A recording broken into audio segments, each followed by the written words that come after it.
Light of the World. Selected Tablets of Abdul-Bahá. Preface. On the 29th of May 1892, after 4 decades of bountiful radiance from the first intimation of its rising glory in the Siahchal and Baghdad to its midday splendour in Adrianople and Akka, the son of Bahá, as Abdul-Bahá memorably relayed in his telegram informing Sultan Abdul Hamid of the ascension of Bahá'u'lláh, had set.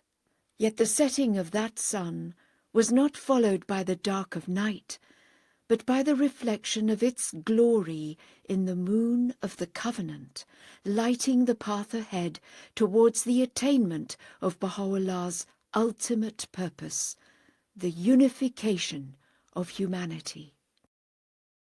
As the radiant centre of that covenant, Abdul-Bahá, Bahá'u'llah's eldest son and appointed successor, would for the next 3 decades lead the cause and be the steward of its glory and the diffuser of its light.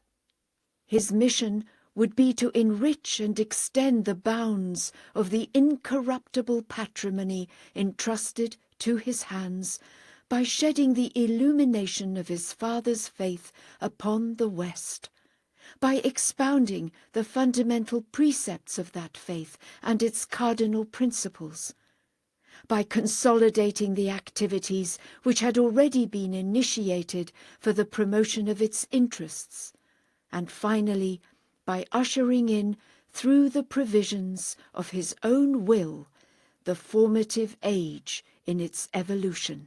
Over the course of that unique stewardship, Abdul-Bahá wrote thousands of tablets to individuals and communities in the East and the West, comprising an unceasing outpouring of guidance, encouragement, sustenance, edification, and boundless love. The present volume consists of 76 newly translated selections chosen from tablets originally published in Persian in volumes 3 and 4 of Muntakhabati as Makateb Hazrat Abdul-Bahá. Though the tablets presented here cover the entire period of Abdul-Bahá's ministry, many were written soon after the supreme affliction of the passing of Bahá'u'lláh. At that moment, the orphaned community of the greatest name, grief-stricken and despondent, turned to Abdul-Bahá, recognizing him to be, in its hour of desperate need, its solace, its guide, its mainstay and champion.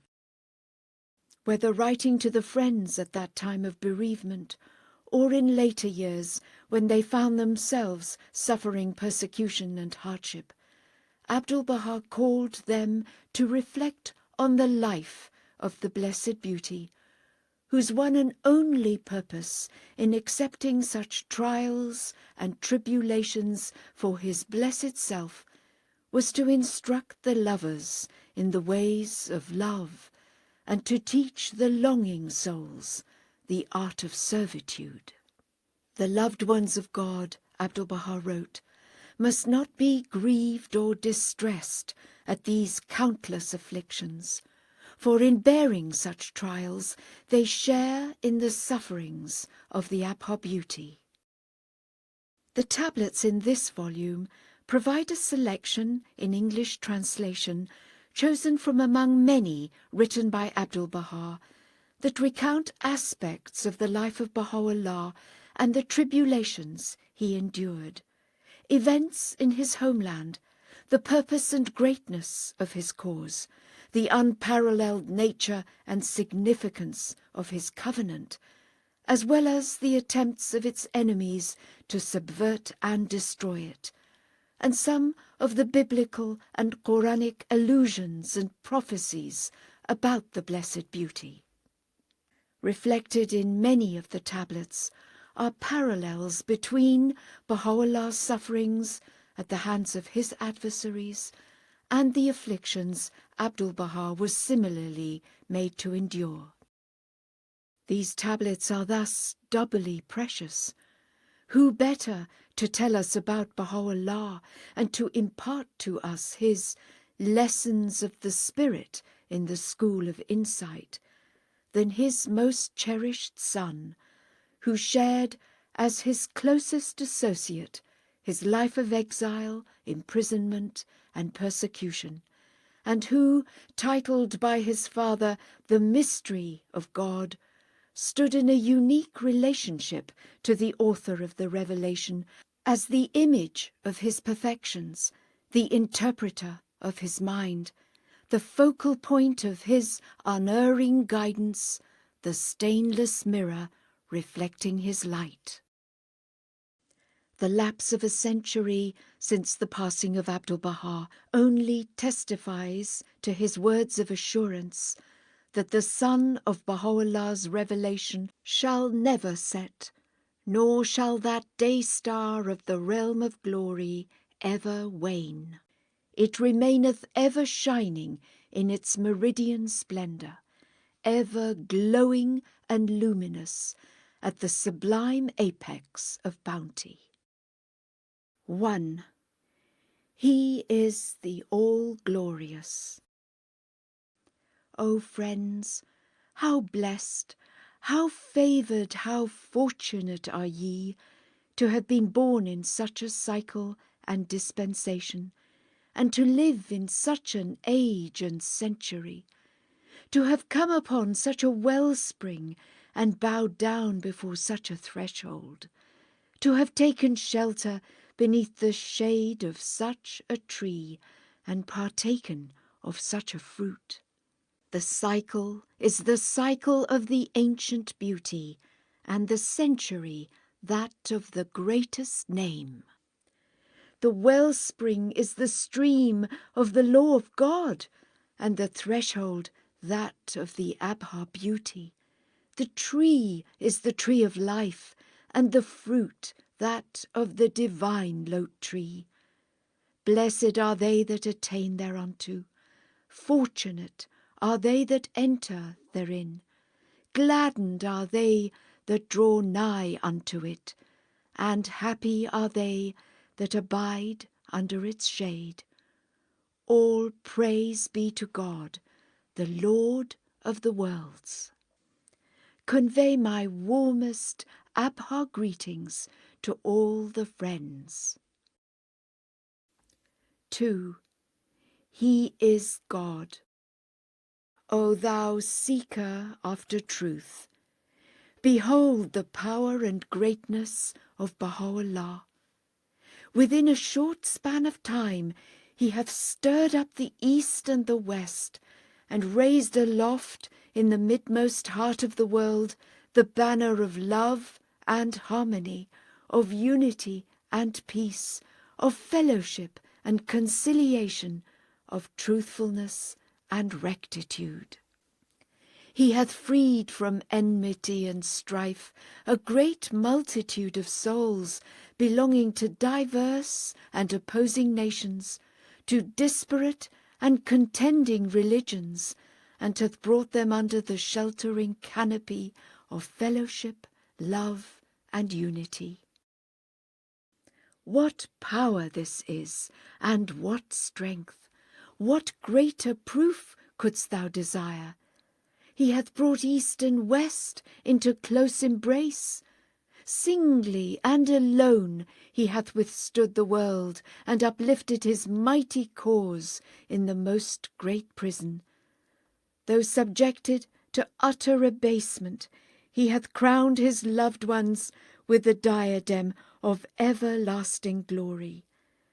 Were one to gaze with the eye of justice, this would be sufficient proof.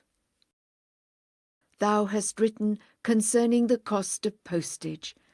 Abdul-Bahá hath offered up his life for thee, how much more his earthly possessions? Upon thee be greetings and praise. 3. God is the All-Glorious. O ye true friends and loved ones of God, the candle shineth resplendent, and the century of the Abha beauty is even as a flowering rose garden. The dawn of the Abha kingdom hath broken, and the stars of the celestial concourse glow with light. Gentle breezes blow from the meads of the Lord, and sweet savours waft from the gardens of holiness. Heavenly strains from the kingdom of glory are raised on every side, and the summons of the company on high reacheth the ears of every lowly one. The day-star of divine bounty hath risen in all its splendour, and the orb of God's grace sheddeth its radiance upon all regions. The manifold bounties of the most great name, may my life be offered up for his loved ones, are all embracing, and the banquet table of the Lord is spread throughout the earth. These blessings indeed compass you on every side. Behold then, what a diadem of bounty adorneth your heads, and what a kingly mantle attireth your beings. Consider what eyes of bounty watch over you, and what glances of mercy are cast upon you. Wherefore, be not saddened by the cruelty of the peoples of the world, or grieved by relentless trials, for all these befall you in the path of the ancient beauty. All these ye suffer for the sake of the most great name. These tribulations are bountiful gifts, and these afflictions naught but manifold bestowals. This captivity is kingship, and this prison a lofty palace. This blame and condemnation is praise and commendation, and this chain a necklace of world-embracing sovereignty. These stocks and fetters are the adornment of the feet of every fortunate one. These bonds and shackles are the highest hope of the people of glory, and these blades and swords the ultimate desire of the lovers of the resplendent beauty. Consider how the sacred breast of the exalted one, may my life be a sacrifice unto him, was made a target for 100,000 bullets, and how the holy body of Quddus, may my life be offered up for him, was torn to pieces. Consider the galling of the chains and fetters that weighed upon the blessed neck of the most great name. May my soul be offered up for his loved ones, and how he was taken in that condition, bareheaded and barefooted, all the way from Niavaran to Tehran. Many a trial befell that sacred beauty for well nigh 50 years, such that the pen trembleth at their mention. The first was the exile from Persia, the second the banishment from Iraq to the Ottoman capital, the third the exile from that city to European Turkey and Bulgaria, and the fourth the banishment of the beauty of the All-Merciful to the depths of the most great prison. Throughout this period, a myriad other tribulations also befell him from within and without. Likewise, call thou to mind the Abdu'l-Bahá. May the souls of the well-favoured of the Lord be offered up for him, and consider what trials and tribulations that luminous candle and radiant orb suffered, and what woes he endured in the path of God. Consider how in the fort of adversity he finally quaffed the brimful cup of martyrdom, and what injuries were inflicted upon his kin. Recall, too, those other blessed souls who were even as shining lamps unto this world, as brilliant stars among the children of men, as resplendent rays and luminous orbs. They sacrificed themselves, one and all, and shone brightly in the path of the blessed beauty.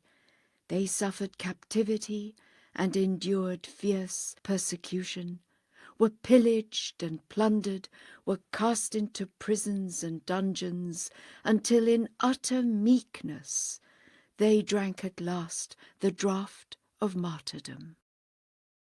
It is therefore clear and evident that the trials endured in the path of the Friend are the ardent desire of such as are nigh unto him, that woes suffered for the sake of the Lord are the sole yearning of the denizens of the realms above. Though to outward seeming they are poison, in reality they are pure honey, and though bitter on the lips of those who waver, they are sweet as sugar to those who stand firm. Therefore, in gratitude for such a bounty, in appreciation for the afflictions and trials ye have endured in the path of the incomparable Beloved, it behoveth you to arise with such zeal and fervour as to dazzle the minds of all who dwell on earth.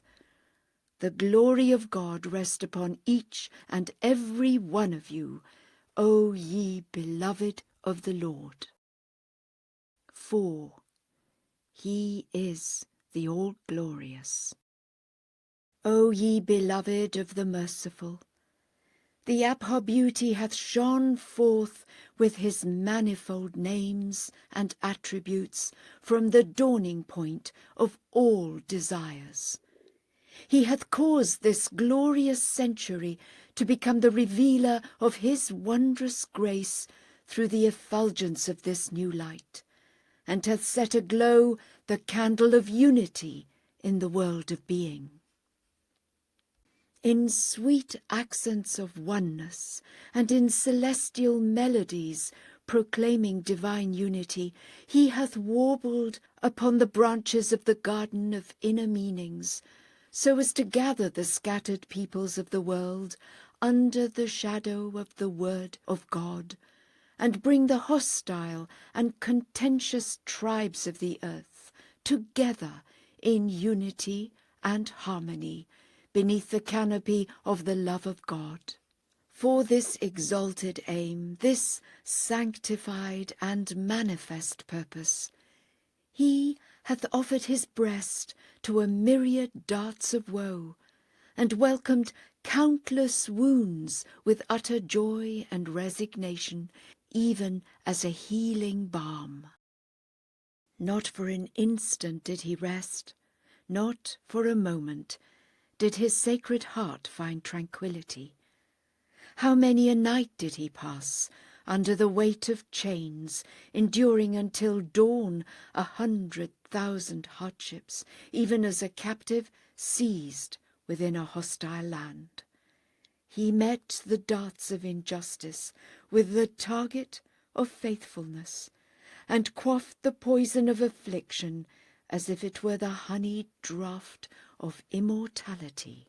He kissed the sharpened blade as though it were a brimming cup, and fervently yearned for the harrowing prison as if it were a loving embrace. He was exiled from his land and became a wanderer in the wilderness of adversity. He was banished to Iraq and Adrianople, and was finally incarcerated in the most desolate of cities. At last, despite all these afflictive calamities and toilsome tribulations, he planted the tree of oneness in the paradise of this new cycle, and raised the tabernacle of unity, peace, and reconciliation above the highest of all standards. Then did the morn of hope dawn, and the sun of truth began to shine. Its light was shed upon all regions, and the morning breeze wafted forth. The joyful tidings of the revelation were announced, and the blazing flame and glowing fire of the burning bush shone resplendent. The billows of the ocean of unity, even as the hosts of guidance, beat upon the shores of discord and cast the precious pearls of unity and concord far and wide. The divine springtime encircled the earth. Heavenly flowers bloomed, vernal showers rained down, and life-bestowing winds blew on every side, till at last all were filled with hope that the beauty of oneness would be unveiled in the assemblage of the world, and that the brightness of its countenance would shine resplendent throughout all regions. Wherefore, O ye beloved of the Lord and friends of God, arise, and with the whole enthusiasm of your hearts, with all the eagerness of your souls, strive to unfurl the standards of unity in the midmost heart of the world, and cause with valiant might the ocean of oneness to surge. Thus may the body of humankind be freed from the constraint of these variegated robes and patched garments, and be adorned instead with the sanctified raiment of unity. This is the principal aim and true purpose of the revelation of the prophets, the advent of the chosen ones, and the rising of the Son of Reality in this most great dispensation of the King of Glory. Unless this sublime aim be achieved, unless this purpose of the all-glorious Lord be fulfilled and made manifest in the assemblage of the world, this great cycle will prove idle, and this mighty dispensation will yield no fruit. God grant that all endeavours may be dedicated to establishing the ties of unity and concord. The glory of God rest upon all who are steadfast in the covenant, and have clung to that holy testament through which God shieldeth against all discord. 5. O servant of the one true God, when the morn of divine guidance dawned above the most exalted horizon, its rays brought tidings of great joy and heralded the advent of the Abha beauty, as is openly and unequivocally stated in the Qayyumul-Asma. In the whole of the Bayan, all things find their consummation in these wondrous and sublime words. The day of resurrection is from the time of the dawning of the Son of Bahá until its setting. Beware, beware, lest the Varhead of the Bayan shut thee out as by a veil from him, and beware, beware, that what hath been sent down in the Bayan shut thee not out as by a veil from him. The Bab himself is among the Varhead of the Bayan. There are the 18 letters of the living, and he himself is the 19th. One of the letters of the living is Quddus, of whom he hath said that mirrors to the number of 13 Varheads abide beneath his shadow. Therefore say unto them that are veiled, the Exalted One hath warned you to beware, beware, lest by turning unto him or unto that which hath been revealed in the Bayan, ye be shut out as by a veil from the beauty of the Lord. Yet ye foolish ones are raising a clamour on every side. One saith, Where is the advent of him whom God shall make manifest? While another exclaimeth, Where are his palaces? One asketh, Where is the primary school of him whom God shall make manifest? And yet another demandeth, Where is the cradle of his resurrection? The Bab himself saith, Beware lest the Varhead of the Bayan, and that which hath been revealed in the Bayan, shut thee out as by a veil from him. And yet, notwithstanding this, these foolish ones have seized upon the outer meaning of the verses, as a pretext to cavil against that peerless beauty in whose praise the whole of the Bayan hath been revealed. What aileth these people, that they come not close to understanding what is said unto them? He hath also said, Were he to appear at this very moment, I would be the first to adore him. And again, In the year 9 ye shall attain unto all good. And so on. First, consider the basis on which they pronounce the death sentence against the most exalted one, the Bab. May my life be a sacrifice unto him.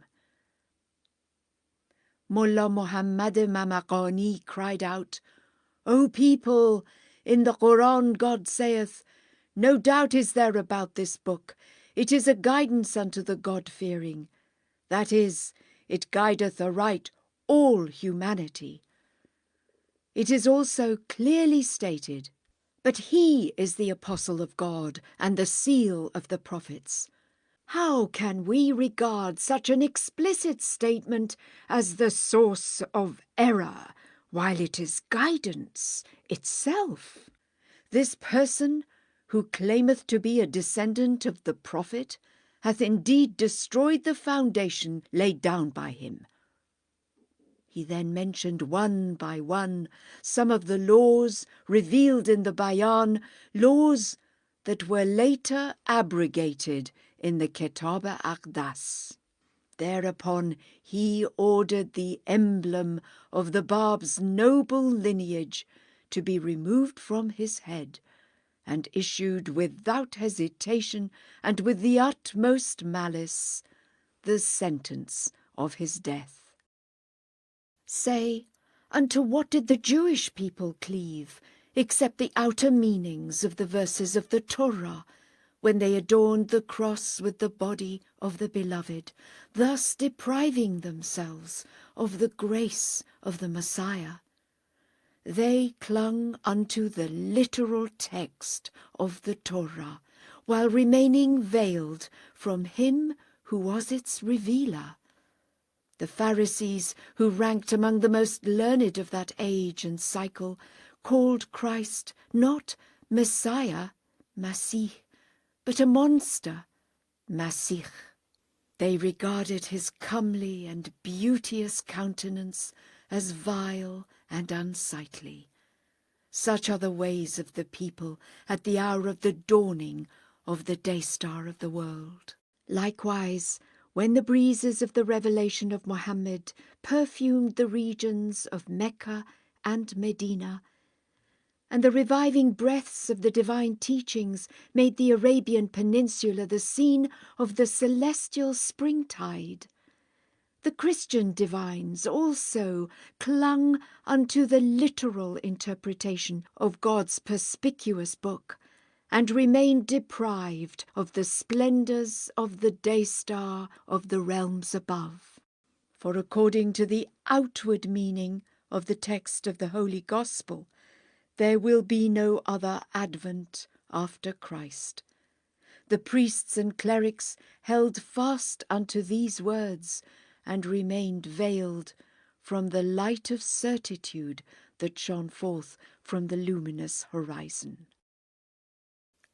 In brief, on the day of the revelation of the divine light, the peoples of the world invariably cleaved unto the outward meanings of the verses of the book, and thus deprived themselves of the grace of the Almighty. Worse still, most of the divines used their interpretations of the holy books to decree the death of these sovereign lords of all existence, these luminaries of the visible and invisible realms. Yet there is little cause for wonder that those peoples were veiled from the Lord of creation, for their holy books and scriptures did not contain such clear and explicit counsels and such conclusive admonitions as are found in the Bayan. But the Bab, may my life be offered up for him, left no soul any room for hesitation. He removed the veils completely. Throughout the Bayan, he openly and unambiguously declared that the object of all the scriptures and sacred books was none other than the most great light.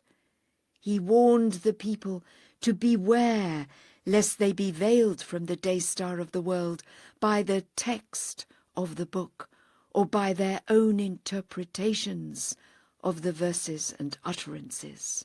Were counsels and admonitions such as these ever revealed in the Torah, the Gospel, or the Holy Quran? Nay, by the righteousness of God.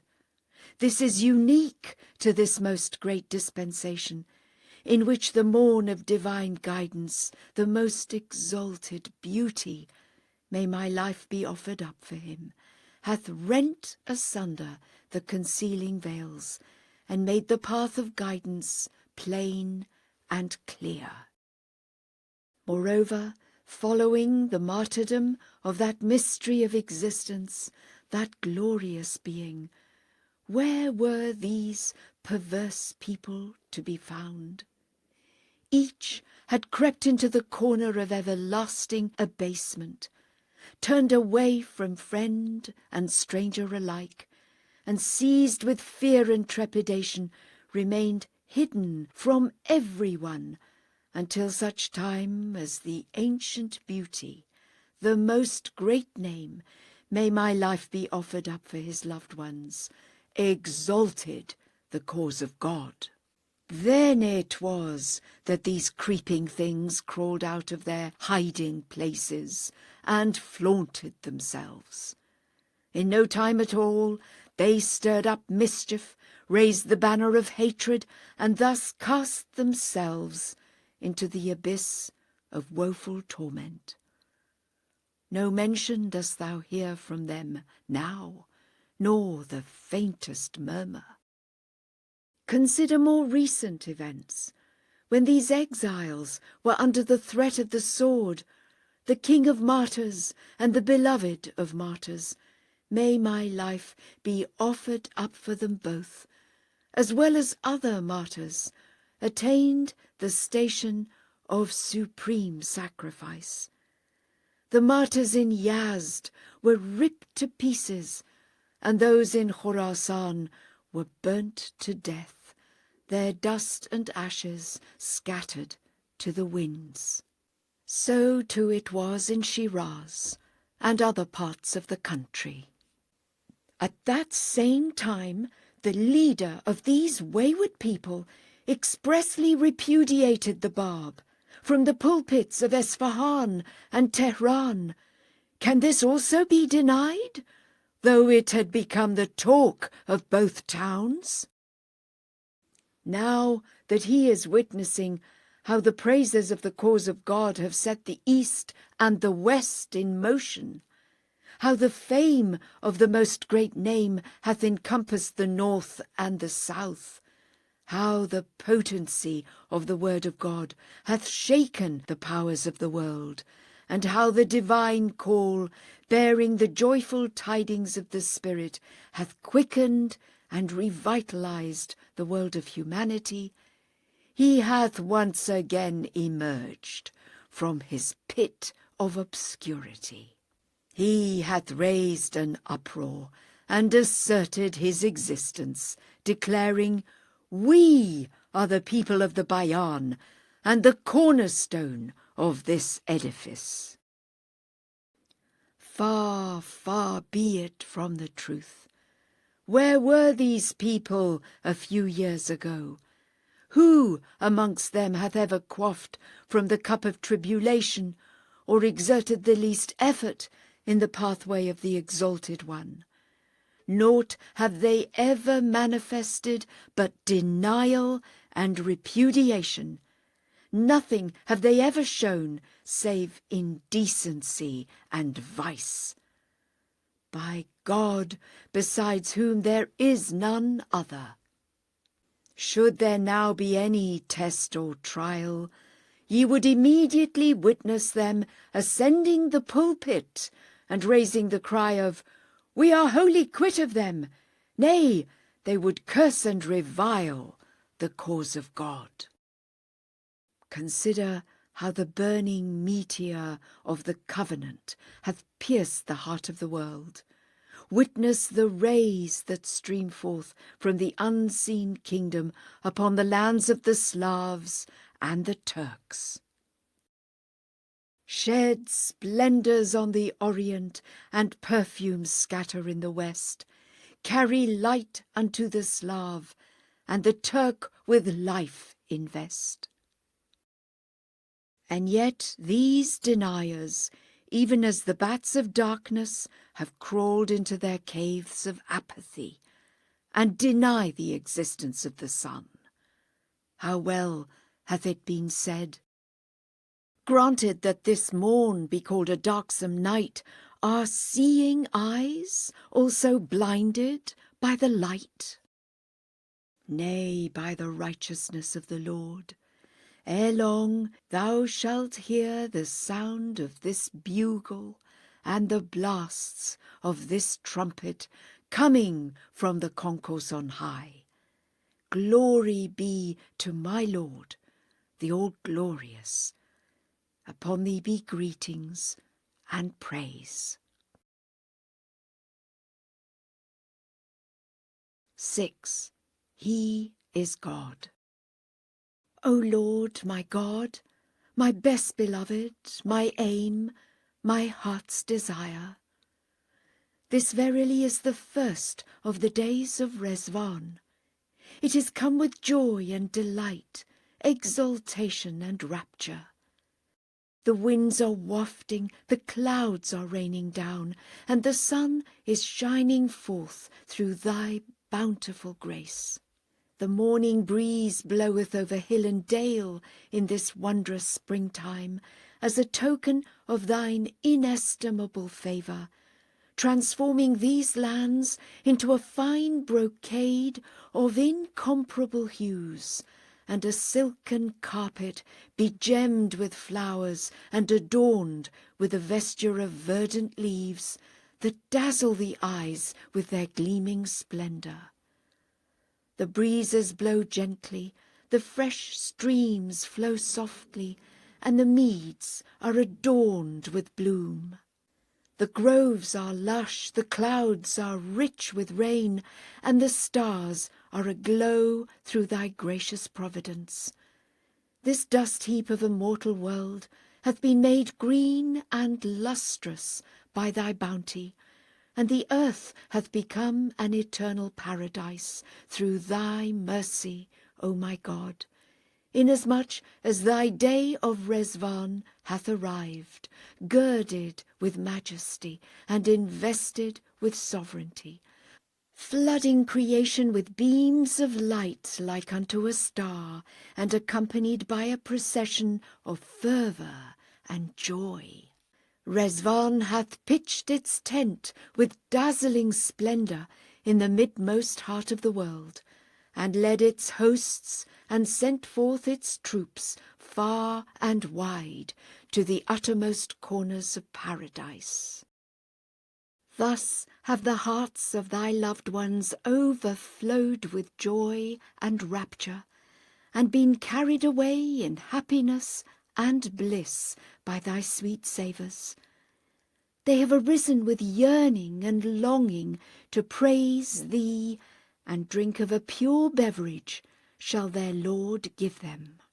Praise be to thee, O my God, for all that thou hast graciously granted us. Thanks be to thee, O my hope, for the bounties thou hast conferred upon us. Blessings be upon thee, O my best beloved, for the favours thou hast chosen to bestow upon us. O God, my God, O thou who art the goal of my desire, unlock before the faces of thy loved ones the portals of thy favours on this perspicuous day. Hoist the sails of guidance above their heads in the crimson ark. Cause them to be gathered beneath the standard of thy bounty and generosity, and send down upon them the sign of thy grace in the midmost heart of creation. O Lord, my God, make them radiant stars, resplendent lamps, brilliant orbs and blazing meteors, so that they may arise to serve thee amongst thy creatures. Kindle the fire of thy love in the hearts of thy people. Scatter abroad thy signs throughout thy realms, and edify the souls of all that dwell on earth.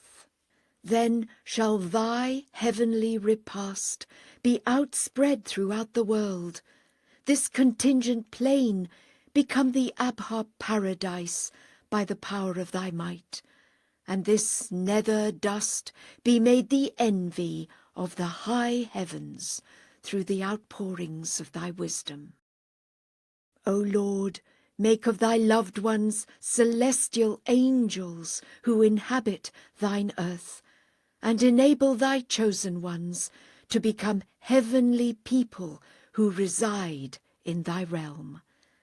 This indeed is the highest aspiration of thy servant, who hath humbled himself before thy sovereignty, bowed down in adoration before thy door, prostrated himself before thy glory, and fallen upon the dust before the power of thy sovereign might.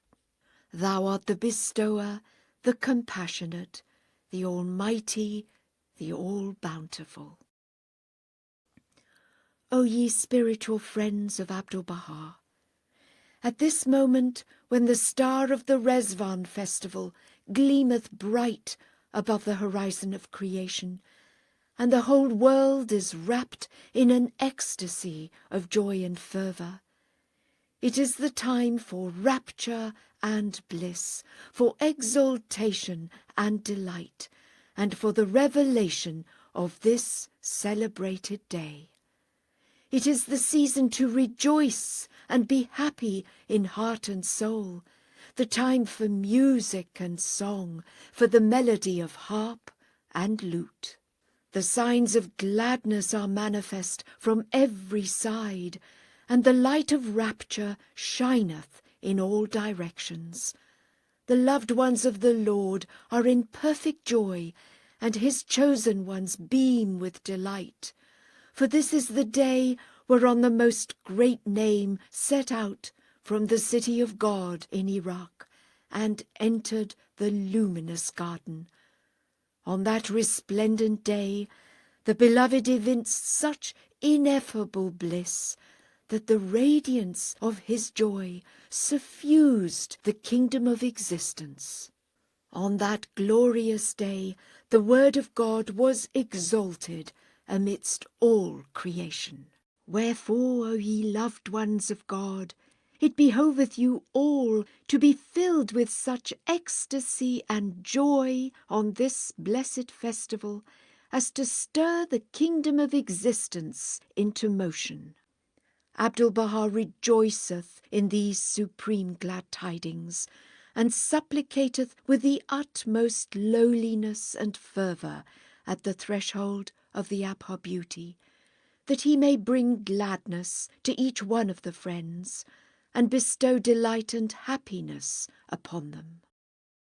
It is our hope that in the year to come the friends of the All-Merciful who live in free lands will, in a spirit of joy and radiance, lay the foundations of the Mashraqul Askar, and arise to clearly and openly praise and glorify the beauty of the unconstrained, and recite the obligatory prayer.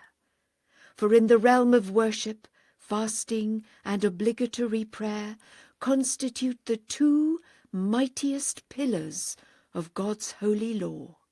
Neglecting them is in no wise permitted, and falling short in their performance is certainly unseemly. In the tablet of visitation he saith, I beseech God, by thee and by them whose faces have been illumined with the splendours of the light of thy countenance, and who for love of thee have observed all whereunto they were bidden. He declareth that observance of the commandments of God emanateth from love for the beauty of the best beloved. The seeker, when immersed in the ocean of the love of God, will be moved by intense longing, and will arise to carry out the laws of God. Thus it is impossible for a heart to contain the fragrance of God's love and yet fail to worship the True One, except under conditions when such an action would agitate the enemies and stir up dissension and mischief. Otherwise, a lover of the Abha beauty will no doubt continually demonstrate perseverance in the worship of the Lord. O ye loved ones of God, Abdul-Bahá is in grave danger by reason of the mischief of the enemies and the discord fomented by the centre of sedition. Whatever events should come to pass, whether great or small, accuse ye not a single soul. All such events are due to the revolt and dissension of the centre of sedition. I implore God to enable him to repent and to return to the covenant and the testament, for otherwise he will ere long find himself in manifest loss.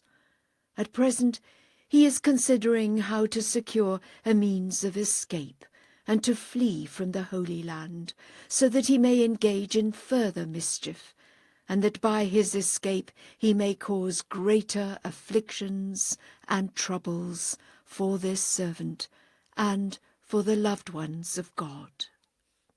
He stopped at nothing, and with all that lay in his power stirred up malice, created dissension, spread falsehoods, and disseminated slander and calumny. All that remaineth for him is to flee, which to his disgrace he is now intent on doing, thus causing grievous shame and dire turmoil. Should he find an opportunity, he would not delay his escape even for a single moment, but it is difficult for him to accomplish this plan. However, should this come to pass, the loved ones of God must be ever watchful and aware, and must everywhere remain vigilant, lest he create a breach in the cause of God, and spread abroad the foul odours of enmity. From the ascension of the blessed beauty until the present day, he hath committed every act that could harm the cause of God. Now he is planning this abhorrent and reprehensible act as well. In those days, a few influential notables were planning to procure Abdul-Bahá's release from confinement. They were fully capable of doing so. But in reply, this servant said, "This citadel is the prison of the Abha beauty. He spent well nigh 24 years here. I have therefore no wish to be released from this prison, nor do I seek deliverance. Nay, rather, I seek renewed confinement, and earnestly desire an even more severe incarceration."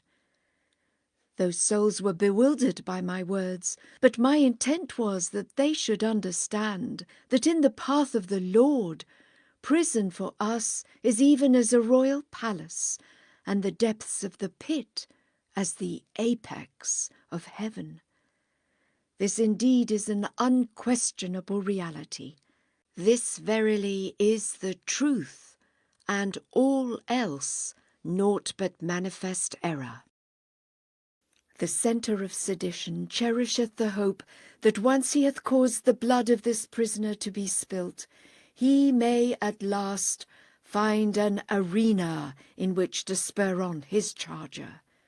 Woe unto such idle fancies, such vain imaginings! For lo, some imaginings are a grievous sin. Those who are inebriated with the wine of the covenant are weary of the stirrers of sedition, and those who seek guidance from the light of revelation eschew the movers of mischief. Even should the nightingale of faithfulness wing its flight to the garden of eternity, a mindful soul would never give ear unto the croaking of the raven or the cawing of the crow. And even should the comely countenance be concealed behind a veil, no wise person would cast a glance upon an unsightly face. None would ever do so except him who seeketh to stir up sedition or is bereft of reason and discernment. May the Lord shield and protect you from the malice of the ungodly and the mischief of such as have violated his covenant. O ye beloved of the Lord, be united, stand ye together, and cleave tenaciously to the sure handle of the covenant. Bend your energies towards exalting the word of God, so that the light of truth may envelop the whole of creation, and the darkness of hatred and error may be utterly dispelled. Were the harm inflicted by the centre of sedition directed merely at this servant, and his hatred confined to this wronged prisoner, I swear by him besides whom there is none other God, that I would not have uttered a single word about his scrolls of doubt and his calumnies. But what choice is there? For he hath falsified the words of God, hath sought the ruin of the religion of God, and hath broken the covenant of God. Had I not tried to awaken the friends by dissipating the doubts through a few words, the faith of God would have been entirely effaced. I swear by him besides whom there is none other God, no choice is left to me but to write these brief words. Otherwise, this servant would never have consented to utter a single word of disparagement, even against the fiercest of his foes. Notwithstanding all that hath passed, I still fervently pray and implore God that he may perchance leave aside these childish games, turn away from iniquity and rebellion, and repent and enter beneath the shadow of the covenant. I swear by him besides whom there is none other God, I would then show him the utmost love and kindness, would utter not a word about bygone days, and would lay no obligation on him, save that he rectify that which he hath falsified in the sacred text. Indeed, the very foundation of the law of God is that his loved ones should consort with all the peoples and kindreds of the earth with the utmost kindliness, fellowship, and unity, and with truthfulness, sincerity, and faithfulness. On no account should they behave towards anyone in a manner contrary to this inviolable principle, save for one who is the embodiment of enmity, and is intent upon destroying the law of God. For such souls there is no remedy whatsoever.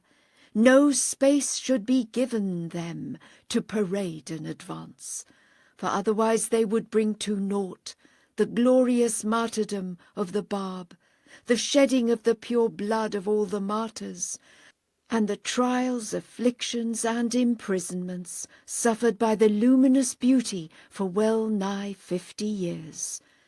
They would utterly subvert the mighty foundation of the cause of God.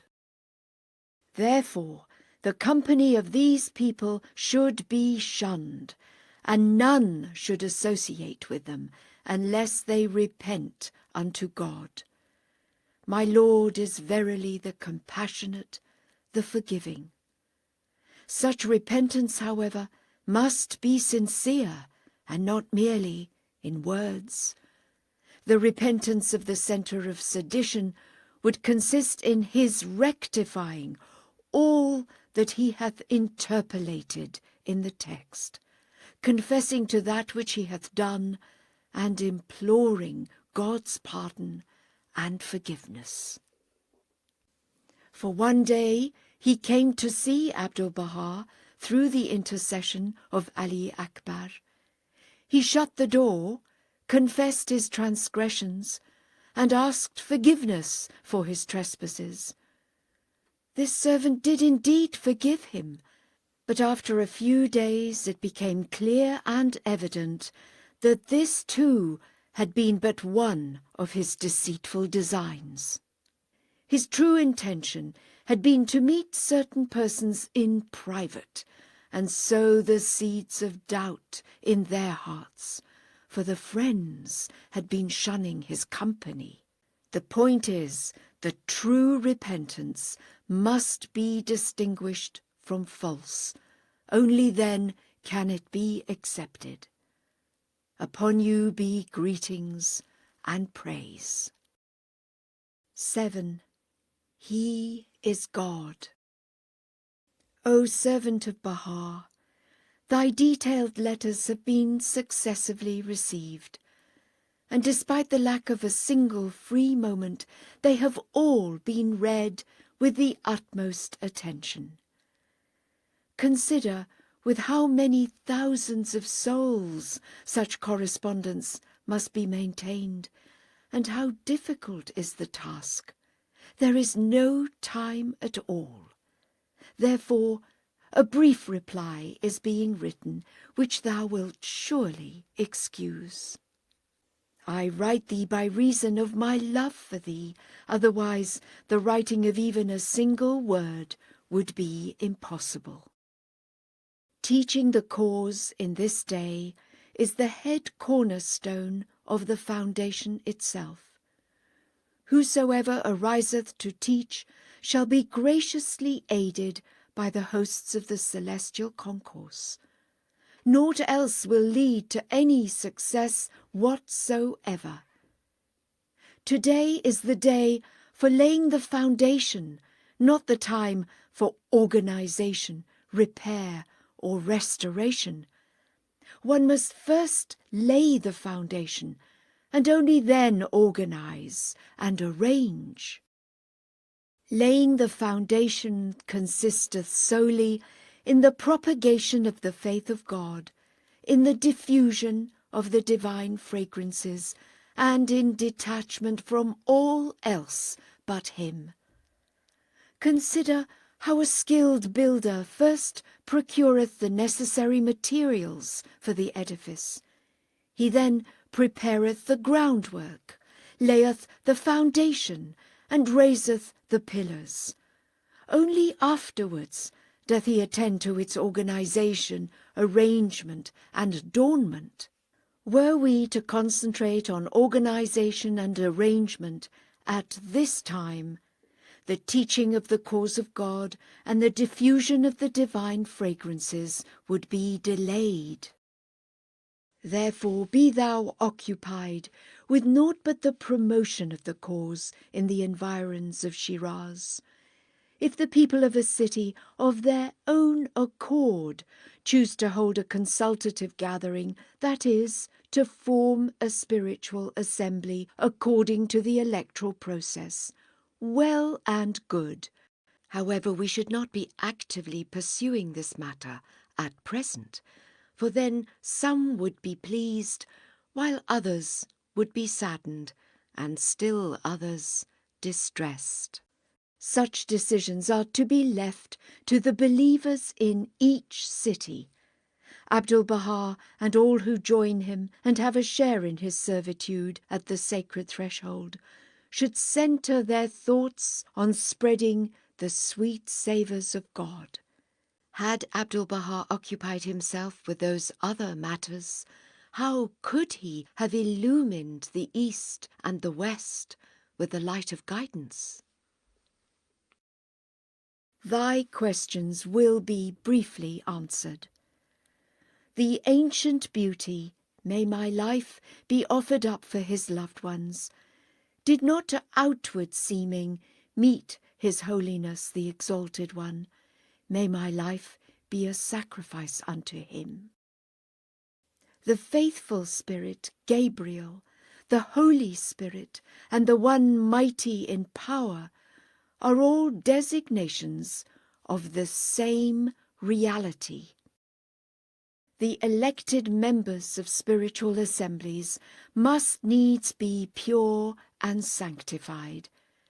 Whenever a spiritual assembly is formed in a city, it behoveth the teachers of the cause to consult with it, and to act according to whatsoever it deemeth advisable. The teacher should not lay hands on worldly things, whether pertaining to contributions or the like. Should the people in a locality elect a teacher as a member of the spiritual assembly, this is permissible. To conclude, O Janab-e Shukuhi, be thou severed from all save God, and enraptured by the fragrances of the divine. Forsaking home and comfort, become a wanderer, roaming the wilderness of the love of God, and engaged in the diffusion of his sweet savours. If thou seekest divine assistance, this is the way. If thou yearnest for confirmations, this is the path. By the ancient beauty, all else save this will eventually result in manifest loss. This verily is the truth, and all else naught but error. 8. He is the most glorious, O thou distinguished branch of the blessed and sacred lote tree. When the ancient beauty, the most great name, may my life be offered up for his loved ones, would visit Haifa, he would time and again praise a certain spot on Mount Carmel, saying what a pleasant and agreeable place it was, and what a splendid view it offered. He instructed that it be purchased by whatever means possible. He was most intent on acquiring that site. 4 years ago, with great effort, that land was purchased, and following some minor preparations, it was made ready. Special instructions were then conveyed to Rangoon, numerous epistles written, and a design prepared and sent for a sarcophagus to be made of the marble of that region. The carving made from a single piece of stone was completed with great difficulty, and the sarcophagus was transported here by various means. Thou hast surely heard of what transpired along the way when it entered certain cities. In short, it arrived not long ago, together with a casket made of the finest Indian wood. A year ago, we dispatched our Mirza Asad-ullah from here on a specific mission. So it was that he and a few of the friends, transported upon a palanquin and with the utmost reverence, lowliness, humility, and respect, that holy temple and mighty throne, the sacred remains of the Bab, may my life be sacrificed for his dust, from Persia to the Holy Land. We are now engaged in raising this sacred edifice on Mount Carmel.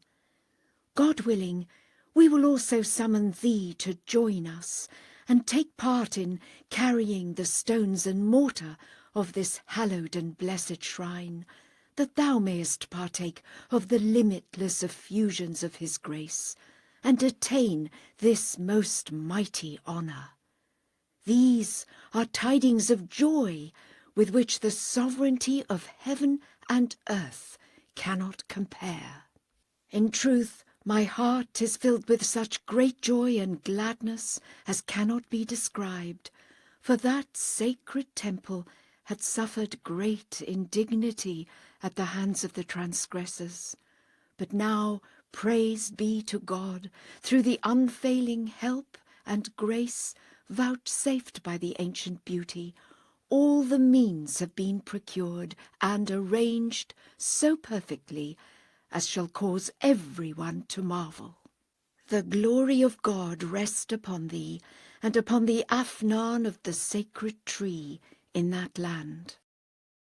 9. O thou seeker of truth, thy letter was received.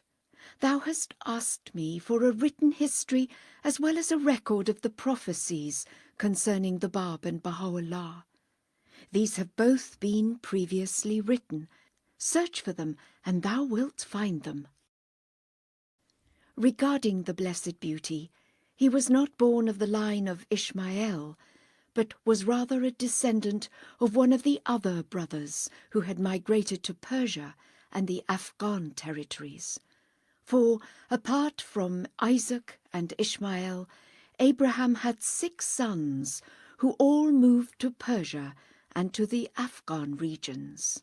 O thou sincere seeker, strive thou with all thy might to summon the people to the heavenly kingdom, so that through divine guidance thou mayest enable the human souls to become even as the angels of paradise, mayest promote universal peace in this distinguished age and serve the oneness of the world of humanity, and mayest attain unto everlasting life, follow the example of Christ, and become a companion of Abdul-Bahá in this path.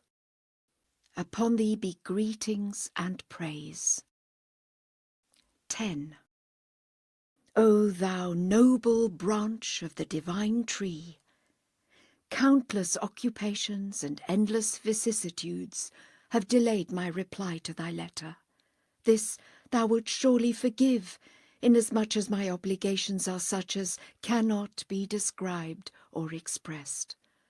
Notwithstanding this, praise be to God, communications between Abdul-Bahá and the honourable twigs of the sacred tree are continuous. This is because of the deep love I cherish in my heart for the exalted beauty. May my life be offered up for him. God be praised, the construction of the lower level of the holy shrine in utmost strength, grace, and elegance hath been completed. There was a large plot of land located on the slope above the holy shrine. Had it remained in the hands of strangers, they might have constructed buildings there in the future, leading to great difficulties. Time and again that ground was blessed by the footsteps of Bahá'u'lláh. There were a few cypress trees therein, and the blessed beauty, may my life be offered up for his loved ones, frequently sat under their shade while the believers attained his presence. That land also had to be purchased recently for the sum of 2,000 tomans, and was conjoined with the precincts of the holy shrine.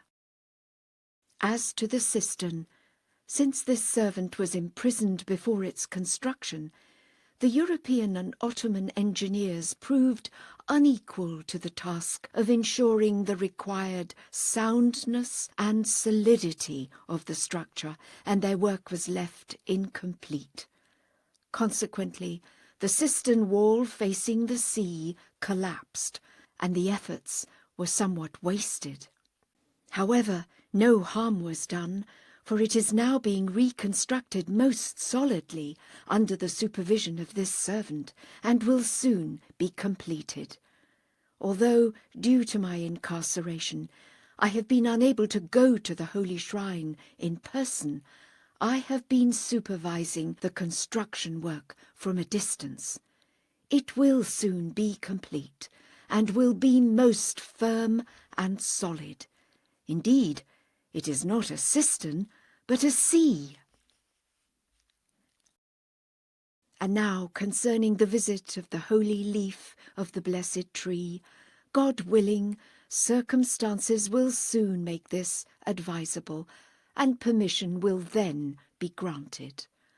Upon thee be greetings and praise. 11. He is God. O thou my fellow countryman! Although Abdul-Bahá was born in Tehran and for successive years wandered homeless in Iraq, and although he was for a time an exile in Rumelia and for 40 years a prisoner in Akka, yet his homeland is Mazandaran, that is to say, the district of Mian-Rud in the region of Nur. Therefore I address thee as my countryman. Thy splendid letter aroused spiritual affections in my heart. I read it with admiration, for it was a melody of divine unity and an ensign proclaiming his oneness. I too am most eager to meet thee. If the means become available for thee to travel in peace and tranquillity, thou mayest come next winter. Praised be God! Whenever I read the name of someone from Mazandaran at the end of any letter, it bringeth me gladness and delight, inasmuch as it is the ancestral home of the family of the Blessed Beauty. My heart longeth for that land to become even as paradise itself, and for its people to recognize and embrace the great announcement. The glory of glories rest upon thee. 12. He is God. O sorely tried friends of Abdul-Bahá! It hath become apparent that a wicked person in those regions hath assailed and attacked both rich and poor, hath harmed and harassed friend and foe alike.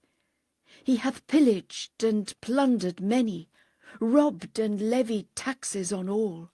Not a soul did he spare, not a single penny did he let remain. This indeed was a dire calamity, a most great affliction, for it wreaked woeful loss and inflicted boundless hardship upon friend and stranger alike. Had he not acted so, he might not have become afflicted with the retribution which such behaviour entaileth. The day will soon come when he shall fall into distress and be brought to naught. Neither name nor fame shall remain of him. All this mischief, however, may be blamed on the sinister schemes and transgressions of outdated signs. This thunderbolt was cast as a result of the decrees pronounced by defective proofs, and yet a band of witless ones still follow after such men, still kiss their hands and the hem of their garments, and are scorched by the flames of mischief and sedition. In brief, let not the loved ones of God be grieved or distressed at these countless afflictions, for in bearing such trials they share in the sufferings of the Abha beauty. Although that radiant luminary was merciful, loving, and forgiving to all, the ignorant kindled such fires that they burned away all sense of decency and shame. As a result, that focal centre of beauty was subjected to chains and fetters. He endured the bastinado and was afflicted day and night with all manner of torture. He was made homeless and a wanderer in mountains and plains. He was banished, exiled, and imprisoned. He spent 25 long years in confinement and was insulted and tormented.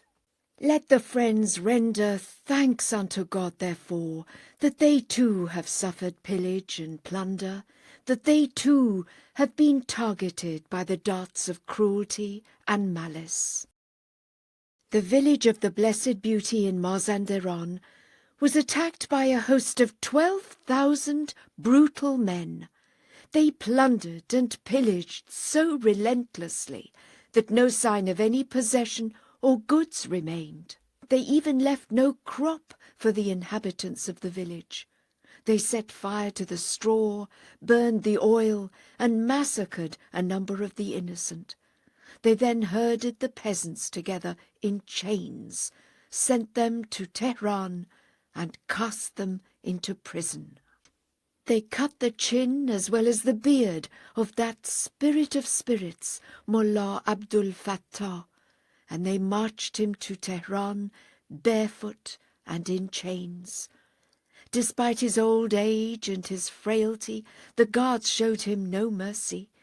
But even whilst bound by chains and on foot, with blood pouring from his wounded face, that spirit of detachment raised up his voice in prayer to his very last breath, rendering thanks unto the Lord of Signs for having been made the victim of plunder and pillage, for having been bound in shackles and fetters in the path of the beloved. With his beard tinged with his own blood, he walked all the way, and upon arrival at the prison in Tehran, surrendered his soul into the hands of his beloved and sacrificed himself for the loving friend. Beaming with joy, he laid down his life in the path of that great luminary. How truly hath the poet said, "That beam of bliss and ecstasy did stay with him for evermore, even as Ahmad the praised, who is always with the peerless Lord." In short, let the loved ones of God render thanks unto the all-merciful Lord for their share of these afflictions and for their astounding patience and forbearance. Through his unfailing grace, a radiant morn shall surely follow this dreary night, and a bright horizon will succeed this foul cloud. This deadly poison shall give way to purest honey, and this sore wound will at last receive a healing balm. The glory of glories rest upon you. 13. He is God. O servant of the Abha beauty, thy letter was received. Thou hast written of being deprived of communications for some time, whereas I have sent forth numerous letters. I also penned one to the handmaiden of Bahá regarding the shrine of the Bab, and about how on the day of Nowruz the sacred remains were deposited with the utmost joy and radiance within the marble casket, and placed with due grace and ceremony in the exalted shrine. The receipt of that letter was also not confirmed, But thy letter giving the joyful tidings of the holding of a gathering was received on the first day of Rezvan, and rejoiced my heart. Thou hast inquired regarding a certain passage from the epistle addressed to the wolf. The land of Mim referreth to Mazanderan. The Blessed Beauty was confined to prison in the town of Armul, and as the ulama gathered together in the mosque, he was delivered into their hands. Those iniquitous divines then rose up against him with injustice and tyranny. They afflicted him with a myriad torments, and made him the victim of their relentless cruelty. For instance, they subjected the Blessed Beauty to the bastinado in such wise that his feet were sore wounded for some time. Convey my loving greetings to the maidservant of Bahá, as well as to the rest of the friends. 14. He is God. O thou remnant of those two distinguished departed souls! Thy letter was received and brought infinite joy and gladness. For the Lord be praised, news hath come at last from the land of Nur, and a letter hath arrived from a soul who is a descendant of veteran friends and dearly loved countrymen. Glorified be God! The east is illumined with the splendours of his light, and the west is perfumed with the sweet savours of the love of the Lord. The Turks and the Persians, the Africans and the Americans, the Europeans and the Asians have all been set aflame and made vibrant through the pervading influence of the cause of God. Yet the homeland of the Blessed Beauty, though bearing the name of Nur, hath remained darksome and deprived. Strangers have become friends, whilst those who were friends are estranged. Balal the Ethiopian, Sohaib the Byzantine, Addas the Assyrian, and Salman the Persian were all made intimates of the mysteries. And yet the Sayyid of Quraysh, Abu-Lahab, as well as the kinsmen and relatives of the beauteous Muhammad, remained bereft of the splendour of his light. In the Gospel it is said that all the prophets have been without honour in their own country and homeland. Indeed, such is the case. Christ hath likewise said that many shall come from the east and from the west, and enter the kingdom of heaven, whilst the children of the kingdom shall forsake it. And now the fame of the cause of God and the tidings of the advent of Bahá'u'lláh have stirred up and set in motion all the regions of the earth. Yet the people of the district of Nur remain deprived. Take then good heed, O ye people of insight. While returning from Mazanderan to Tehran, the Blessed Beauty passed through Nur, filling Tarkur and Dar-Kolah with enthusiasm and ecstasy. A great multitude became his faithful followers, and their numbers increased from day to day. In brief, a vast number were attracted to the holy fragrances of God. A year later, Yahya the Unchaste proceeded to Nur. In hardly any time at all, he provoked agitation and great confusion there, and when at last he found himself in trouble and saw the likelihood of being in danger in that region, he abandoned the faithful friends and left. In the guise of a dervish, he escaped to Gilan, Mazanderan, and Kermanshah, leaving all those helpless souls to be massacred. He bolted, fled, and vanished in retreat. He ensnared the friends, most of whom were martyred. The situation he created in that village, the way he behaved, caused the fire of the love of God to be utterly extinguished therein. He even prompted a few to attack the late Mirza Khudaverdi. I remember, as a child in Noor, seeing Mirza Khudaverdi sobbing aloud and saying, "For 50 years I have served this family." Was it justified that Mirza Yahya should incite Gol Baba to beat me publicly, to insult me, and to turn me away? Briefly, as a result of his evil deeds, the light of Noor was obscured, and Mian Rud fell into a state of torpor. One day, in an assemblage in Dar Kola, the Blessed Beauty spoke in such an eloquent manner and presented such powerful proofs and testimonies that when he arose to depart, 4 of the Mujtahids rushed forth to bring him his shoes. 2 of those were Mullah Abbas and Mullah Abul Qasim, sons-in-law of Mirza Muhammad Taqiyya Mujtahid. That was the condition aforetime, and this is what hath befallen since.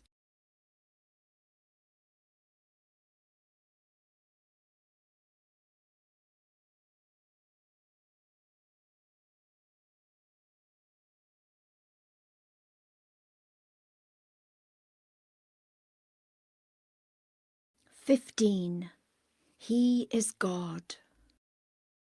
O servant of God, Tehran is the homeland of the compassionate beloved, and the abode of that light of the realms of the placeless.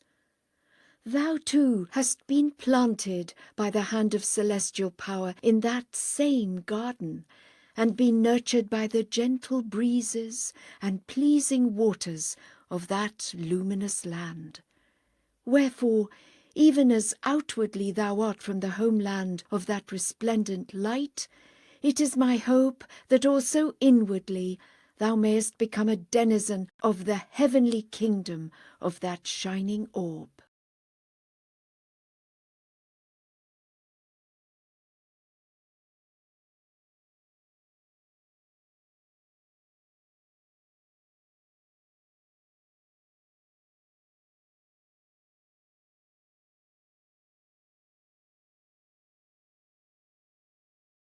If thou art debarred from the public baths, praised be God, for thou art immersed instead in that wellspring of cool water that is to wash with and to drink, and art indeed a sorely tried and true believer in the path of the Blessed Beauty. Upon thee be greetings and praise. 16. He is God. O Bashir Elahi, thy letter was like unto a treasury of poems in glorification and praise of the Blessed Beauty. It hath imparted the utmost joy and gladness. Each word of thy letter is a sign of joyous music. One word is the lyre and the lute, another the psalms of the house of David. One word is the timbrel and the harp, another pure poetry and song. It is a perfect symphony, causing the listeners to leap with rapture and joy. From afar thou playest the melody, and here his lovers rejoice with ecstasy. Praise be to God, for thy letter was redolent with the fragrance of musk, and thy words were as sweet as honey. It bore testimony to the unity and harmony among the friends, who are one and all engaged with zeal and attraction, unity and concord, in exalting the word of God, diffusing his fragrances, and teaching his cause, none burdened by sorrow. The 4 pages in the blessed handwriting of the Bab, may my life be a sacrifice unto him, that thou didst present to Abdul-Bahá as a gift, were received. Thereupon the very walls resounded with the anthem of, O blessed, blessed are we, whilst Abdul-Bahá hearkened from a corner unto these sweet melodies. Well done, for having cheered our hearts with such a cherished gift. As to thy stay in the Morg Mahalleh of Shemiran for a change of air, this is truly a divine favour. That place is not the abode of mere birds, but the nest of the phoenix of the east, and the dwelling of the mystic bird of the sacred mount. For there, in that pure and hallowed field, the blessed beauty, may my life be offered up for his loved ones, took up residence for an entire summer. There he resided in the garden of Haji Baqir, which consisted of 3 terraces overlooking a lake. This was in the earliest days of the cause, when that district became the throne of the Lord of the Kingdom. A large stone platform was raised in the heart of the lake, with a tent in the centre and gardens all around. About 150 friends would gather, and at night hymns of praise would rise up to the concourse on high. Those were wonderful times indeed. The Blessed Beauty would frequently make mention of that place.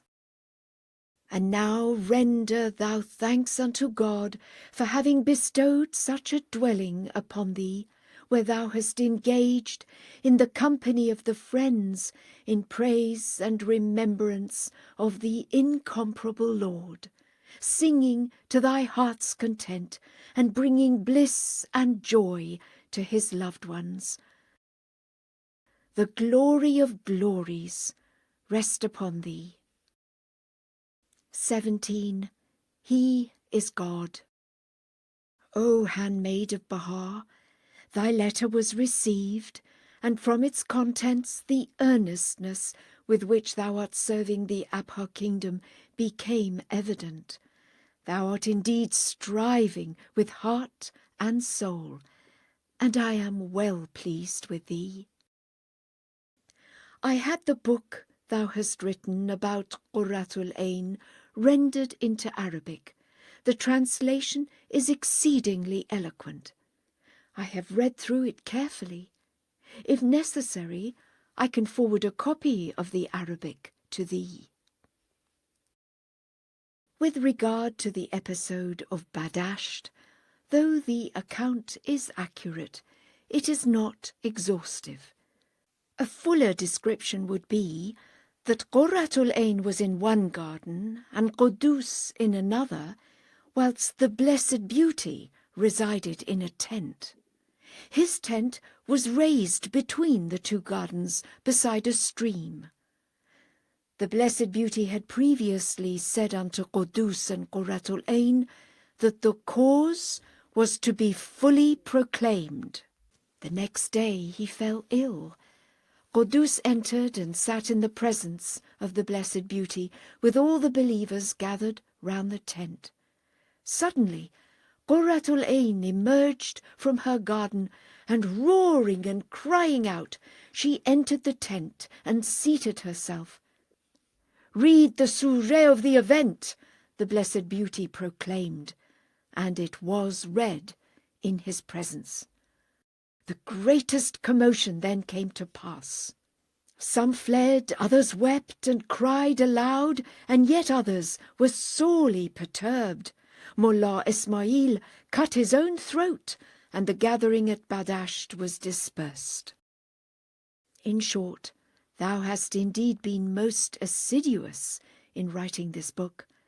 I beseech God that as day followeth day, thy spirit of endeavour, service and sacrifice, and thy constancy and steadfastness in the cause, may wax stronger, so that thou mayest become a luminous star shining from the horizon of eternity.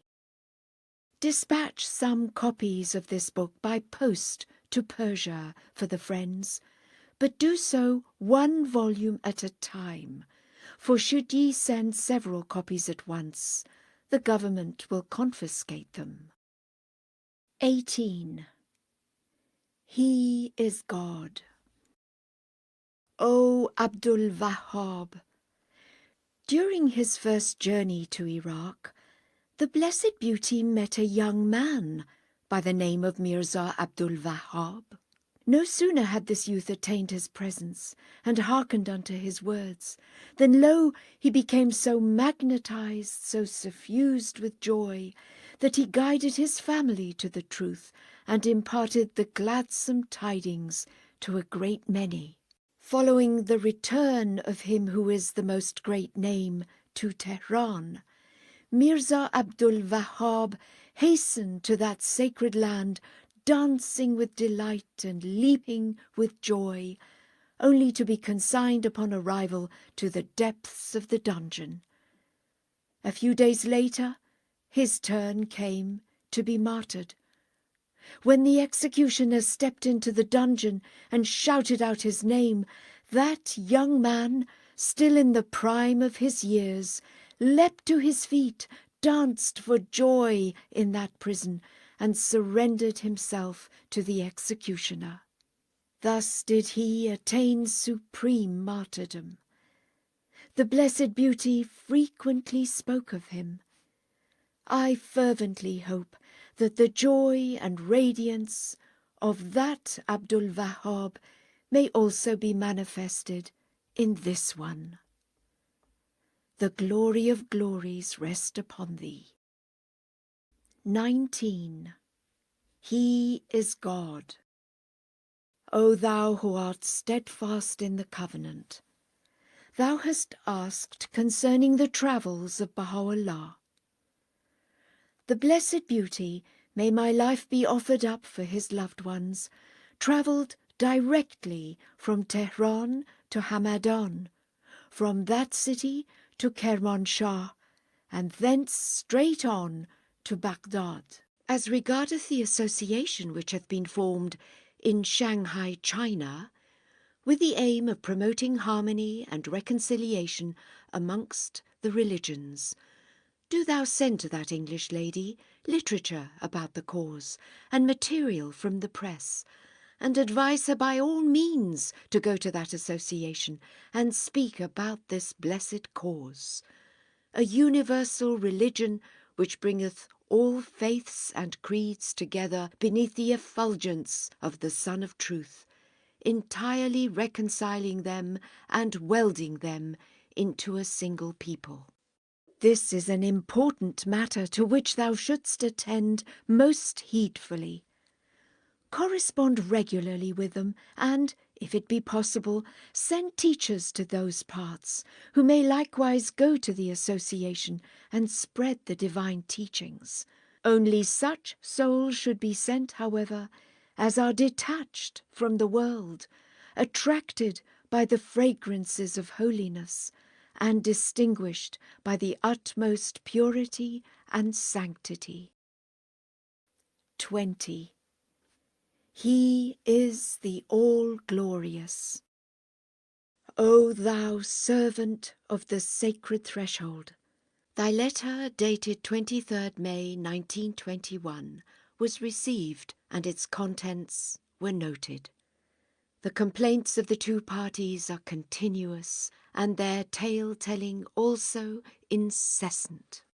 This causeth grief to Abdul-Bahá, who had painstakingly arranged for thy return to the sacred house, thereby delivering the friends from deep anguish and despair, and cheering their hearts with joy. Now differences have arisen, and will no doubt lead to the house being lost to us once again. In short, O servant of the sacred threshold, Abdul-Bahá hath set upon thy head a gem-studded crown, which is the custodianship of the sacred house. Its full significance is not as yet evident, but ere long it will acquire great importance. This crown shall suffice thee and 100 generations after thee. Entangle not thyself then in other affairs.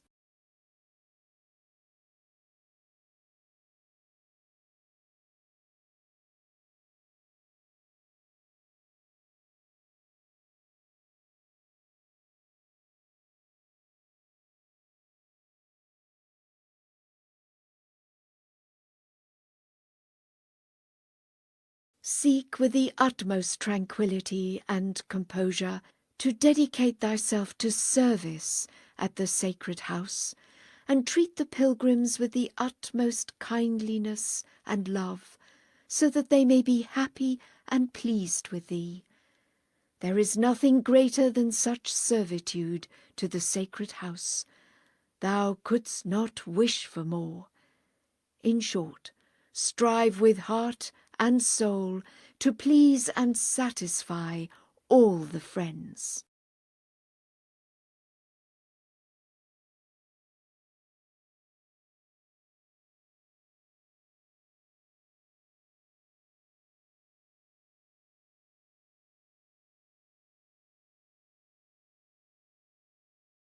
Thou hast seen the conduct and behaviour of Abdul-Bahá. Follow this example. Act in accordance with the admonitions of the Blessed Beauty. May my life be offered up for his loved ones. That wronged one of the world consorted with all people with the utmost meekness and humility. Throughout the long period when he resided in Baghdad, not a single heart was saddened by him.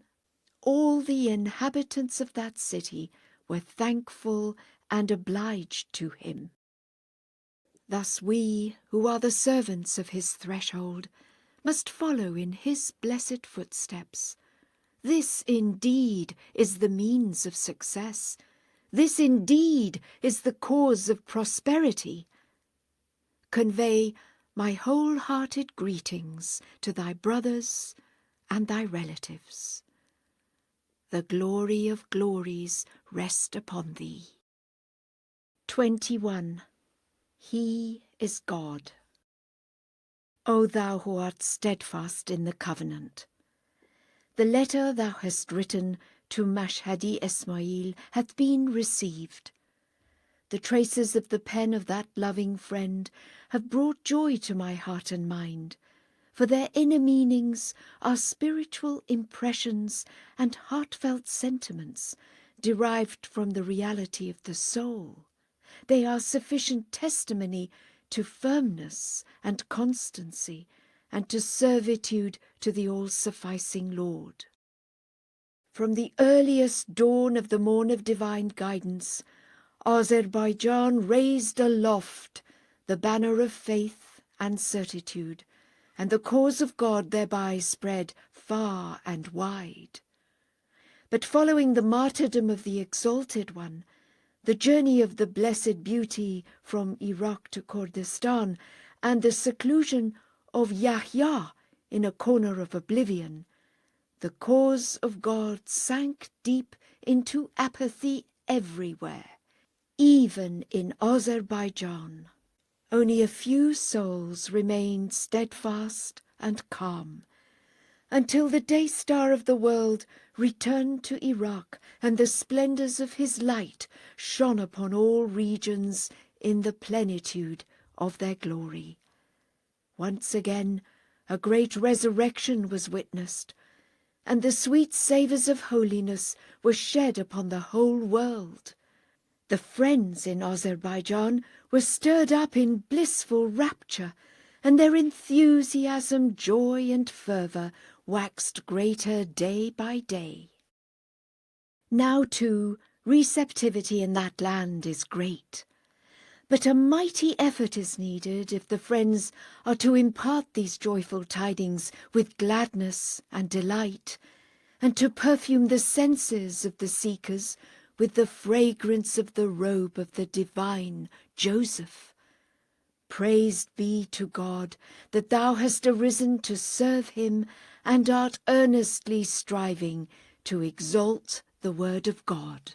My hope is that through the sincerity of souls, the hearts and minds of the people of Azerbaijan may be stirred in these days, and sanctified beings may arise to guide the people aright. The forces of the kingdom stand ready and expectant. As soon as a soul urgeth the steed of high endeavour into the field of sacrifice, these heavenly forces will rush forth to his aid and will render him assistance and support. Thou hadst requested permission for a visit. At this time, thy presence in those regions is much needed. Thou art occupied with service, manifesting complete servitude and devoted to the promotion of the word of God. Such service is the same as attaining to the sacred threshold of the Lord. The glory of glories rest upon thee. 22. O Lord, my God, thou seest how the son of Mahmud hath been seized with trembling and dismay at the hand of hostile enemies.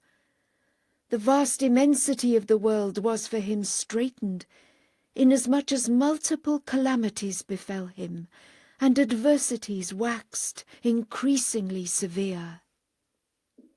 He was so overtaken by the darkness of tyranny and injustice, of cruelty and iniquity, that unable to endure the onslaught of those trials and tribulations, he finally forsook hearth and home and migrated to the Holy Land.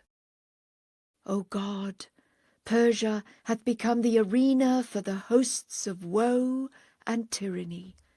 Animosity amongst contending groups hath fanned the flames of injustice and rebellion throughout that land. None can be found there whose breast is not pierced by arrows, whose heart is not wounded by spears. None is there whose body hath not fallen upon the dust heap of infamy and degradation, owing to the growing intensity of contention and strife, and by reason of what the hands of the evil plotters have wrought. Some lean to the right, others turn back on their heels, still others bring upon themselves abasement and retribution. The people have become divided, and the congregation of those who were wrapped in veils dispersed, inasmuch as they have failed to hearken to his decisive decree, and deaf to counsel have cast themselves into the depths of the sea of doubt. O Lord, tribulations have encompassed all the peoples. There is none to dispel them besides thee, and none to forgive our sins except thyself. I beseech thee to shield thy loved ones and protect thy chosen ones from the swirling dust that hath encompassed that land. I implore thee in particular to shield this devoted servant of thine, Ja'far, who hath been praying fervently to thee and supplicating in tears before thy face. He is destitute and hath placed his complete trust and confidence in thee. O Lord, relieve him of his ills, and let him not drown in the deepest abyss of tribulations, or in the fathomless ocean of afflictions. Bestow upon him thy manifold bounties, unravel before him thy hidden mysteries, and preserve him from every affliction and sorrow within the stronghold of thine unfailing protection.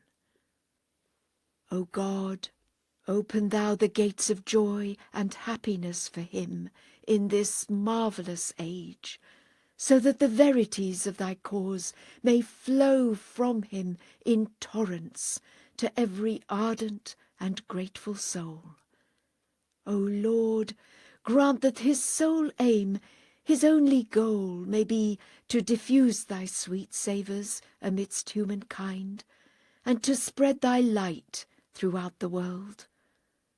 O thou, my compassionate Lord, thou art in truth the God of bounty, the Almighty, the all-glorious, the ever-forgiving. O thou dear friend, thy letter, filled with sighs of grief, was read with the utmost sorrow. Thou hast indeed fallen into grave difficulties, and hast endured extreme hardships.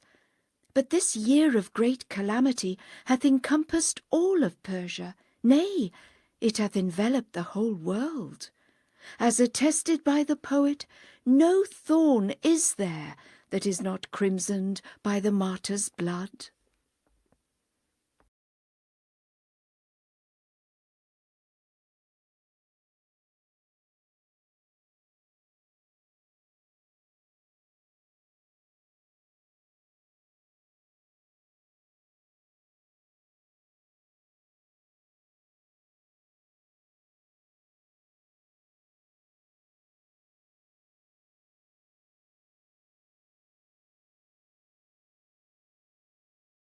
Abdul-Bahá hath also been thy partner and associate in this regard.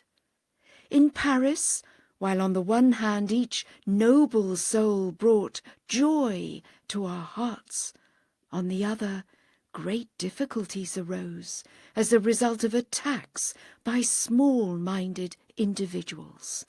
In London, some of the clergy hurled such assaults upon us as are impossible to describe. Wert thou to read the Churchman, thou wouldst know what things have come to pass.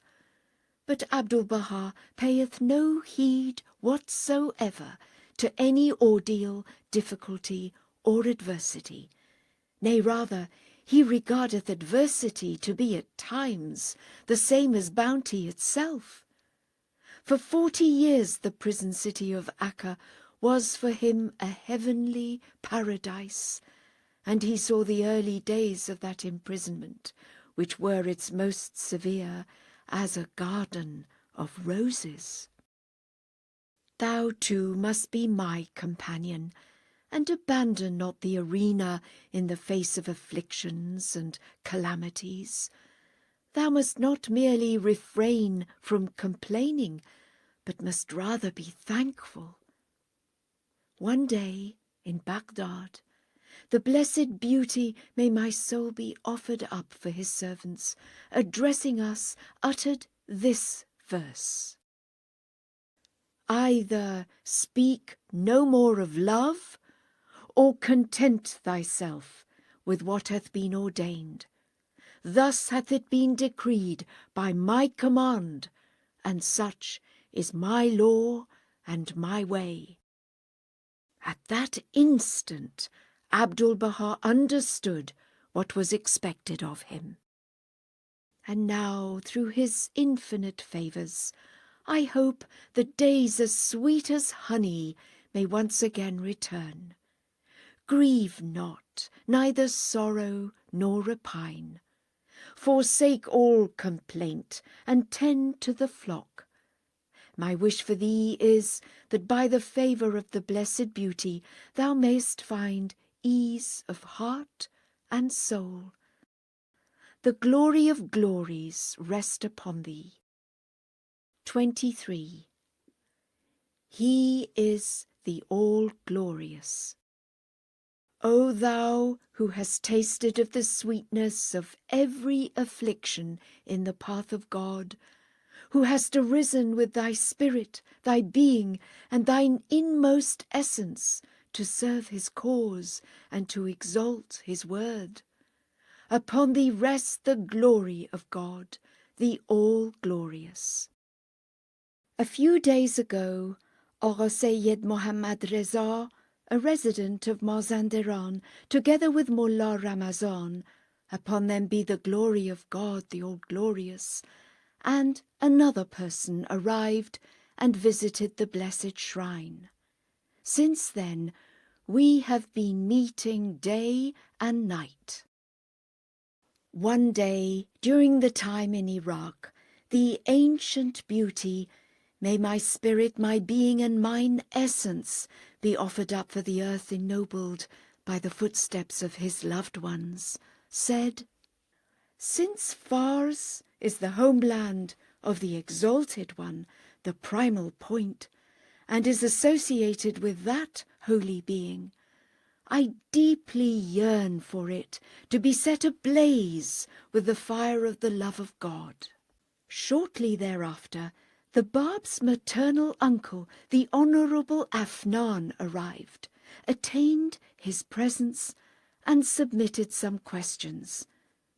The epistle to the uncle, titled the Kitab-e-Iran, was thus revealed. The province of Fars was then set aflame with the love of God, and the light of knowledge dawned forth and shone resplendent from that horizon. Many souls entered beneath the shadow of the word of God, and some, filled with the holy ecstasy of his bounty, hastened to the field of sacrifice and flung away their lives and hearts. Now it is clear and evident from these words of Bahá'u'lláh what must be his irresistible will and desire for the province of Mazandaran. I swear by his holy being, the concourse on high and the denizens of the Abdu'l-Bahá kingdom are expectantly awaiting the time when in that blessed region which is associated with the ancient beauty, may my life be offered up for his loved ones. The ocean of God's love will surge and swell forthwith. The flame of the fire kindled in the burning bush will ignite every tree, whether green or sere. Souls will be raised up who, even as resplendent stars, will illuminate the celestial firmament, and realities will appear, who, like unto manifest signs and upraised banners, will exalt the word of God. Therefore it behoveth thee to ponder so inestimable a benefit, and to seize every means within thy power, that perchance thou mayest manifest God's irrevocable purpose, exert thyself anew, and render a wondrous service to his cause. The glory of God rest upon thee. 24. He is God. O ye who yearn for the beauty of the compassionate beloved, no sooner had he who is the beloved of the worlds, the desire of the spiritually minded, the object of the adoration of the heavenly souls, and the promised one of the people of the Bayan, been made manifest in Iraq, then he stirred and quickened the earth, and shed his radiant light upon human conduct and character. The universe was set in motion, and the whole creation was filled with joy. The reality of each created thing acquired its heavenly significance, and every atom in existence attained unto the divine beloved.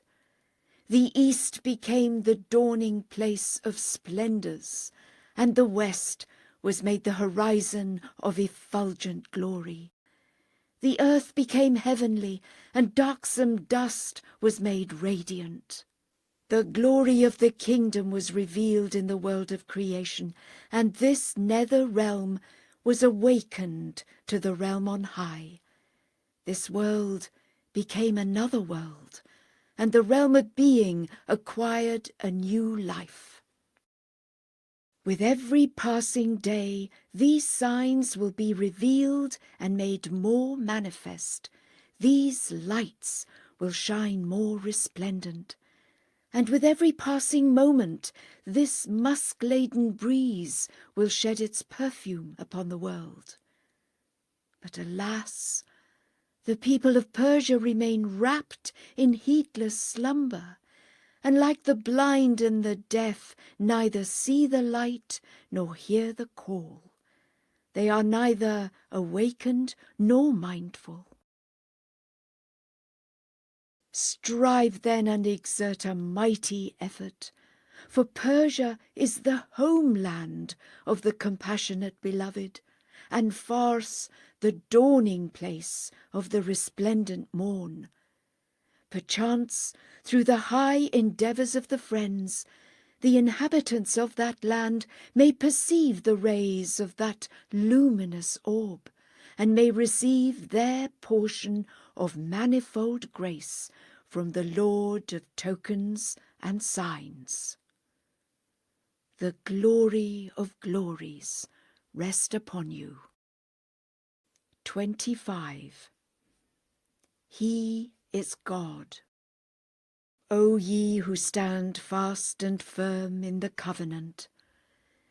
No sooner had the most great luminary of the world risen above the horizon of Iraq and shed its radiance upon all regions from the source of divine glory, than all the bats of darkness with their pomp and pride assailed it from every side, that they might conceal that manifest light from the eyes of his favoured ones, and soar to prominence under cover of darkness in the gloom of night. Since their arguments proved powerless against him, they devised schemes for the departure of the Blessed Beauty. They resorted to innumerable machinations, so that the day star of the world might sink below the horizon of Iraq, and the light of sanctity might be prevented from shining forth from the heights of divine unity. And so it came to pass that they conducted the Blessed Beauty from the east to the west. But this exile and isolation became the means for the exaltation of the Word of God, and led to the diffusion of the divine fragrances. The eagle of his cause soared unto the summits of grandeur, and the day star of his word shone forth from the horizon of might and power. This abasement became a source of confirmation, this remoteness a means of reunion. The vitality of God's faith was strengthened, and its fame was noised abroad. The faith was already renowned in Persia, but this exile caused the whole earth to resound with its praise, and its reputation to spread throughout the world. Though this should have served as a lesson, it led to more heedlessness among the ignorant. Soon afterwards they once again hoisted the banners of hatred, sowed the seeds of malice in the hearts, and incited certain foes to oppose him. They found a means and an instrument in the person of Mirza Yahya, the nominee of the Bab. His Excellency the Ambassador used this undiscerning individual as his chief instrument for stirring up mischief. Mirza Yahya had fondly imagined that if the lamp of the realm of glory could be removed from its niche in the west, this new cause and its flood of abounding grace would be reduced to naught. He therefore joined forces with the ambassador, and began both overtly and covertly to stir up a myriad storms of mischief and sedition. He imagined that this harm would befall the ancient beauty, and that such malice would injure his blessed person, while he himself would remain safe and secure. How very far otherwise it proved to be. When the fire of dissension blazed high, that ignorant one was exiled even before the departure of the beauty of the All-Merciful, and he remaineth to this very day lamenting in the abyss of disappointment and loss. However, when that resplendent sun rose above the horizon of his prison, the light of his sanctity was shed over the Holy Land. God's burning fire burst into mighty flames, and the heat of his love blazed fiercely in the midmost heart of the world. The all-embracing reality of the Word of God rose from the nadir to the most exalted zenith, and the mystery of these words was made manifest. Fain would they put out God's light with their mouths, but God hath willed to perfect his light, albeit the infidels abhor it. How well hath the poet said, "Even a foe can become the source of good, were this to be the Lord's desire." Behold the greatness of God's inscrutable wisdom.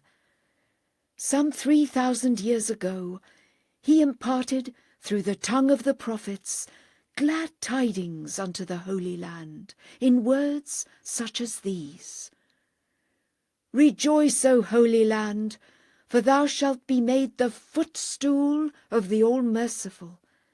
The tabernacle of the Lord shall be raised, the sweet savours of holiness shall be diffused, and the day star of holiness shall shine forth. Rejoice with exceeding gladness, O Holy Land, rejoice. That bright moon shall beam forth in thy heaven, and that glorious sun shall shine resplendent from thine orient." He who is the desire of the world wished through his consummate wisdom to fulfill the promises of the prophets uttered some 2,000 or 3,000 years ago. He roused up his enemies and made them the instruments of his all-swaying power, so that they might uproot their foundations with their own hands, and banish this resplendent light from the niche of its native land, that thereby its radiance might shine upon the Holy Land, and the promises of the prophets be fulfilled. This sacred veil might be made the gathering place of the friends of God, and these hallowed precincts become the focal centre of the celestial arena, and the light of divine unity might shine forth, and the darkness of ignorance be dispelled. This verily proceedeth from the consummate wisdom and manifold bounties of your Lord, and the all-encompassing mercy of the beloved of your hearts. 26. He is God. O thou beloved scion of him that hath been immersed in the ocean of divine forgiveness. A long time hath passed since I last wrote. This hath been due to the numerous occupations that deny me a single free moment, and that are moreover compounded by woes and trials. Among other things, in these days Abdul-Bahá hath once again been confined to prison in Acca, by reason of the great mischief stirred up by the people of malice, and the lengthy letters teeming with disruptive charges against him that they have dispatched to Constantinople, as well as other devices to which they have resorted, and which it is not advisable to mention here.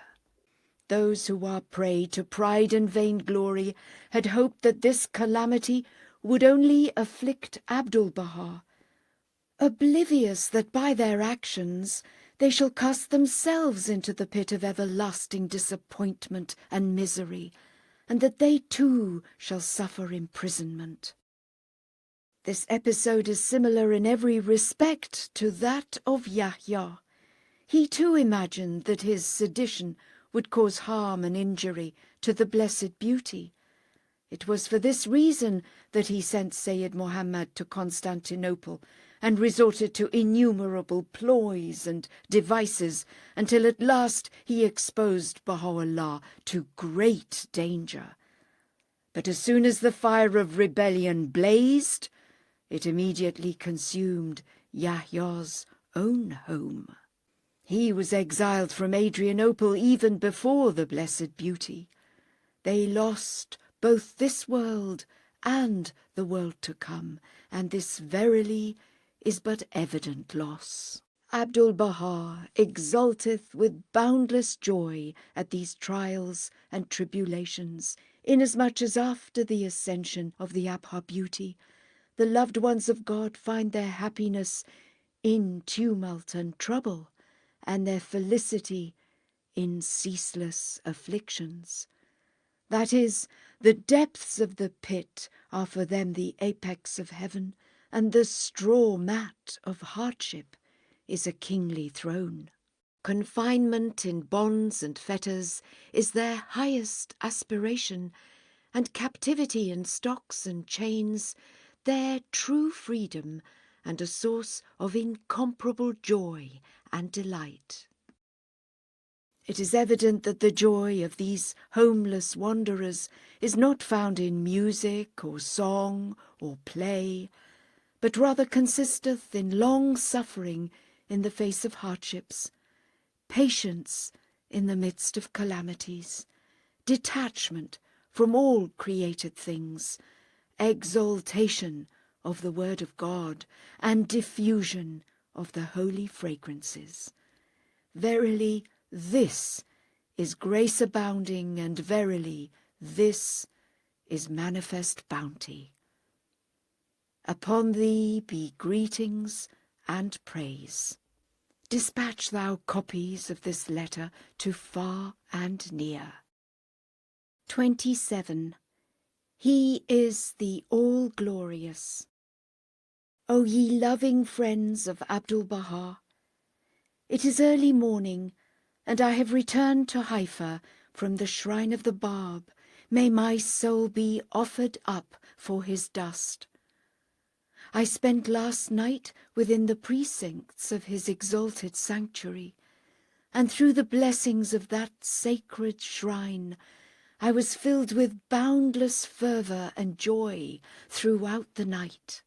The sweet savours of holiness wafting from his resplendent sepulchre so perfumed my soul and caused my heart to quiver that my thoughts turned towards you, spiritual friends, and I began to write this letter. Despite countless concerns and manifold vicissitudes, I have set all aside and called to mind the countenance and character of the beloved of my heart and soul. Consider how great is my affection for you. Your city was honoured for a long time by the footsteps of the Blessed Beauty. Tablets were revealed continually therein, and those who attained his presence hearkened to his blessed words. Among them was a well-known Persian who associated with him. This person was secretly an intimate and close companion of the ambassador, who sought his counsel on various matters. The Blessed Beauty was forbearing towards this man, and turned a blind eye to his behaviour, and he, imagining Baha'u'lláh to be unaware of his hidden motives, professed devotion to him. Finally, one day, the Blessed Beauty addressed him thus: I have a message for His Excellency the Ambassador. Convey it to him, saying, Thou hast done thine utmost to shed our blood, and hast imagined thyself capable of uprooting this sacred tree. But how far, how very far is this from the truth? This blessed tree is immovable, and its roots are firmly fixed. No axe can sever them, even should all the kings of the earth arise with all their might to do so.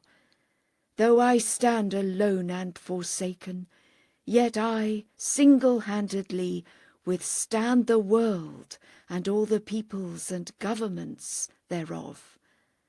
Ere long these dark clouds shall be dispelled, and the Sun of Truth shall shine resplendent in the plenitude of its glory.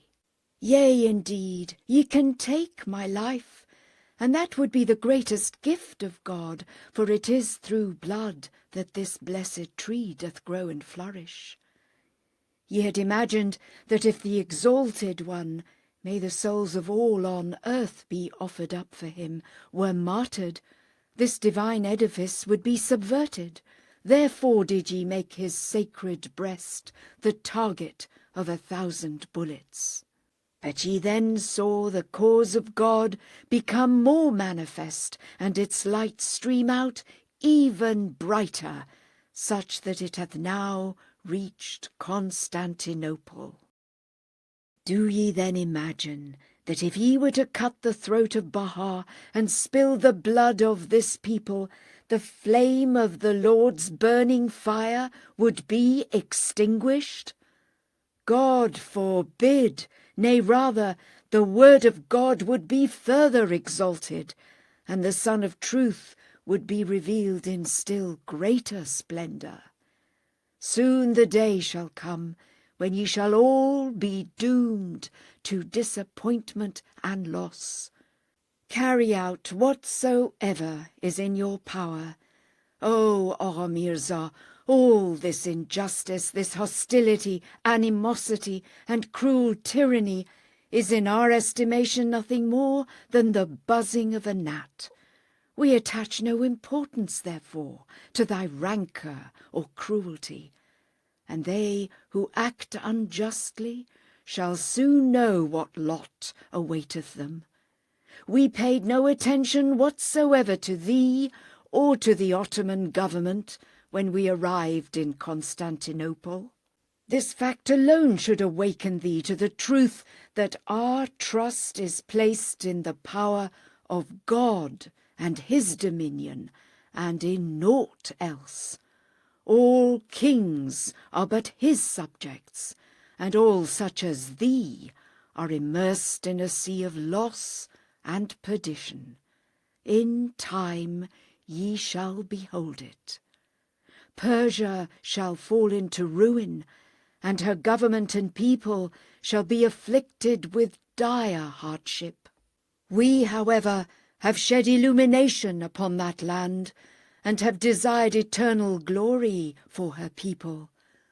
Though at this time Persia standeth obscure amongst the nations, the day shall come when this mighty cause will have made her people most honoured and esteemed by the whole world. In brief, the Blessed Beauty continued to speak in such severe terms that person left and never returned. Now, praised be to God, a fragrant breeze hath wafted over Constantinople, which shall perfume that land with musk. The friends must conduct themselves with the utmost constancy, steadfastness, and wisdom, and remain perfectly assured. My fervent hope is that each one of them may become even as a brilliant light, and that the divine teachings, which are the source of illumination for humanity and the cause of the peace and tranquillity of the world, may be diffused with the utmost wisdom.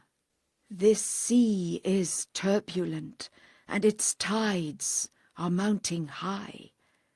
I implore him tearfully at eventide and at dawn, supplicating his unfailing aid and assistance for the beloved of the Lord.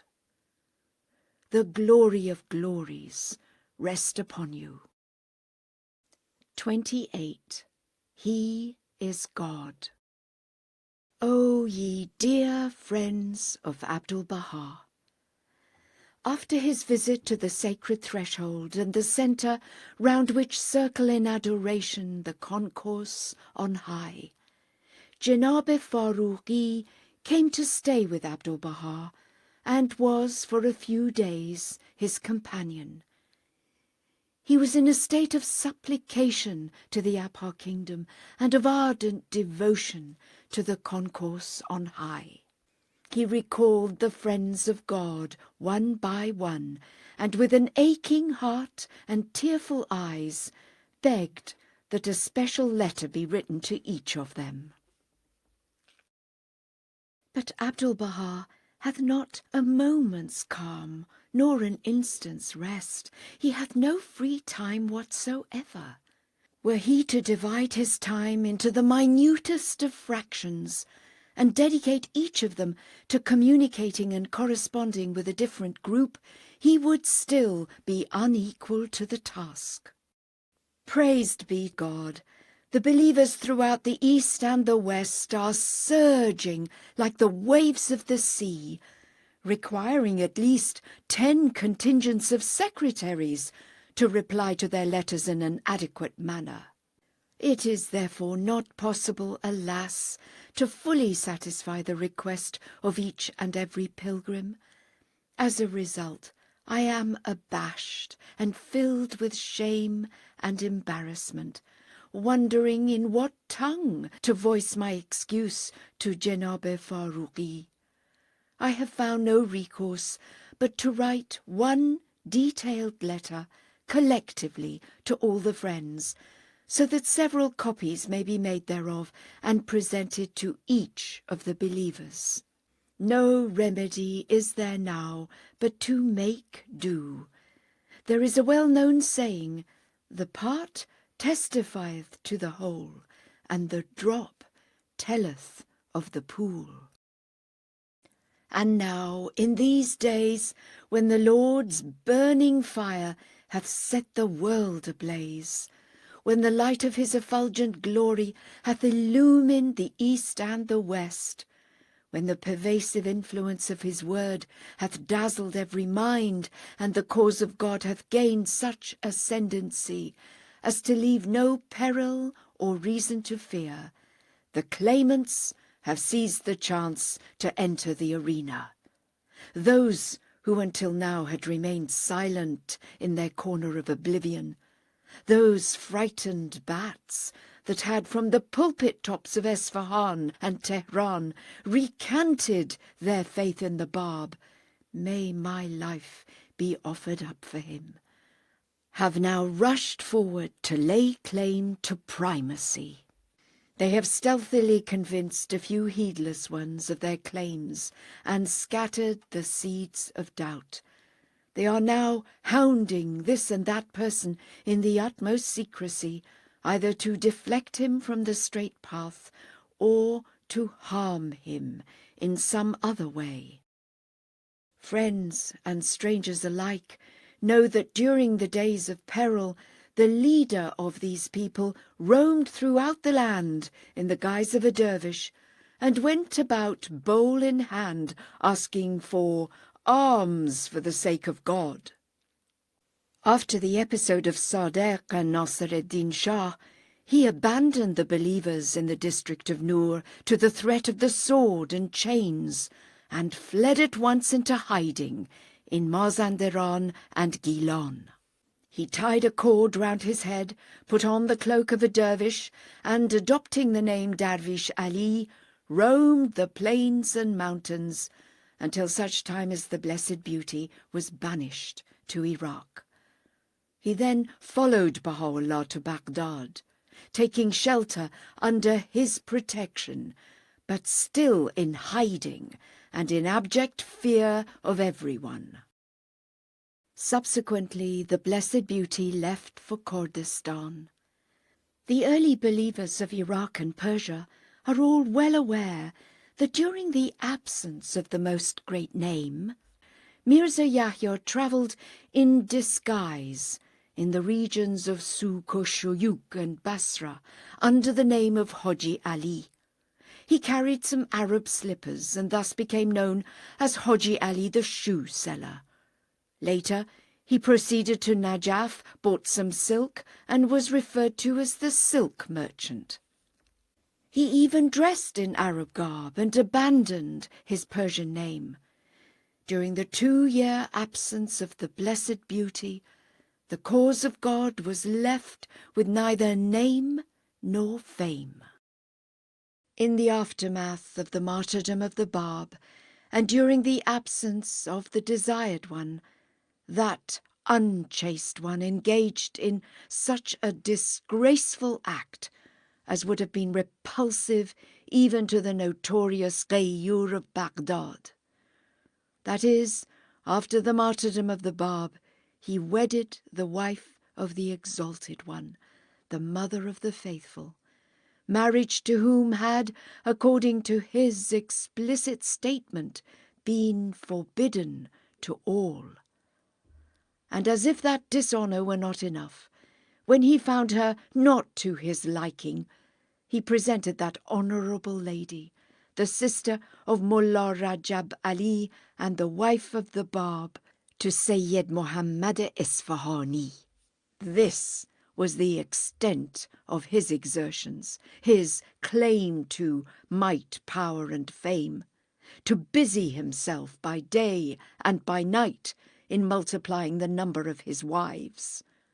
He even summoned his own wife's sister, Ruqayyah Khanum, from Mazandaran, and married her too, thus being married to 2 sisters at the same time. He also wed the sister of Mirza Nasrullah Tafreshi.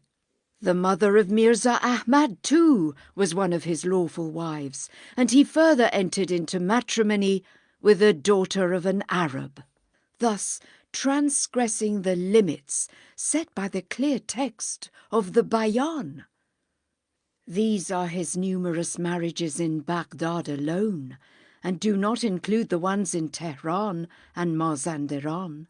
Should ye investigate the matter, the truth of this verse would be made clear and evident. He was calamity itself, that huntsman who passed through our grove. We shall not expatiate further on this matter.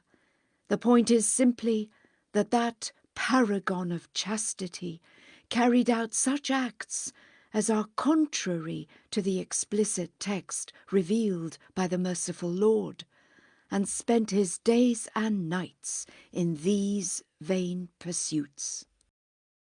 Dear God, in what way did he assist the faith during this time? How did he serve the cause of the Most Exalted One? Is there anyone who could claim to have been taught the faith by him? Was he able, during his 40 years in Cyprus, to guide a single soul? Nay, he was incapable of educating even his own children. Could greater incapacity be conceived than this? They call upon that beside God which can neither hurt them nor profit them. Surely bad the Lord, and surely bad the vassal. When the Blessed Beauty returned from Kurdistan, only a small band of believers had remained in Persia, and those in Iraq had grown dispirited and had sunk into apathy. Not a murmur was heard anywhere, nor a single sound. Any believers who were still present were in the depths of apprehension, fear, and despair. Upon his arrival in Baghdad, however, the Most Great Name flung open the doors and issued a universal summons. The call of God was raised, and the fame of his cause noised abroad. Day and night the leaders and the learned from amongst all peoples attained his holy presence. The flow of questions and answers was constant, and one and all testified to the sufficiency of his replies. As a result, fear and dread caused Nasr-ed-Din Shah to grow impatient and agitated. He resorted to every measure and wrote a letter in his own hand to Sultan Abdul-Aziz requesting the banishment of the Blessed Beauty beyond Baghdad. He claimed that Persia was in danger, that the government was greatly alarmed, and that harm would ultimately befall both governments. Thereupon Abdul-Aziz issued his decree for the departure of the Blessed Beauty. Yet, although subject to banishment and exile, Baha'u'lláh nevertheless moved with the utmost dominion to the garden of Najib Pasha, where for 12 days the cause of God was exalted to such an extent that the governor, Namek Pasha, all the high-ranking officers of the army and the province, the country's religious dignitaries, and the nation's notables came by day and by night to attain his presence. All this notwithstanding the fact that he was to outward seeming an exile. Yet the pervading influence of the cause of God, the sublimity of his word, and the diffusion of the divine fragrances were such that those few days were passed in intense joy and delight, and the Rezvan festival was inaugurated. Baha'u'lláh then departed with the utmost sovereignty, and to this all the people of Iraq bear witness and testify. But that paragon of chastity, dressed in the garb of a dervish and accompanied by a certain Arab named Zaher, at one time contemplated journeying to India, and at another considered travelling to the regions of Egypt. He finally sent word saying, "I am afraid to stay here after your departure, so I will hasten to Mosul and await your arrival there." At that time, it was rumoured that the Blessed Beauty and the company of his followers were to be delivered up to the Persian authorities in Kirkuk, a city between Mosul and Baghdad, near the Persian border. For this reason, he said that he would join us in Mosul, because he assumed that whatever was to transpire would take place before our arrival in that city. When we reached Mosul, a tent was pitched on the bank of the Tigris, where the notables of the city, officials and others, flocked in groups to his blessed presence. One night, the above-mentioned Arab Zaher arrived, saying that the individual in question was lodged at an inn outside the city and wished to meet with someone. My uncle, Mirza Musa, went in the middle of the night to meet him. Mirza Yahya inquired about his own family, and was told that they were among the companions, and had their own tent, and that he could join them, should he so wish. He said, "I do not at all consider it advisable for me to do so, but there is a caravan which will be leaving at the same time as yours, and I will be among that group." Thus did he reach Diyarbakr, with a black cord round his head and an alms bowl in his hand, consorting only with the Arabs and Turks in the caravan. At Diyarbakr he sent word saying, "I will spend the nights with my family, and will return to my caravan in the morning." This too was carried out. Since Haji Sayyid Muhammad knew him from before, he recognized him on sight and visited him, saying that he was a Persian dervish and an acquaintance of his. But as the other friends had not seen Mirza Yahya before, they did not at first recognize him. So it was, until a disagreement arose between him and Sayyid Muhammad. At that juncture, the paragon of chastity came into the presence of the believers who were still with us and complained about Sayyid Muhammad. When Sayyid Muhammad entered Baha'u'llah's presence, he said, "I disagree with him on a particular question. He saith that a mirror always sheddeth light, and I say that it is possible for a mirror to become veiled. It shineth as long as it is turned towards the sun, but the moment it turneth away, it becometh dark."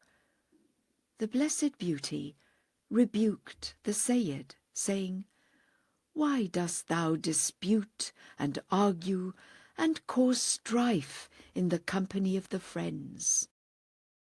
Subsequently, Baha'u'llah's convoy arrived in the utmost dominion at the seat of the royal throne, and he comported himself with all-sufficing glory. The Most Great Name did not meet with any of the ministers or representatives, nor did he pay them the least attention. 29. He is God. O thou who art steadfast in the covenant, thy letter of 12 Zil-Qa'dah 1337 was received, but the earlier one hath not arrived. Thou hast written that as a result of the attacks of the enemies, thou and thy father were forced to leave your home. It hath ever been thus. Abraham departed from his native land, but his departure became the cause of joy.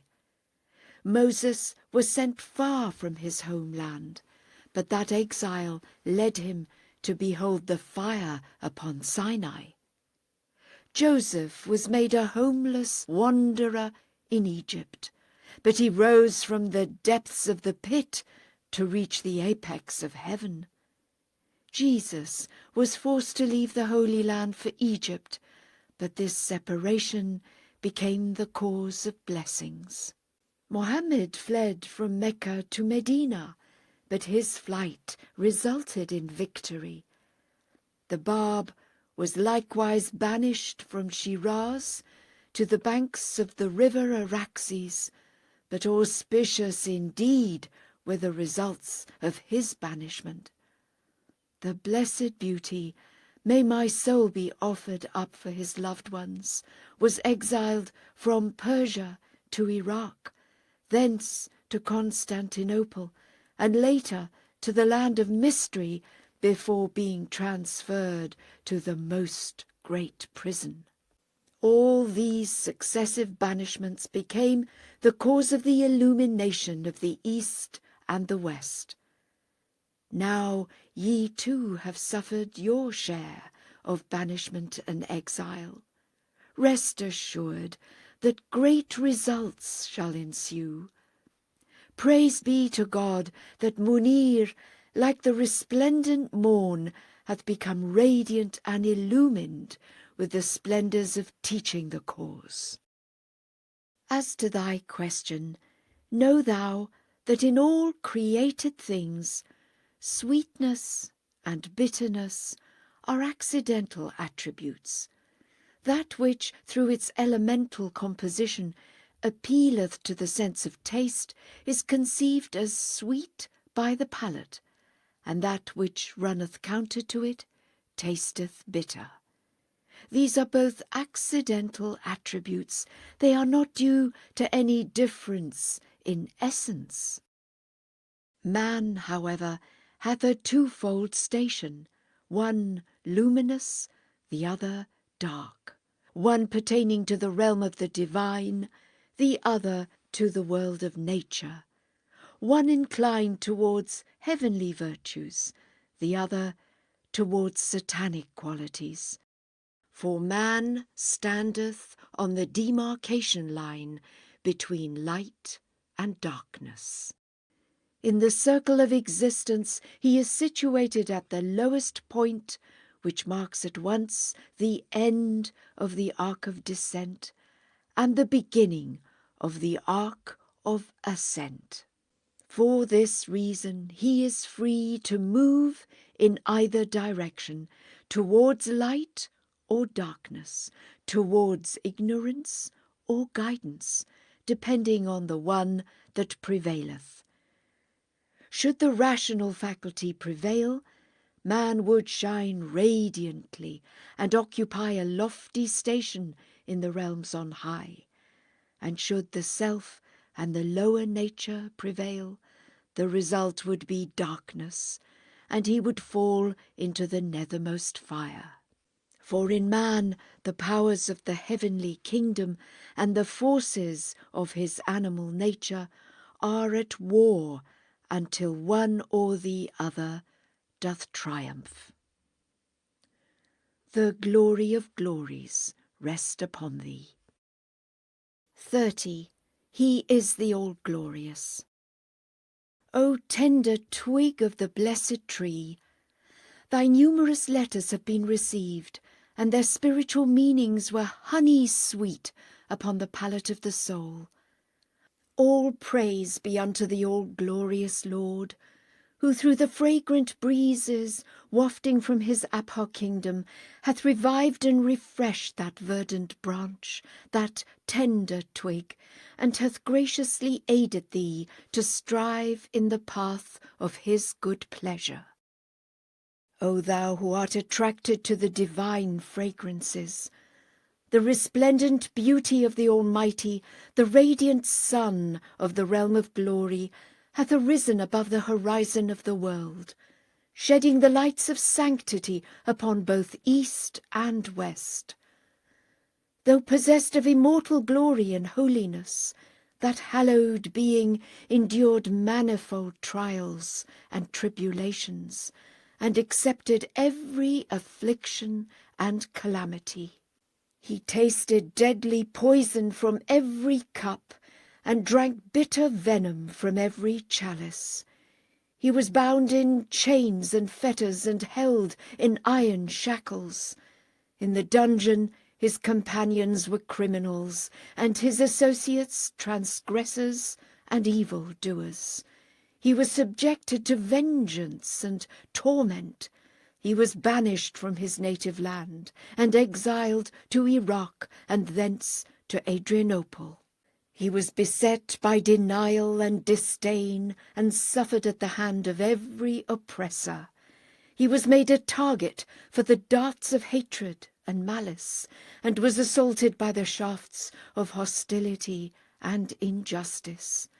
He was consigned to the most great prison, and condemned to its oppressive confines.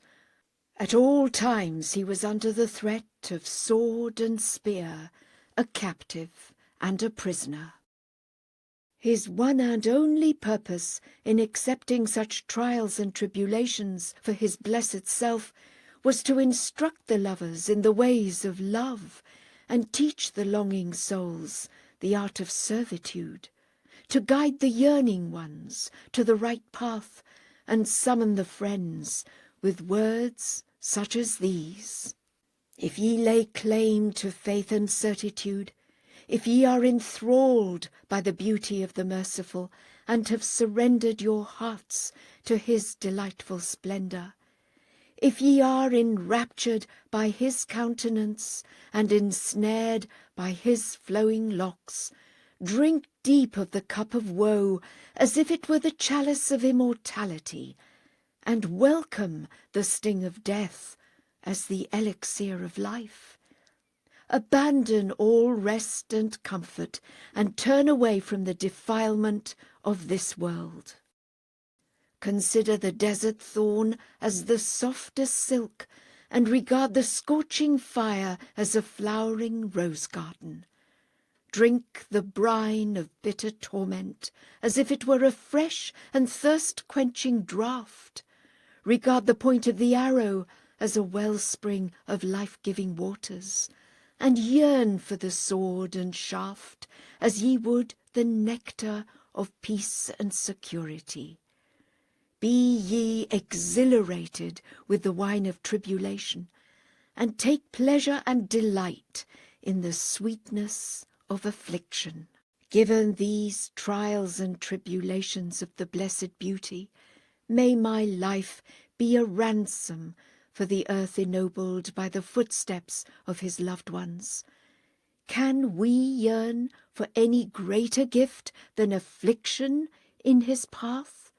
Can we seek any balm other than a wound suffered for his sake, or any remedy except pain itself? Can we wish for any refuge save moments of fear, or any haven other than occasions of abasement? Can we hasten to any field but the arena of sacrifice, or desire any solace for our souls save the blade of tyranny? Nay, by him whose might extendeth over all things.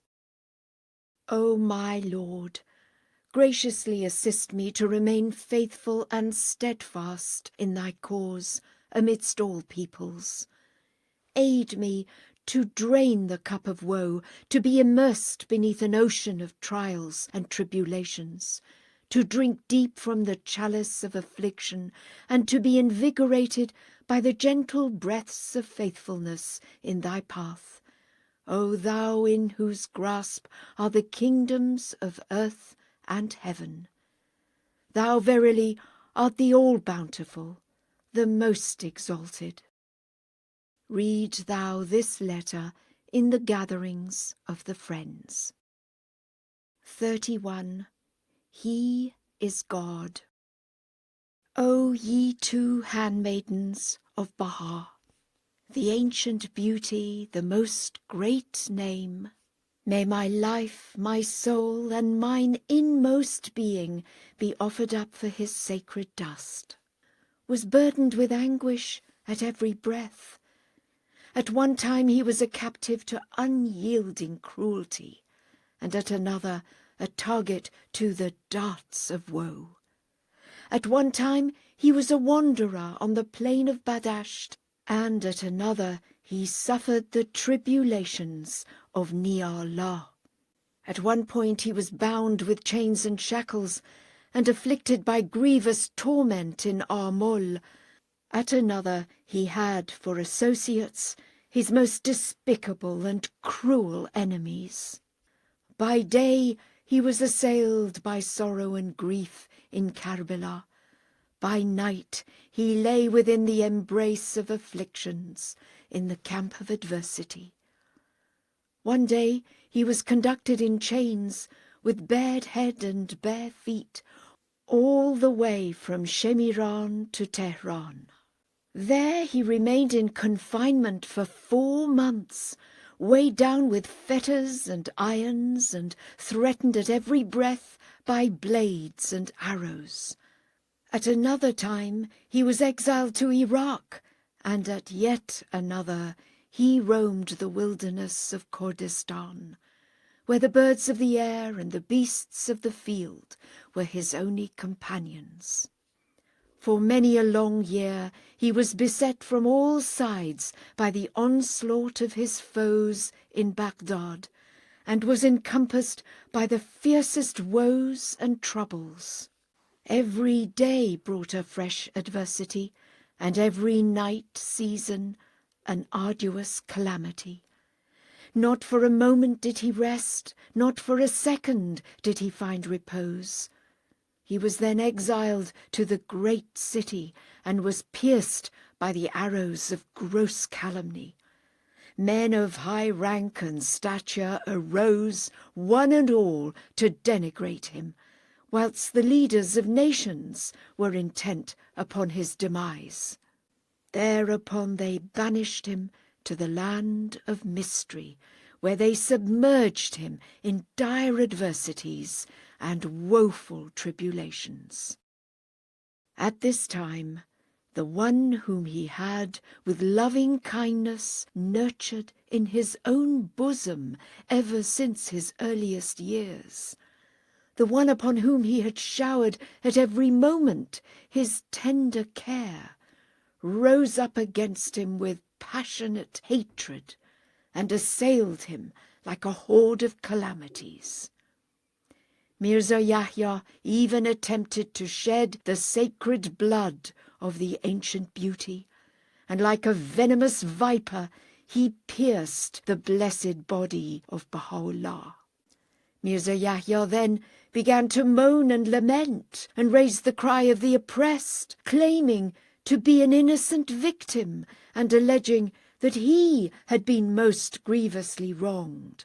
He wailed and groaned, sighed and moaned, and like the envious brothers, he cast the Joseph of the Egypt of existence into the depths of a darksome pit.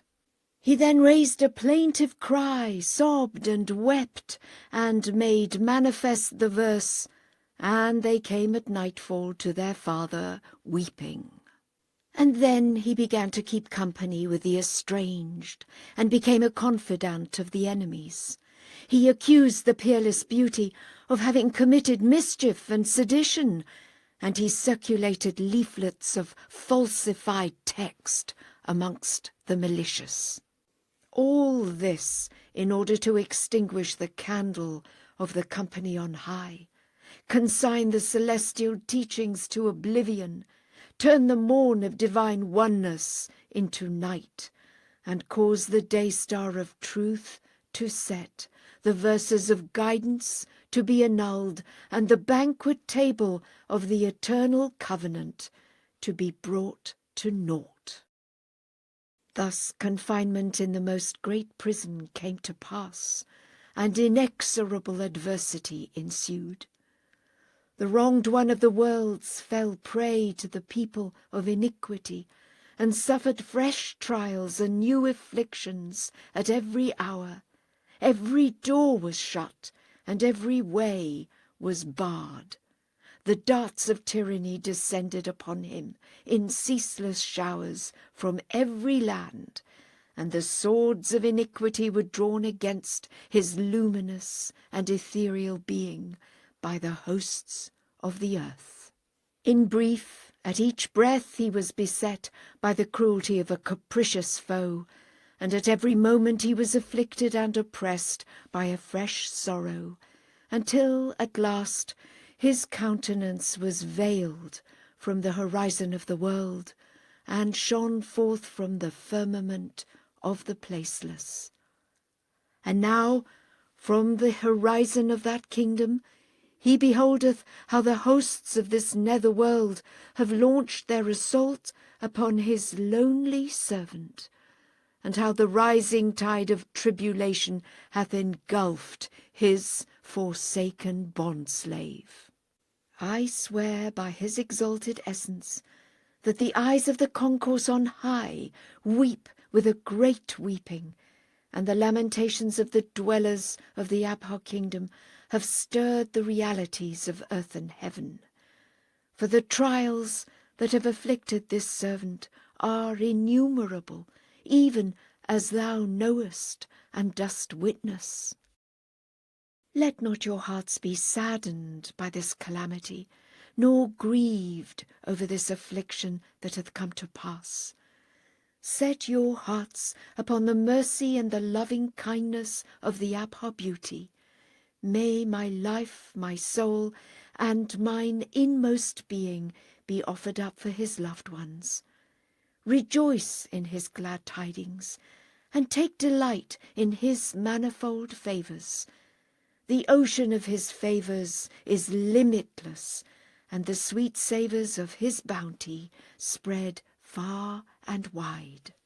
The eye of his tender mercy watcheth over all, and his overflowing grace is vouchsafed unto all, especially unto you, who are the remnants of the King of Martyrs and the victims of oppression in the path of the Almighty. The gaze of his particular loving kindness is directed towards you, and the radiance of his special bounty is cast upon you. Wherefore render ye thanks unto the Beloved for having been favoured with such bestowals and made the recipients of such mercy. The glory of God rest upon you, O kindred of the King of Martyrs. 32. O beloved friends of Abdul-Bahá, no sooner had the hand of divine power raised the tabernacle of everlasting glory, the tabernacle of the oneness of humanity in the midmost heart of the world, then he opened wide the portals of supreme mercy before us all, addressed us in hallowed accents in the hidden words, honoured us with the title of O my servants, associated us with his own self, and freed us from distress and fear. He spread wide the banquet table of bounty and issued a universal invitation. He prepared for us all manner of heavenly food and bestowed upon us divine favours and heavenly gifts. He delivered us from every heavy load and relieved us from every grievous burden. He enjoined upon us only laws, ordinances, and teachings that bestow life to the soul and cause it to draw nigh unto the best beloved. His laws all grant liberation rather than restriction. They confer freedom rather than limitation. They impart joy and radiance rather than constraint. The laws and ordinances of all former religions included the waging of holy war, resorting to bows and arrows, swords and spears, chains and shackles, and the threatening and beheading of every hostile oppressor. But in this wondrous dispensation, the Blessed Beauty hath delivered the friends from this heavy burden. He abrogated contention and conflict, and even rejected undue insistence. He exhorted us instead to consort with the followers of all religions in a spirit of friendliness and fellowship. He ordained that we be loving friends and well-wishers of all peoples and religions, and enjoined upon us to demonstrate the highest virtues in our dealings with the kindreds of the earth.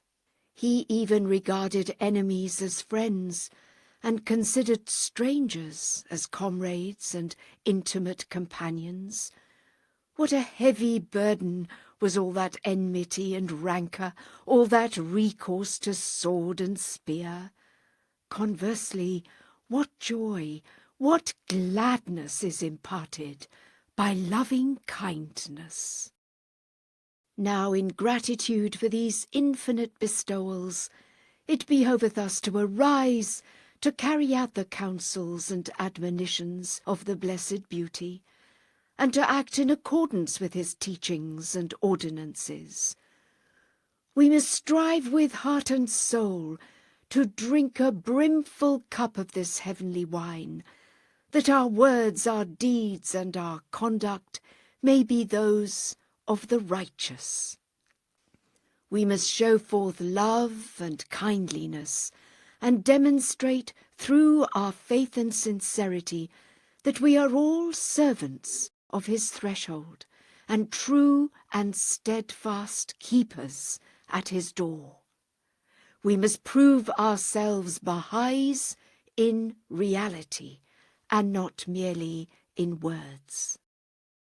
Abdul-Bahá yearneth to join the friends in servitude to the threshold of Bahá, but he is abashed, and doth sigh, lament, and repeat this verse by day and by night. Before the friend, how can I ever lift my face, abashed that I did naught to befit his grace?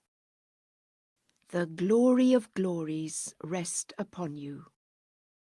33. He is God. O thou scion of a cherished friend! Thy letter was received in Alexandria. It was long since there had been any news, and so it brought gladness and joy. For 43 years, Abdul-Bahá was a prisoner in the city of Akka, during which time he conducted affairs in such manner that even strangers acknowledged them to be, under all circumstances, in accord with the good pleasure of the peerless Lord. His love, affection, care, and consideration for every soul was such that all the peoples and kindreds marvelled at it. Each and all showed the utmost respect and reverence. At first, the decree of the iniquitous sovereign was most harsh, placing Bahá'u'lláh in such strict captivity that even I would be denied access to his holy presence. Nay, more, the ancient beauty was to be confined alone and forsaken, and to remain under vigilant watch day and night. However, the conduct of Abdul-Bahá was such that the pavilion of the blessed beauty was finally pitched with utmost dominion and majesty upon Mount Carmel, and his blessed being came to reside outside the citadel of Akka, living with the utmost might and honour in the only mansion of that region, utterly detached from all others. Indeed, the governor of Akka pursued me unrelentingly for 5 years, begging permission to attain his holy presence, but the blessed beauty would not grant him leave to do so. One day, this servant set out to attain the presence of Bahá'u'lláh and started walking from Akka towards the mansion. All the officials and even the governor himself accompanied me on foot.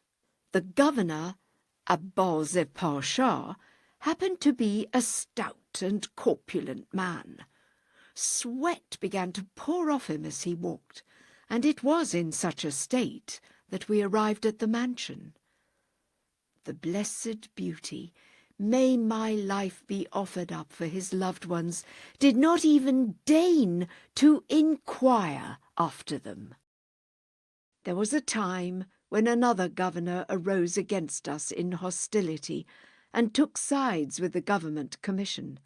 This governor induced someone to send secretly a document containing strange allegations against us to the royal court, which then returned the document and called for an inquiry. The governor and the delegation subsequently wrote a harshly worded report, evincing great enmity and hatred towards us. However, this servant dismissed the governor and the delegation. Such was the degree of our influence, as is known to friend and stranger alike. Now our so-called friends have brought matters to such a pass that we must be forbearing even with a low-ranking officer. They have carried their flattery to such extremes that it hath become necessary to waste all our time, spending our days and nights countering their slanders. These friends are continuously seeking every means in their power to hurl grievous calumnies at Abdul-Bahá, that perchance he may be banished from the city of Akka, and they may find a vast arena in which to spur on their chargers. I have, however, of mine own accord, undertaken a journey to this land, and have left the arena to them, so that it may become evident that even in my absence they are not and never shall be capable of making a move, however inconsiderable, except to flatter this or that person. Even should the nightingale forsake the rose garden, the raven and the crow would still not acquire any charm. In brief, we are at present engaged in serving the sacred threshold in this country, and we fain would hope that this journey may yield fruit, and that we may advance and exert ourselves in the field of servitude. Pray ye fervently, and with tears supplicate his kingdom of sanctity, that in thraldom to the threshold of Bahá, this servant may be, however slightly, delivered from shame. Perchance, God willing, he may be graciously aided to attain a dewdrop of the ocean of servitude, for thus far he hath achieved naught but regret. If it please God, perchance aid and confirmation from the Abha kingdom may be vouchsafed unto him in the days to come, and this cherished hope may be fulfilled, if only to a small degree. Praise be to God that thou, the son of one who is well favoured at the threshold of the Lord, art attracted to the kingdom of Abha.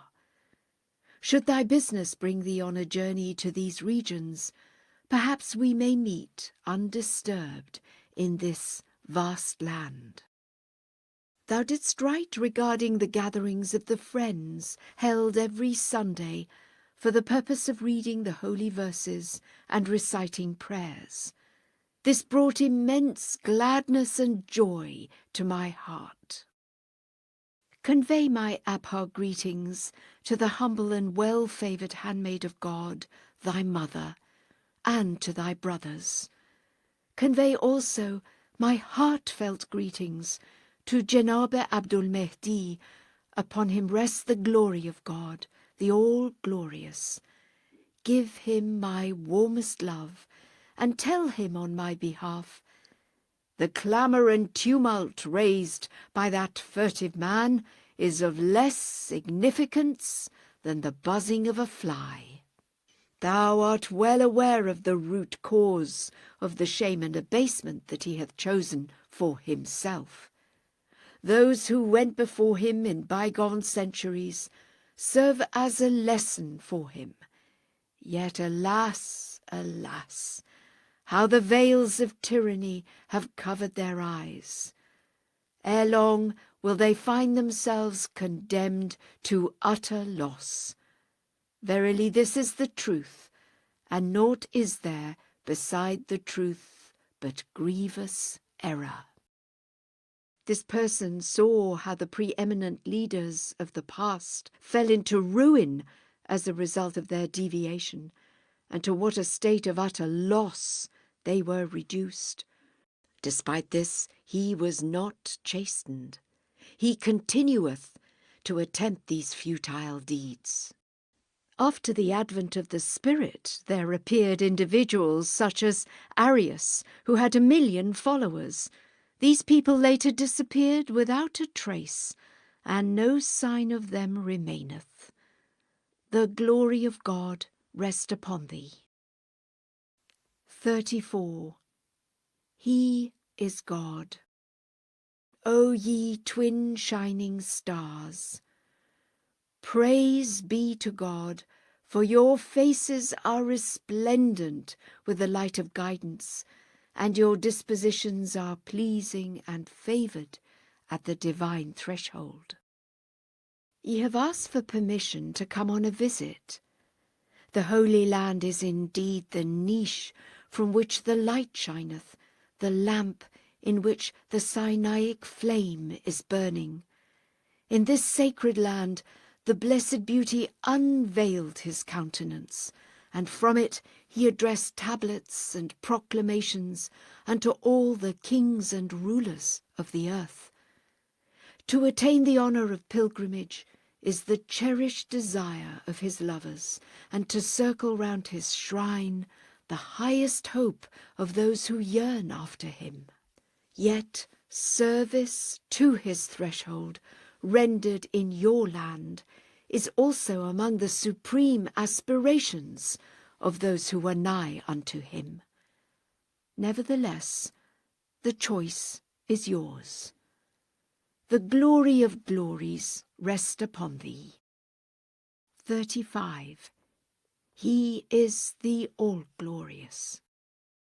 O ye true friends, the letters ye wrote, the pages ye penned, and the names ye mentioned were all received in the Holy Land.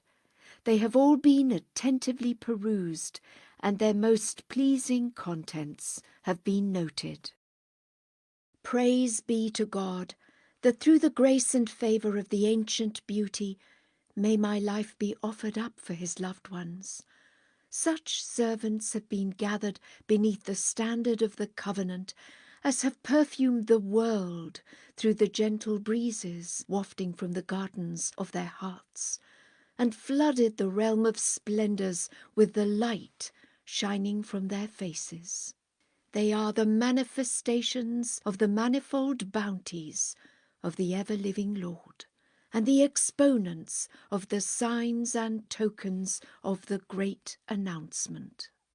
They are the dawning places of the stars of guidance, and the day springs of the mysteries of loving kindness, the sweet savours of the rose gardens of divine unity, and the fragrances of the meads of oneness. The immovable mountains of the covenant and testament, and the well springs of the soft flowing waters of joy and certitude. The fruitful trees of the paradise of faith, and the birds of holiness soaring above the meadows of understanding, the shining lamps in the assemblage of divine mysteries, and the embodiments of purity in the gathering of the righteous. They are graciously aided by the hosts of the Abha kingdom, and favoured with the assistance of the angels of the celestial concourse. O ye loved ones of the Abha beauty, O ye friends of the Almighty Lord. Unloose your tongues in thanksgiving for this supreme bestowal, and render praise unto the peerless Lord that ye were singled out for this grace and favour, and numbered amongst those who have attained the heights of servitude. Gird up the loins of endeavour, and step into the circle of the angels of the paradise of oneness. Thus may ye on the shores of the most great ocean net the fish that thirst for the seas of divine knowledge, and in the fields of unity catch the gazelles that seek the meads of reality, so that through the unfailing aid and bounty of the Lord ye may gather together all nations beneath the shade of the word of oneness. Thus may the fragrances of God spread through the east and the west, and the magnetic forces of the All-Merciful stir the world of being into motion. Thus may the mysteries of this holy cycle be made manifest, the signs of the dispensation of the most great name be revealed, the garden of the world be rendered fertile, and the orchard of creation bear luscious fruits. Thus may the candle of divine unity be kindled, contingent limitations be consumed away by a single flame of the Lord's burning fire. The lights of guidance shine, and the darkness of ignorance and blindness be utterly obliterated. When Christ winged his flight unto the limitless realms, he left behind 11 disciples. As they arose, with a seeing eye and a hearing ear, with an eloquent tongue and an unshakable resolve to magnify the word of God, they so flourished that each became like unto the tree whose root is firmly fixed, and whose branches reach unto heaven, yielding its fruit in all seasons. Simon Cephas, who was the shining moon amongst those stars of guidance, was to outward seeming no more than a fisherman on the Sea of Galilee. And yet, because he arose with fixed resolve and the utmost vigour to spread the signs of God and gather together the righteous, the light of his servitude shone with such brilliance above the horizon of existence that the very sun and moon were left bewildered and circled moth-like around that resplendent candle.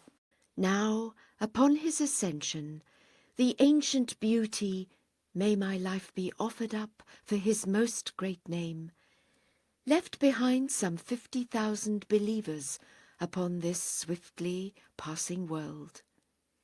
He educated them, one and all, through the sweet sense of holiness, opened the doors of manifold grace before their faces, nurtured them in the bosom of his loving kindness, and taught them the lessons of the Spirit in the school of insight. Would it not be regrettable if we were to sit dispirited or remain lost and bewildered? If we were to prefer the path of comfort and repose, seeking freedom from all cares? This is not faithfulness. This is not sincerity. This is not the path of guidance. Ere long our days shall draw to a close, and the birds of the meadows shall carol the anthem of departure. Ere long the lamp of health shall be quenched, the darkness of death shall prevail, and the resplendent morn of the life to come shall dawn. Let us then strive with earnest endeavour to arrive at the heavenly kingdom with radiant faces, and in the realm of glory be admitted into the circle of those who have remained fast and firm. Consider what a fire of guidance 11 souls kindled on the summits of the world, when they endured all manner of woes and trials, and arose with all their hearts. Now, were we to arise as we ought, armed with the assured confirmations of the Abha kingdom, what splendours would be made manifest, and what results would ensue! I swear by the beauty of the All-Praised, by his upraised standard, and by his sheltering shade, that such a conflagration would blaze up in the heart of the world, as would melt the very rocks and clods of earth. O friends, make ye a mighty effort. O loved ones, arise and bestir yourselves. Occupy yourselves not with the tales and accounts of those who waver in the covenant, for these are but confused dreams and idle and childish talk.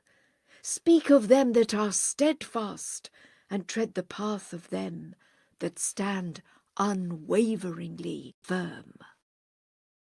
The duty of long years of love obey, and tell the tale of blissful days gone by. 36. He is the most glorious. O thou verdant, fresh, and radiant leaf! Were we to weep and moan for 100,000 years at this supreme affliction, to sigh and lament, to rend our garments in sorrow, to shed tears and heap dust upon our heads, and to pine away with grief, this pain would never be stilled, this wound never healed, this fire never quenched. It behoveth us, therefore, to see ourselves at every breath as standing ready to depart to the next world, and to arise to carry out that which is conducive to eternal life, and would cause us to ascend unto the kingdom and to attain the court of his presence. The glory of God rest upon thee. 37. He is God. O thou who hast fixed thy gaze upon the kingdom of glory.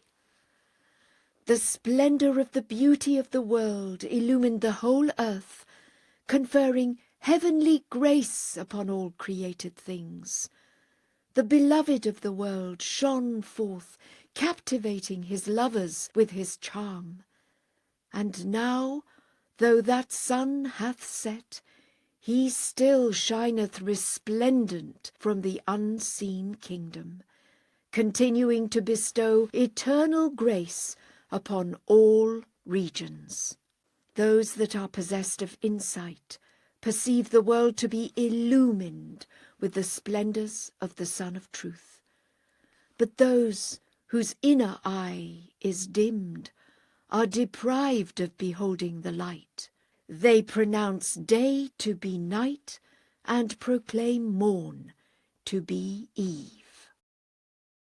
Say, O hapless one, that sun shall never set, nor shall that day-star of the realm of glory ever wane.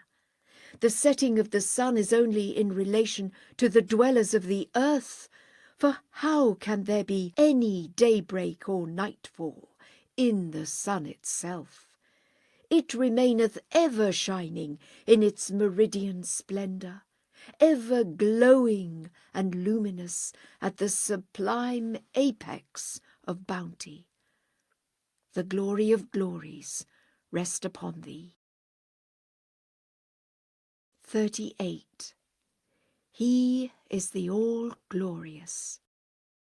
Those loved ones of God who have turned from the Mosaic gulf towards the ocean of the Almighty Lord and the billowing waters of his ancient beauty have at all times been remembered in the court of his manifold bounties and in the presence of the Lord of hosts.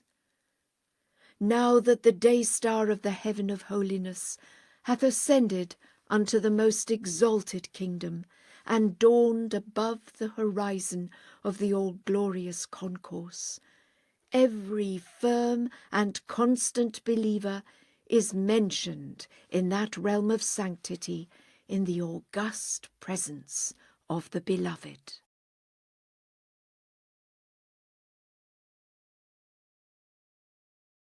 Despair not over this grievous calamity, this dire affliction.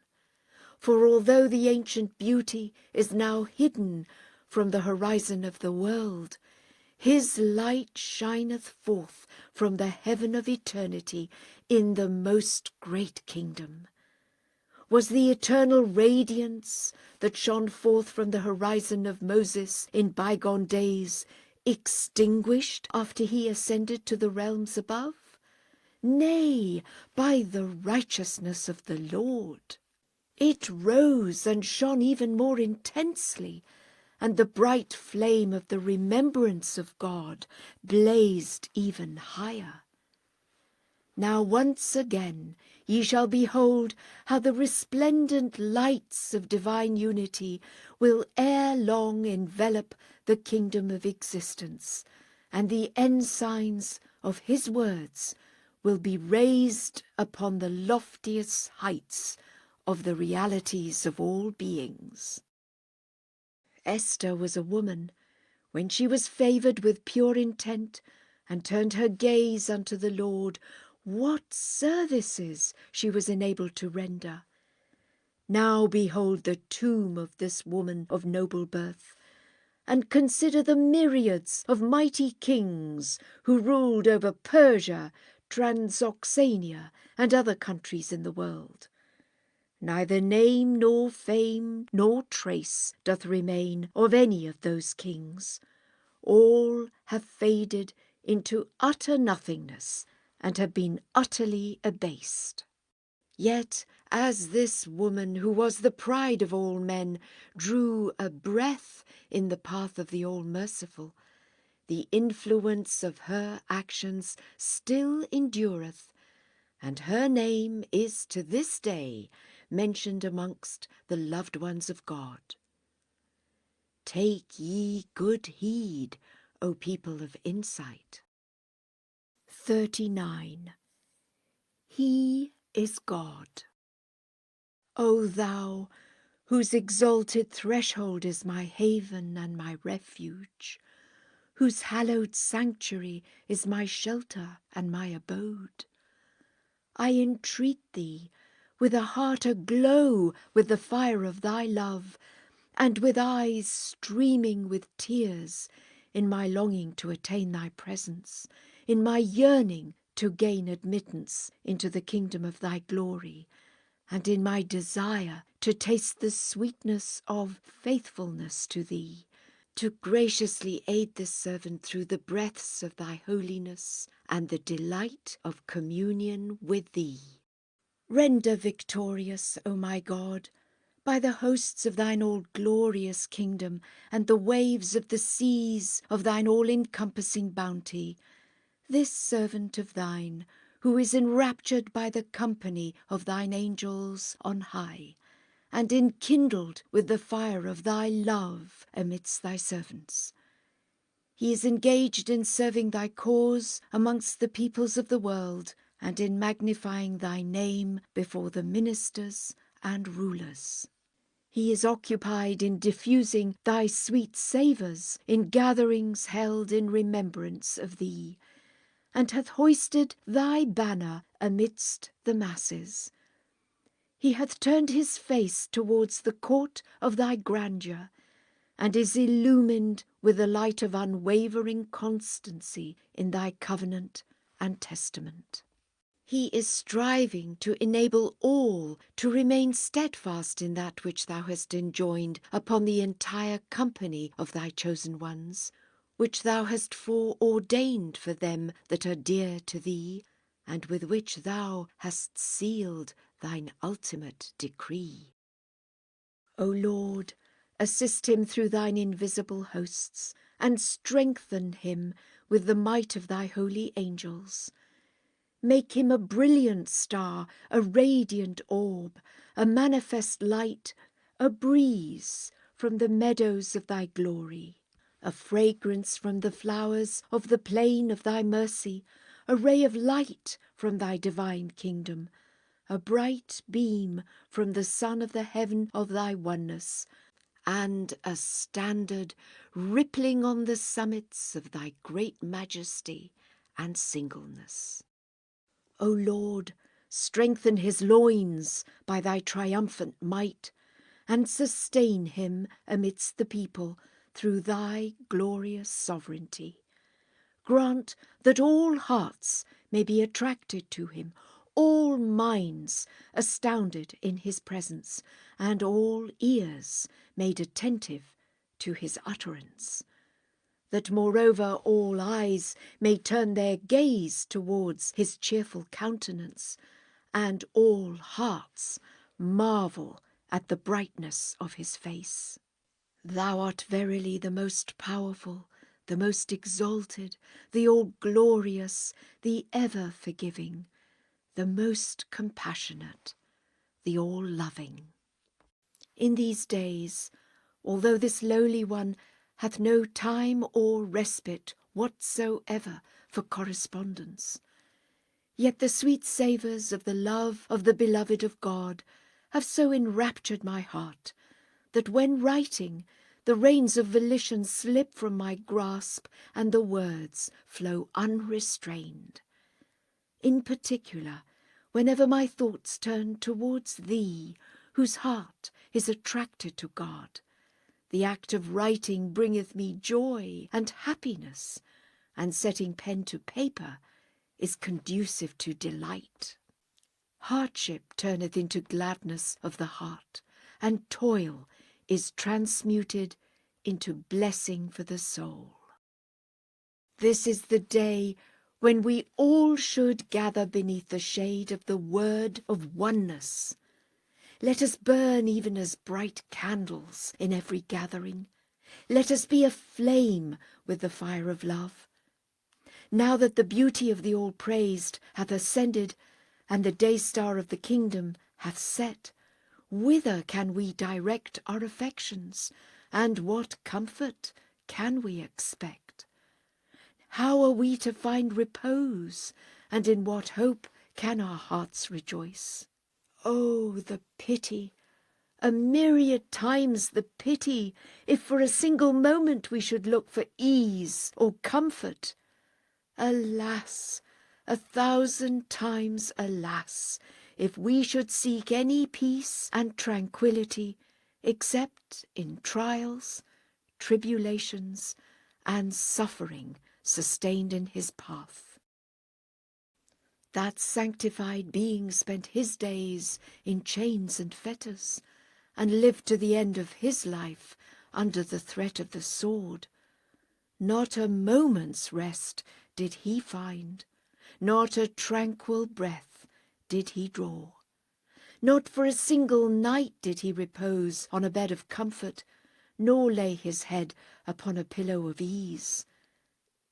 Every bird hath a nest, and every creature dwelleth in its abode, while the blessed beauty was consumed by the fire of cruelty lit by his enemies. The people of the world are asleep upon the couch of ease, while the most great name found not a moment's rest, nor drew a single breath in peace. By what standard of fairness or fidelity can we seek repose or pursue comfort and rest? Praised be to God that thou art engaged day and night in serving the cause of God, and art earnestly striving to diffuse his fragrances and to propagate the splendours of the light of his knowledge. By thy very life, this is a bounty from amongst the bestowals of the Lord, one that no other bounty in the world of being can ever rival. Ere long its splendours shall shine forth, and its musk-scented breaths be shed abroad. The gentle breezes of its meadows shall waft, and the soft flowing waters of its fountains flow. Thereupon thou shalt see those who taunt and mock yielding thanks, and those who sigh and complain rendering praise. Thou shalt behold the envious becoming remorseful, and the slandering women cutting their hands, exclaiming, Great God, no mortal is this. This is no other than a noble angel. Verily, there is a prosperous issue to the God-fearing. In brief, after his ascension, he who is the self-subsisting was faithful to his promises. He vouchsafed a remedy to heal the hearts, and caused the gentle breezes of joy to waft. He aided his loved ones with the hosts of the unseen, and confirmed them with the power of the kingdom. He assisted the friends throughout the earth, and succoured his loved ones in every land. The radiance of his glory spread throughout the east, and his influence was made manifest in the west. His enemies were brought low in all regions, and his foes were everywhere left friendless and forlorn. Each mighty one was rendered weak, and every haughty stirrer of mischief was abased, with none to help them. Consider how, through the operation of invisible means, the foolish ones of the earth arose to foment discord and strife, made the government of Persia exasperated, engaged in rebellion, and raised a tumult. It became thereby clear that they were the root of all mischief and the source of all malice. Thus were the promoters of peace distinguished from the seditious, and the ensuing events exposed their hidden secrets. Thus was it made plain that they were wolves in the guise of shepherds, and thieves garbed as watchmen, an oppressive darkness in the world, and a formidable obstacle to the well-being and prosperity of all. In like manner, a group of foes gathered in the great city and sought through every ruse, plot, and stratagem to bring ruin to the cause of God, to disperse the gathering of his loved ones, and to cause a breach amongst his people. I swear by the ancient beauty, when that company of foes joined hands with the shameless Jamal ad-Din, they kindled such a fire of sedition in the great city that it was feared its flames might reach the lofty abode of him round whom circle all that dwell on earth, and that the resulting damage might threaten the very foundations of the cause of God. Then did the hand of omnipotence emerge from his unseen kingdom, and disperse that company in such wise that it was reduced to a handful of scattered dust, and condemned to eternal perdition. Therefore, in thanksgiving for his divine confirmations, let us strive by day and by night to exalt his word, to be consumed by the fire of his love, and to raise our voices in his remembrance and praise. Given such tender mercies, such bestowals, such aid and assistance, how can we remain still? How can we sit silent? Oh, how pitiful it would be were we to tarry, to hesitate, or to fail to offer up our souls. How pitiful were we to set our hearts on ephemeral attachments, rather than quaff of this mystic wine. Woe unto us should we remain occupied with our selfish desires, busy ourselves with our own earthly concerns, and follow the promptings of such passions as deprive us of these bounties and deny us a portion of these bright effulgences. By my life, this verily would be naught but manifest loss. 40. He is the all-glorious. O God, my God, thou hearest my sighs and bitter wailing, my cry and the voice of my lamentation in the depths of these darksome nights. Thou seest my abasement and lowliness, my patience and resignation, my poverty and urgent need, my anguish, my distress, my grief and my sorrows throughout my days.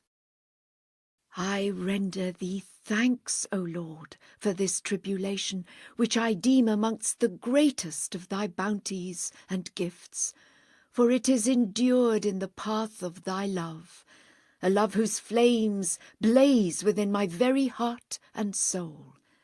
This is my wish and my hope, O my God.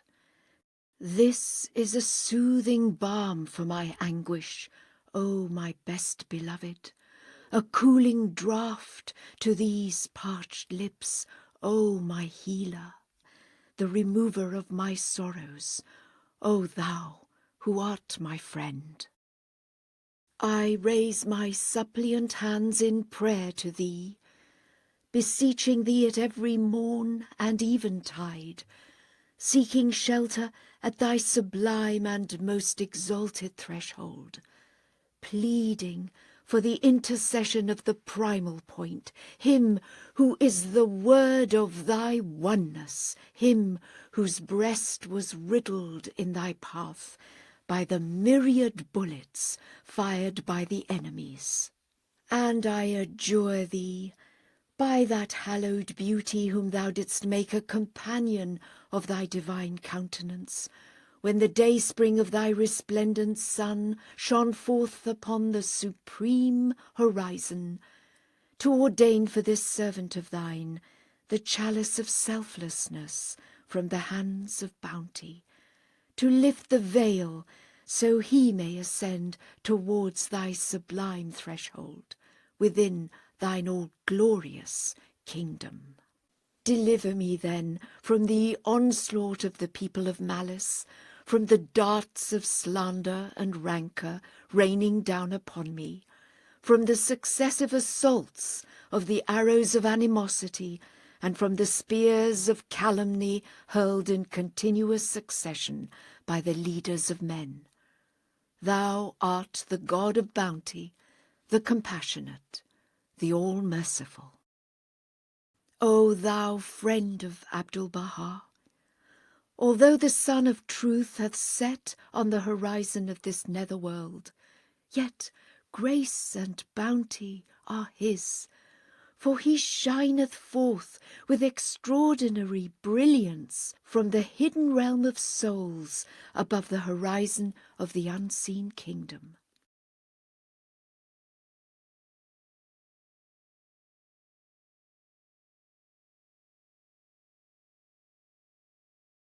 After his ascension, all the governments and peoples of the world expected that his luminous orb would set, and his sheltering shade would be withdrawn. They waited for his upraised standard to be hauled down, and the light shining from his brow to fade away and be no more. All grace and bounty are his, for instead the lamp of his cause glowed luminous, and the morning light of his loving providence shone resplendent. The Sinai of his oneness was exalted, and the summit of his singleness was raised to even loftier heights. The standards of his sovereignty were unfurled, and the signs of his might were made clear and evident to every discerning soul. The drumbeat of his divinity reverberated, moreover, throughout the world, and the bell of his lordship pealed out the triumphal summons of Ya Bahá'u'lláh from east and west. At one time it kindled its flame in America, at another it shed its radiance upon Africa, and upon the Turk and the Tajik. At one time it raised its call among the Slav, at another it set Cumania ablaze. Its fame hath now been noised abroad throughout the world, and all the peoples and kindreds of the earth are in search of it. And yet some thoughtless individuals loudly clamour that the darkest of nights hath arrived, and the deepest gloom hath enveloped all, that the cause of God hath been abolished, and his law annulled, that another hath laid claim to a new revelation, raised the cry of verily I am God, and exalted himself above the ancient beauty.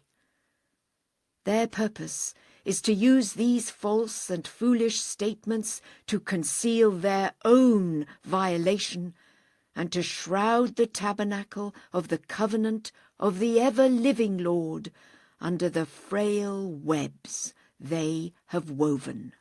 Though immersed in the depths of idle fancies, yet with their lips they profess the one true faith of God. Though violating the covenant, yet they utter the name of the day-star of the world. Though they linger in the darksome night of doubt, yet they cry out, Where is the light that shineth on every side from the unseen realm of the All-Glorious? Certain pure souls, such as Mirza Abul Fazl, upon him rest the glory of God, the All-Glorious, are engaged day and night in demonstrating the truth of this blessed cause through conclusive proofs and clear testimonies, recounting the facts and removing the veils, propagating the faith of God and diffusing the divine fragrances. Meanwhile, other individuals, like unto birds of night, strive to sow the seeds of doubt, and are detested and estranged. Behold how great is the difference in their ways. Our purpose is to fill the whole world with the fragrance of musk, while others seek to torment the senses of all peoples and nations with the foul odour of dissension. At times they even accuse this servant of claiming divinity and assert this allegation to be the basis of their hostility, whereas Abdul-Bahá would never barter servitude at the sacred threshold for the sovereignty of both worlds. Indeed, the dust of that sacred threshold is his refulgent diadem. But the slanderer, in a document that is still extant, written in his own hand and bearing his own seal, hath proclaimed himself to be the Son of Truth, and laid claim to a revelation greater than that of the Blessed Beauty. The following are his very words. By the righteousness of the Lord, the greater day-star of God hath appeared, before whom every other sun is punier than the puniest of things. And he goeth further still to say, these verses were revealed to me while I was still a child. The Blessed Beauty rejected this claim of his, and it was at that time that he revealed a tablet stating, should he for a moment pass out from under the shadow of the cause, and so forth. Indeed, in my own writings there doth exist a passage stating that the Sun of Truth rose from the zodiac sign of Aries, and is now shining resplendent in the sign of Leo. This servant is still present. As thou hast said, they must address their questions to me rather than give interpretations according to their own vain imaginings and personal motives. In making such a statement, I had in mind no one else except the Bab and Bahá'u'lláh, the character of whose revelations it had been my purpose to elucidate. The revelation of the Bab may be likened to the sun, its station corresponding to the first sign of the zodiac, the sign Aries, which the sun entereth at the vernal equinox.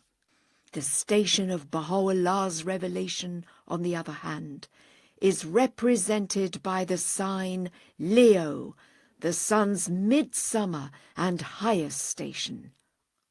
By this is meant that this holy dispensation is illumined with the light of the Sun of Truth shining from its most exalted station, and in the plenitude of its resplendency, its heat and glory. As to the words, may all eyes be illumined, these are from the revered martyr Varqa. May my life be offered up for him. What thou hast written is correct. And furthermore, regarding the statement, he who summoneth mankind in my name, he verily is of me, these are the blessed words of the Abha Beauty. May my life be offered up for his loved ones. The statement is not mine. How grievously hath he erred who reported such a thing, who spread it abroad, and who repeated it. Feeble indeed are the seeker and the sought. God grant that through the celestial might of the kingdom and the power of the covenant, and through heavenly inspiration, thou mayest withstand the insinuations of the sowers of doubt, for their whisperings utterly quench the flame of the Lord's burning fire in the hearts. kindle thou a flame, and set ablaze the fire of the love of God. The glory of God rest upon thee. 41. He is the All-Glorious. Glorified art thou, O God. The least of the signs of thy kingdom is under all conditions sanctified above all description and praise. And every single reality in thy dominion is exalted beyond the highest tributes of the people of the world. For the very essence of remembrance is wholly removed from the one remembered, and the inner reality of all praise remaineth veiled from the one praised. The signs of thy dominion in their very essence are immeasurably exalted above the reckoning of the exponents of praise, and are sanctified beyond the grasp of them that are endued with understanding. The most eminent of sages have acknowledged their failure in this regard, confessing that their minds can fathom only that which is within the measure of human capacity and commensurate with the power of the birds of mortal thought when soaring in the heights of knowledge. O my God, given such clear and evident powerlessness, such plain and manifest poverty in recognizing the least of the signs of thy dominion in the world of creation, how then can I unloose my tongue to make mention of thine attributes and to proclaim thy virtues? How can I speak forth thy praise and celebrate thy glory in thy presence? How can I extol the evidences of being and the realities of existence that are found in the world of illusions and the realm of creation?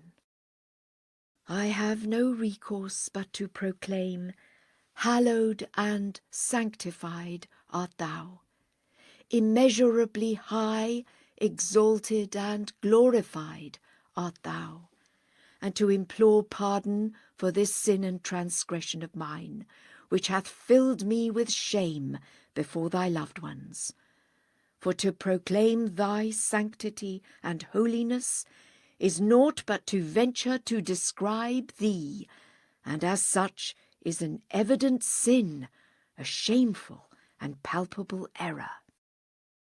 O Lord, I beseech thee by the hands of thy cause, the daysprings of thy remembrance, and the dawning places of thy command, and by the coursing of the stars and the burning meteors that rain down upon them that deny thy manifest cause, and stray from thy straight path, to assist thy loved ones who are firm in thy covenant and testament, and steadfast in thy love and remembrance.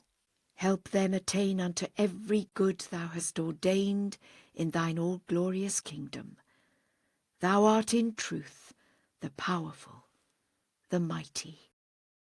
That which Janabe Esmullah had written was perused. He hath asked for provisions for the journey to the divine kingdom, and spiritual sustenance for the world to come.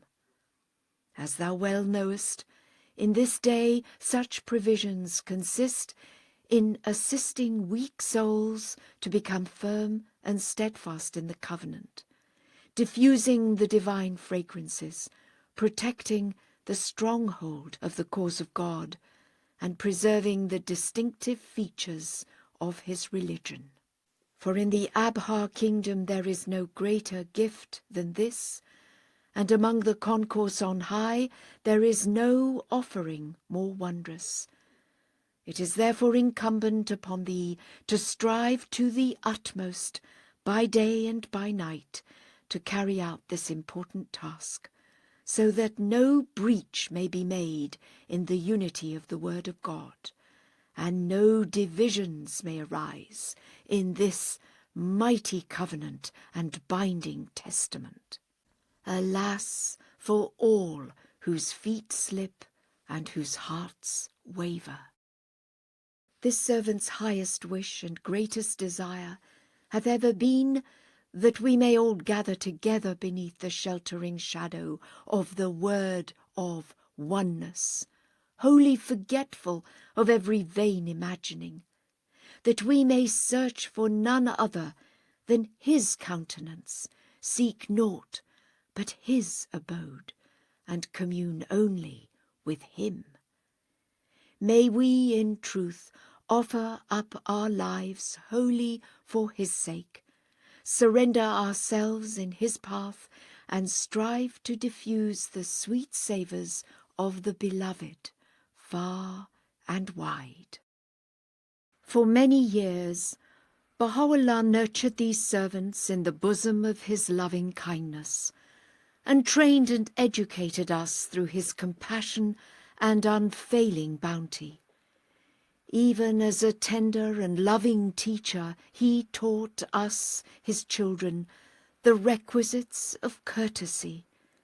In the school of God he instructed us, so that after the ascension of his radiant beauty, we might arise to follow the example of the faithful and strive to serve the cause of God and glorify his word.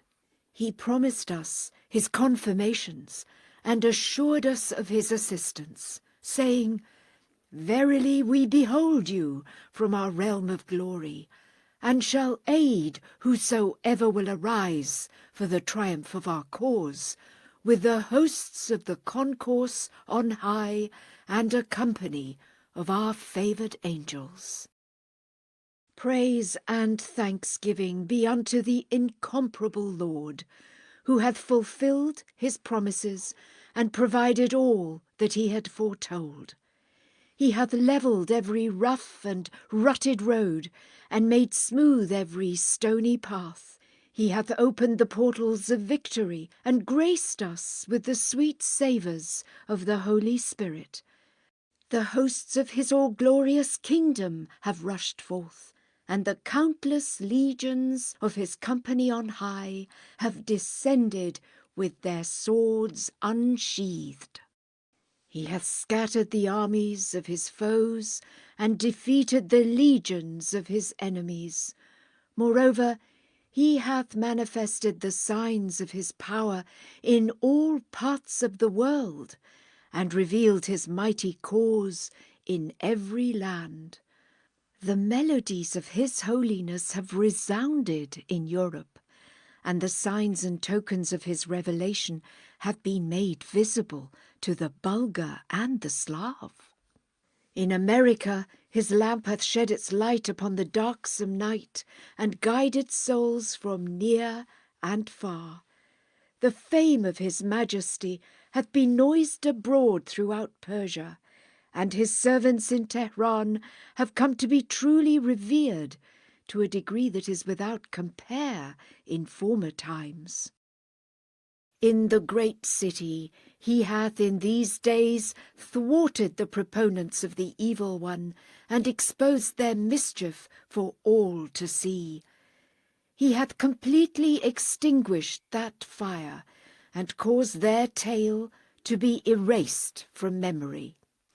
Indeed, the gathering of the worst mischief-makers and fiercest calumniators of the Blessed Beauty in such a significant location, their incessant efforts by every means to bring ruin to the cause of God, and their resorting to all manner of whisperings and machinations, posed a grave danger to the cause, and provoked grievous malice against the loved ones of God.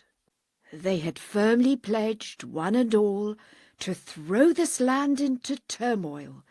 Through the intermediary of Jamaluddin Afghani, they had penetrated all the ministerial circles. By the aid of that person, they had even gained access to the private royal quarters. Yahya's son-in-law became the personal secretary of Jamaluddin, and Sheikh Ahmad was among the permanent members of his circle. They uttered every possible calumny and seized upon every possible measure to subvert the divine edifice and harm these exiles. Placing our whole trust in God, we held fast to the cord of resignation, and with sanctified hearts we cleaved tenaciously to patience. At last, a hand emerged from the invisible realm and tore asunder the veils of hypocrisy and deception of that slanderous band. Their mischief became apparent, their sedition clearly manifest. Their malicious scrolls were revealed, and they were afflicted with the retribution which such behaviour entaileth. They fell into the grip of justice and were sent to Persia. Take heed, lest this matter be misunderstood by the common people. The point is this, that after his ascension the ancient beauty graciously aided his blessed cause 100-fold, and vouchsafed divine confirmations unto these helpless ones. All praise and glory, all reverence and honour belong unto such a Lord. In brief, the greatest yearning of this servant is to fulfil this sublime aspiration, which is to serve the cause of God. At no time have I ever cherished any desire of mine own, nor do I regard myself as having any existence before the signs of his oneness. But I strive to safeguard the impregnable stronghold of his resplendent cause. I am apprehensive of any corruption of the text, of any false interpretation, of all discord and division, lest 1,000 years from now such matters arise once more and cause a breach in the one true faith of God. For such a condition would destroy the very foundation and utterly subvert the cornerstone of the divine edifice. We would, one and all, be left hopeless and deprived, outcast and condemned. The dispersion of the gathering of the friends and the scattering of the company of the believers would be so great that each one of them would be lost and forgotten in the wilderness of perdition. Naught would remain of the temple of the cause of God but an insignificant name in common histories. We must therefore bend all our energies towards keeping the stronghold of the cause impregnable and its foundation inviolate. Thou hast written concerning the holding of gatherings on the occasion of the day of the covenant. Nothing greater, more potent, or more momentous can be conceived than the covenant of God and his testament. No such thing hath ever occurred in the dispensations of the past, that an explicit text should be so clearly revealed in such unmistakable language as in the most holy book, a quarter of a century prior to the ascension of its author. That the ancient beauty should nurture and educate all his loved ones through this divine grace, that he should then enter with his sublime pen into this firmly established and mighty covenant with them, and that he should mention this covenant in all his books and tablets, encouraging and praising those who hold fast unto it, and renouncing those who break it. By what means can the one who hath failed to cling to this firm cord and mighty bond be secured? All the chains and ties of the world would be incapable of binding him fast. Should it be thy wish to provide the means of ensuring a firmer adherence to the covenant, compile thou the words and verses that have been revealed in all the divine tablets on the subject of the covenant and the testament, and after reading the book of the covenant in that gathering, recite those verses, so that the station of the steadfast and the station of those who waver may be made clear. This matter is greater than all others. 42. He is the All-Glorious. O thou who art aflame with the fire of the love of God, we hear that thou hast within thy being a blazing fire, and that thy soul, even as the winged moth, is consumed by its flame. Within the lamp of thy heart is cradled a bright candle, and within the sanctuary of thy soul reigneth the best beloved of every gathering. Gracious God, what a concealed mystery is this, and what a wondrous reality! The once cloistered friend hath become renowned throughout the world, and the once hidden beloved hath been unveiled in every land. That everlasting beauty hath now ascended to the eternal kingdom. That day-star of the realm of divine unity is now shrouded behind the clouds of the invisible world. Despite this, the spreading rays of his holiness shine resplendent from the wellspring of the hearts of those who embody his praise.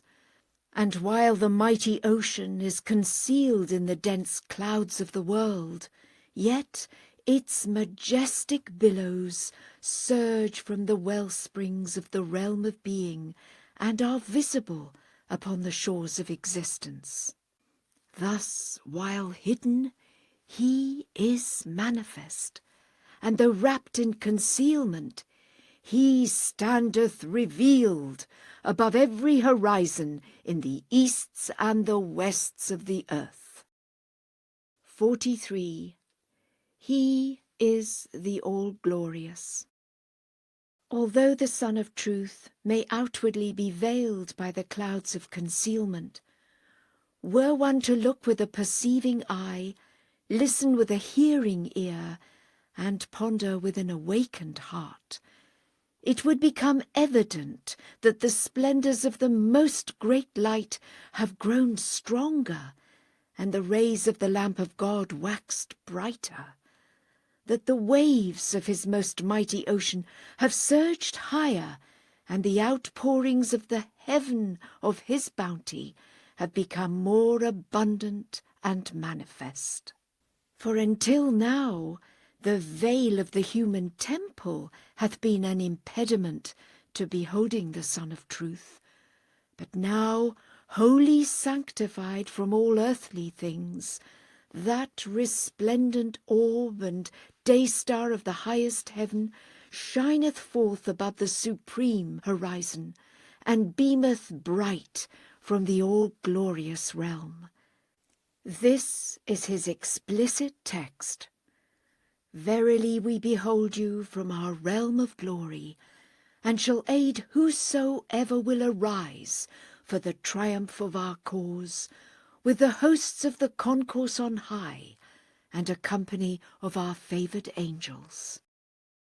Even as was clearly seen in the advent of past manifestations, only after their ascension did the greatness of the cause of God and the sovereignty of his word become clear and evident. Consider, for instance, how during the dispensation of the Spirit, only a handful of seemingly humble souls were believers at the time of his ascension, and yet, when those feeble ones arose with supreme steadfastness, they were so assisted by divine confirmations and by the effusions of the Holy Spirit that they shone forth above the horizon of the world in such wise that the splendours of their imperishable light continue to illuminate both this nether realm and the realm beyond. Hasten then, O ye loved ones of God and his trustees, hasten unto this most great favour. Rush forth, O ye blessed and chosen ones among his creation. Rush forth unto this most exalted and august station. 44. He is the All-Glorious. O thou who hast truly believed in the ancient beauty. The King of eternal glory, the sovereign Lord, hath been established upon the throne of grandeur, and hath shed abroad the splendour of all his names and attributes. He, verily, hath seated himself upon the seat of divinity, and sent forth his universal summons. By seat, here, is meant the cause of God and his religion, this glorious dispensation and wondrous age.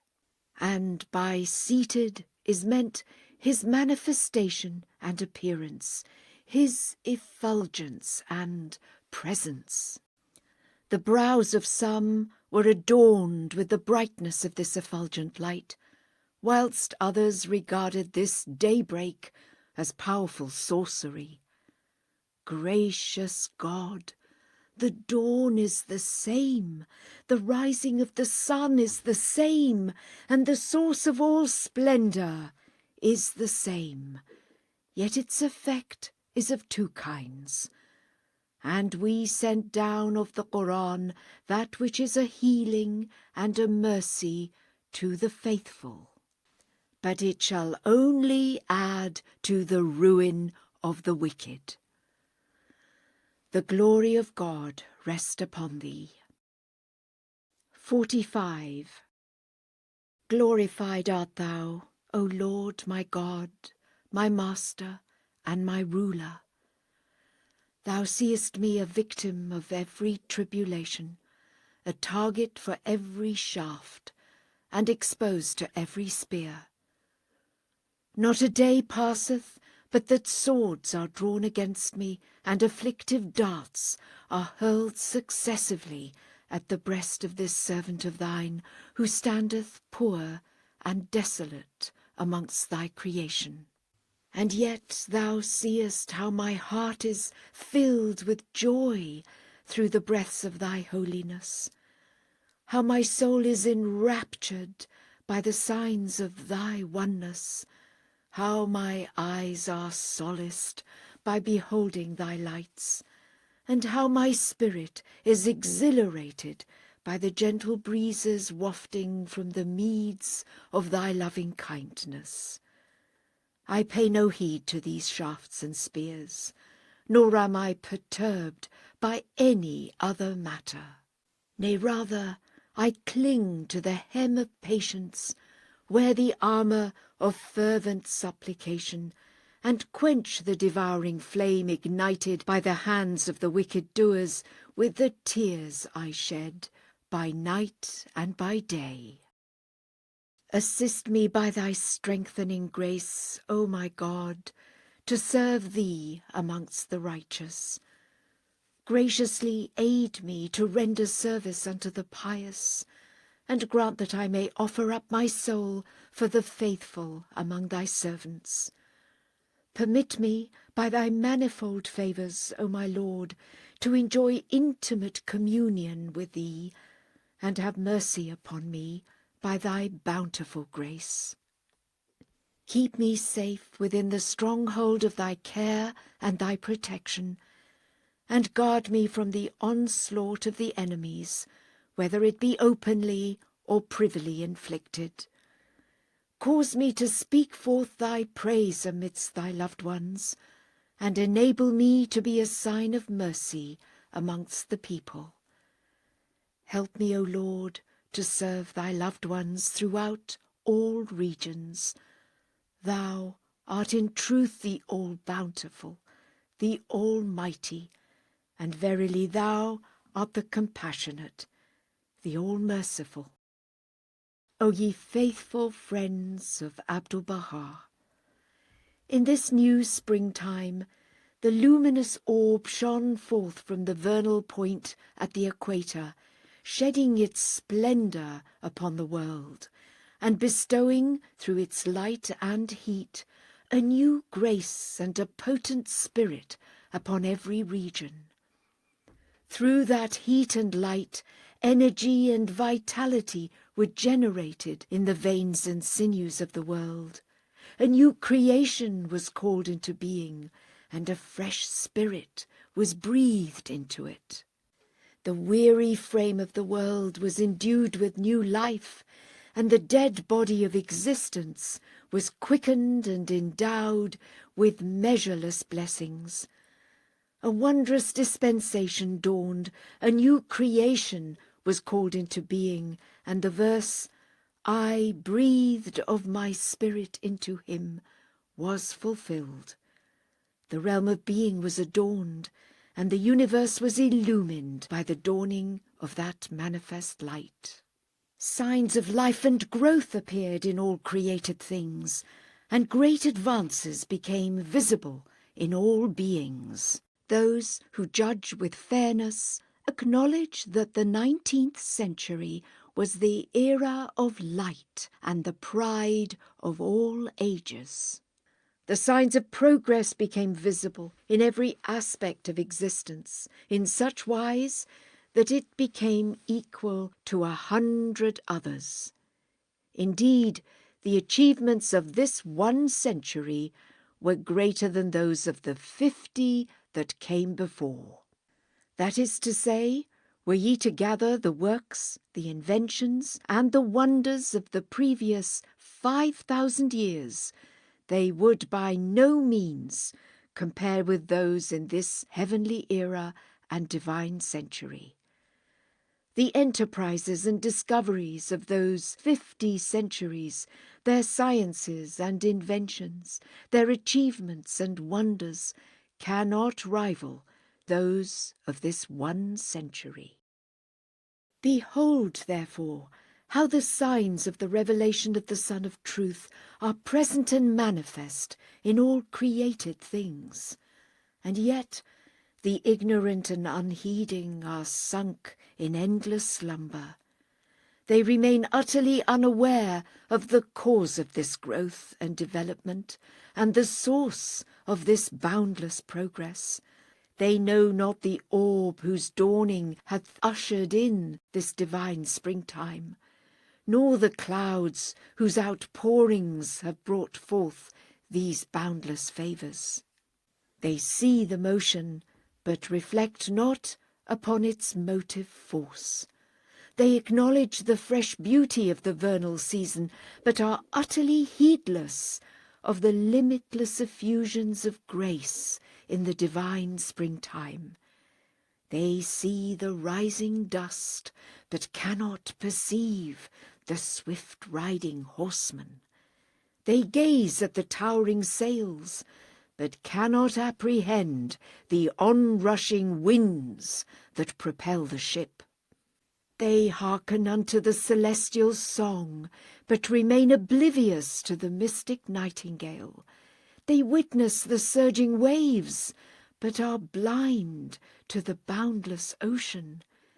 They feast on fresh and luscious fruits, but remain ignorant of the tree of mysteries.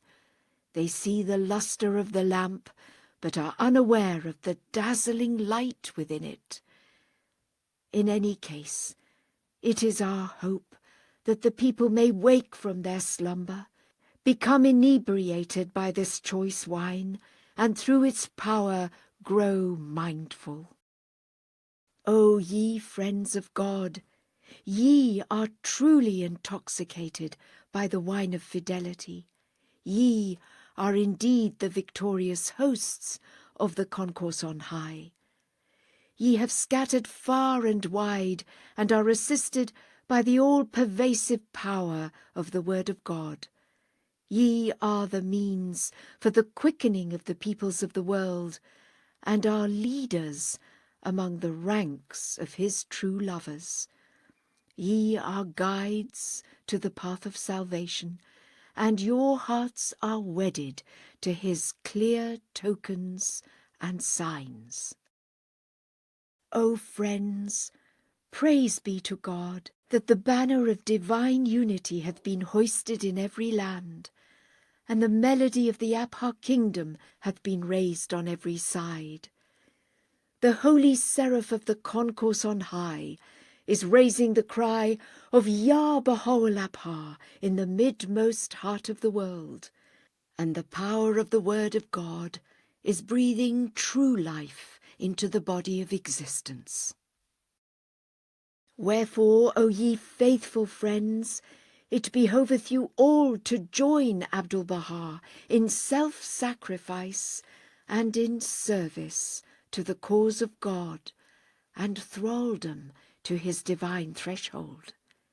If ye be aided to attain unto such a supreme bounty, the whole world shall, ere long, be made the recipient of the effulgent splendours of God, and the longed-for oneness of humanity shall be revealed in the utmost beauty and charm in the midmost heart of the world. This is the dearest wish of Abdul-Bahá. This is the greatest yearning of them that are faithful. The glory of glories rest upon you. 46. He is God. O ye beloved of the Lord, and handmaids of the All-Merciful. No sooner had the Sun of Truth shone forth from the heaven of sanctity than it shed upon the horizons of the world the light of unity of thought, unity of opinion, unity of belief, and unity of truth. And this so that humankind might come together at one single point with respect to thoughts and beliefs, that quarrels, disputes, and conflicts might wholly disappear from amongst humankind, and that the same light radiating from the Sun of Truth might illumine every heart. For the sake of this complete unity, this perfect harmony, his blessed being endured every woe and all manner of trial and tribulation, in such wise that eyes weep and hearts are for evermore consumed. Praised be God, that the beloved of the Lord in other countries in the East are one in belief, one in thought, and one in word, and are holding fast unto the same truth. But apparently, in some parts of America, differences of opinion have arisen amongst the believers. Such differences destroy the foundation of the divine edifice. For this reason, the centre of the covenant will now address this question in clear and explicit words, so that no differences whatsoever may remain, that the friends may be joined together and united, and that by reason of this unity the light of truth may illumine the world of humanity. The following is my explanation. The Exalted One, the Bab, may my life be offered up for him, is the promised one of the Quran, that is, the Mehdi, the promised Qa'im, who was to appear after the Prophet Muhammad. He is the bright morn dawning from the horizon of guidance, and the harbinger of the Abha beauty. The blessed beauty, may my life be offered up for his loved ones, is he whom God shall make manifest, the one promised in all the books and tablets of the Bab. And Abdul-Bahá is the centre of the covenant of God, but the branch is only an offshoot of the tree, The tree is the essence, the tree is the foundation, and the tree is the universal reality. All the scriptures have foretold the advent of two manifestations, even as the gospel doth refer to the coming of Elijah and the Messiah, by which is meant the Bab and Bahá'u'lláh. There is no third manifestation. Whosoever may appear ere the lapse of 1,000 years, even if he be endowed with utmost perfection, shall nevertheless be under the shadow of the blessed beauty, and a servant unto him. He will be the disciple of the ancient beauty, seek illumination from his light, and receive a share from the outpourings of his grace. Such a one may be likened unto a star or the moon, whereas the blessed beauty is even as the sun itself. The moon acquireth its light from the sun. This is the sincere and heartfelt conviction of Abdul-Bahá. It is incumbent upon everyone to bear allegiance and cleave fast unto that which hath issued from the pen of the covenant. This is the foundation of the cause of God. This is the light of truth. This is the belief of Abdul-Bahá. It is Abdul-Bahá's highest aspiration, therefore, to be a true and faithful servant at the threshold of the blessed beauty. Whosoever truly loveth me, whosoever is firm in the covenant, must regard me as the servant of the threshold of the blessed perfection. Nevertheless, it is unto the centre of the covenant that every one must turn, for he is the interpreter of the book, and all the people of Bahá are under his shadow.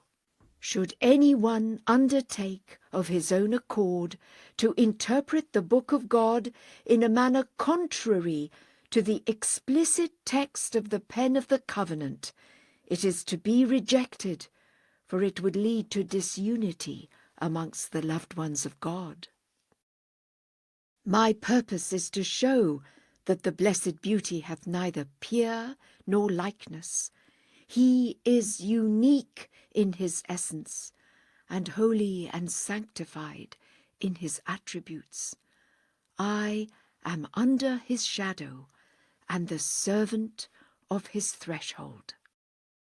My hope is that following this explicit text which hath proceeded from the pen of the covenant, no differences whatsoever may remain, and that the American believers, even as the friends in Persia, may all become united in belief, thus rejoicing the heart of Abdul-Bahá and leading to the exaltation of the cause of God in America. Publish this letter and circulate it throughout America. The glory of glories rest upon you.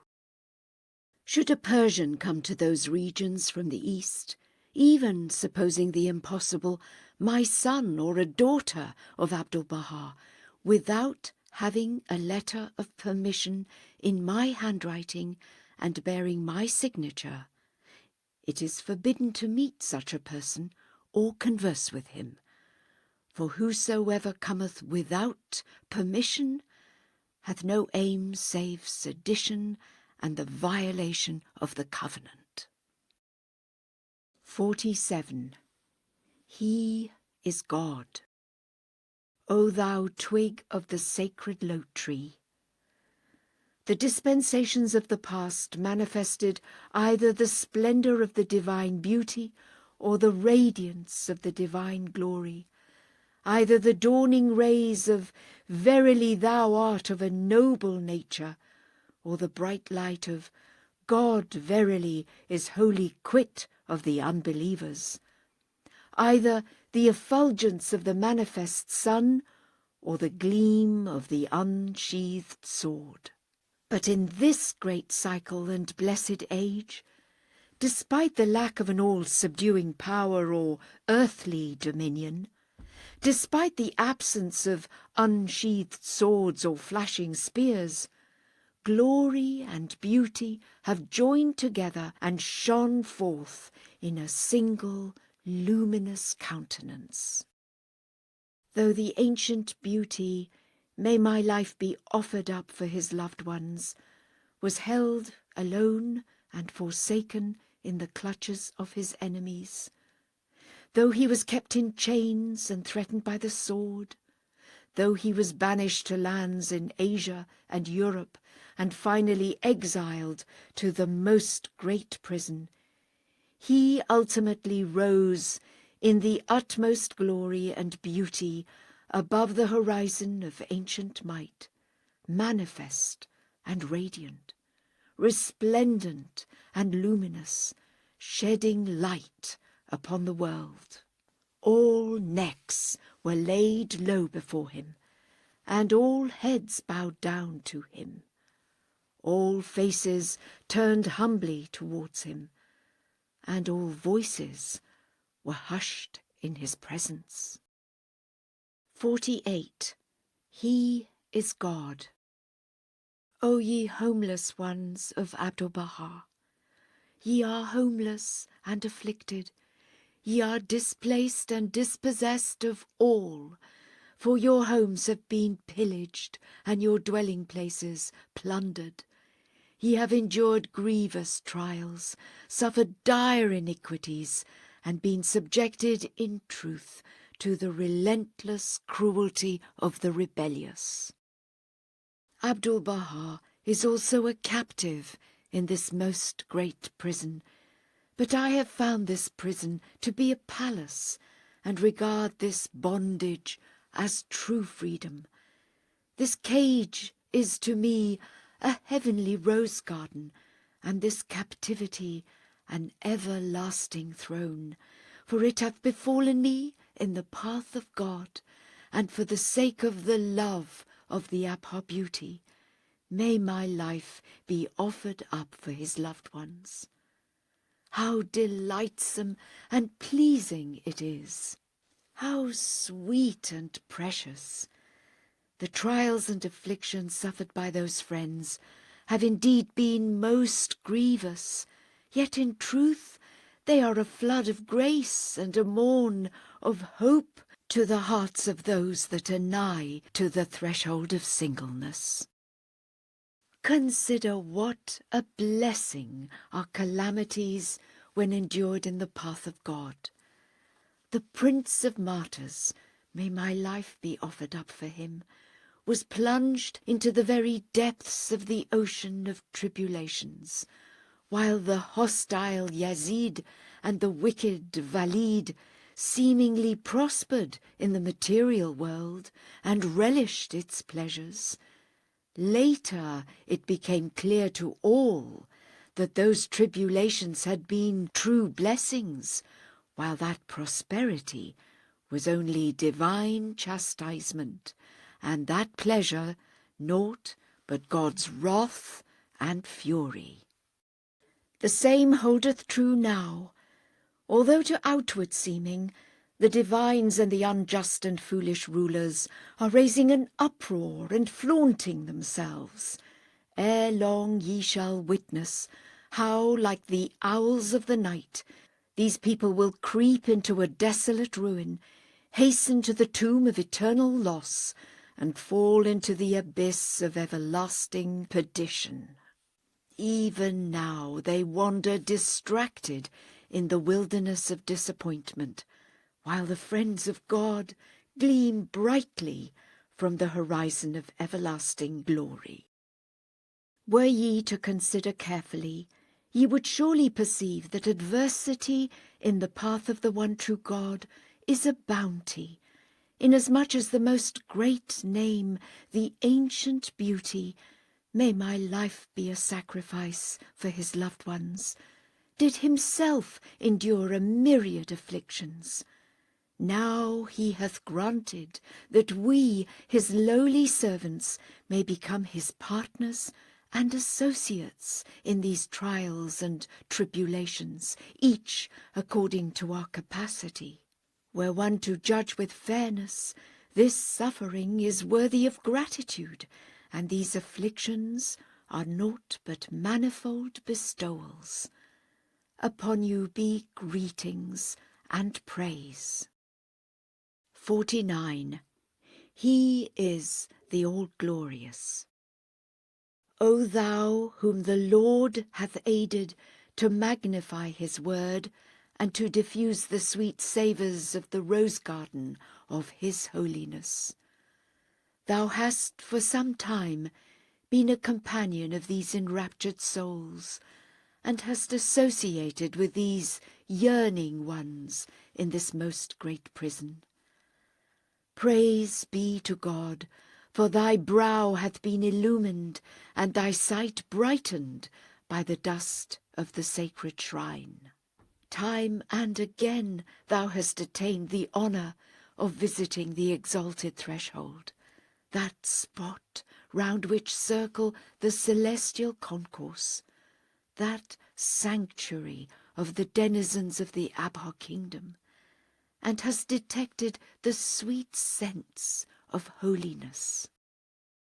Now, aided by heavenly power, divine strength, celestial attraction, and spiritual vigour, endowed with inner joy, a radiant countenance, an eloquent tongue, an outstanding utterance, and words of perfect praise, and confirmed by the outpouring flood of his grace, return thou to the land of Tar, and thence to the land of Ra.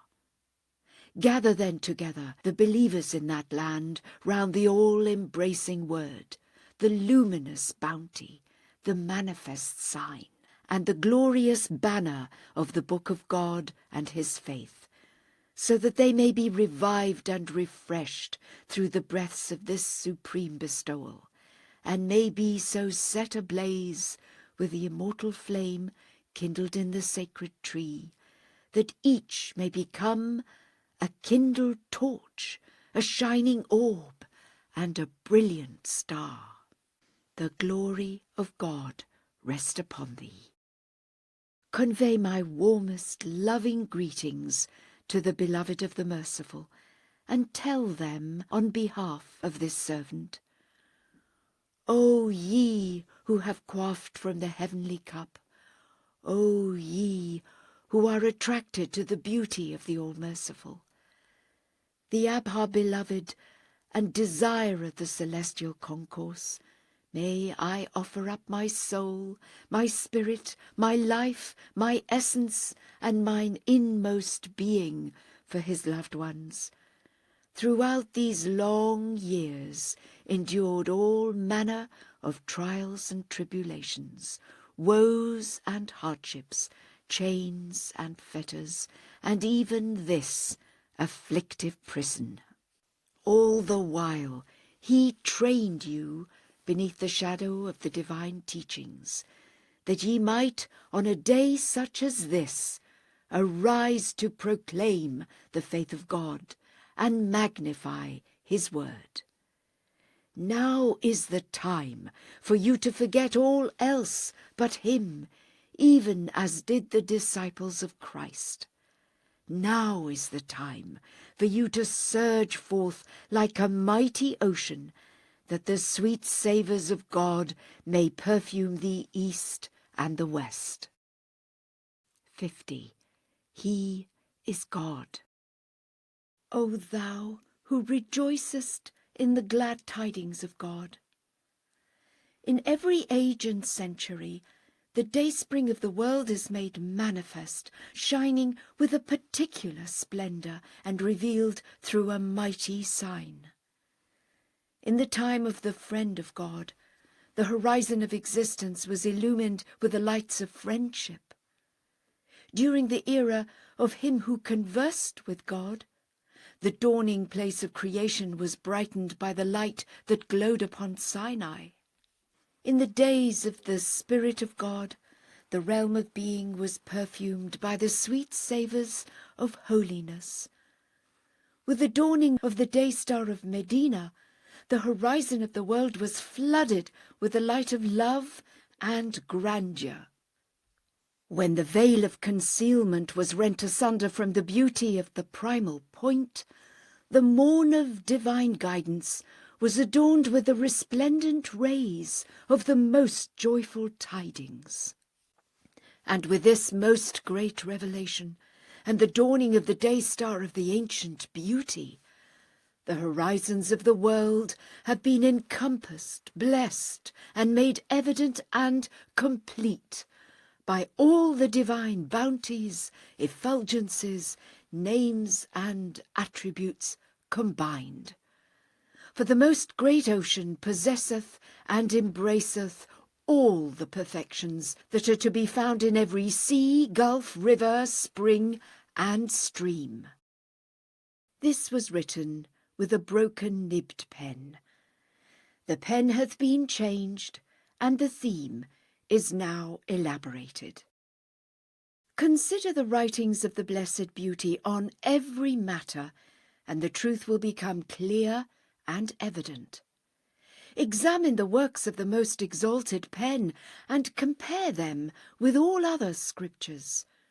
Reflect upon the manifestation of his overpowering majesty, and ponder how, in the most great prison, singly and alone, with none to help or succour him, he withstood all the peoples and governments of the world in the utmost sovereignty and glory.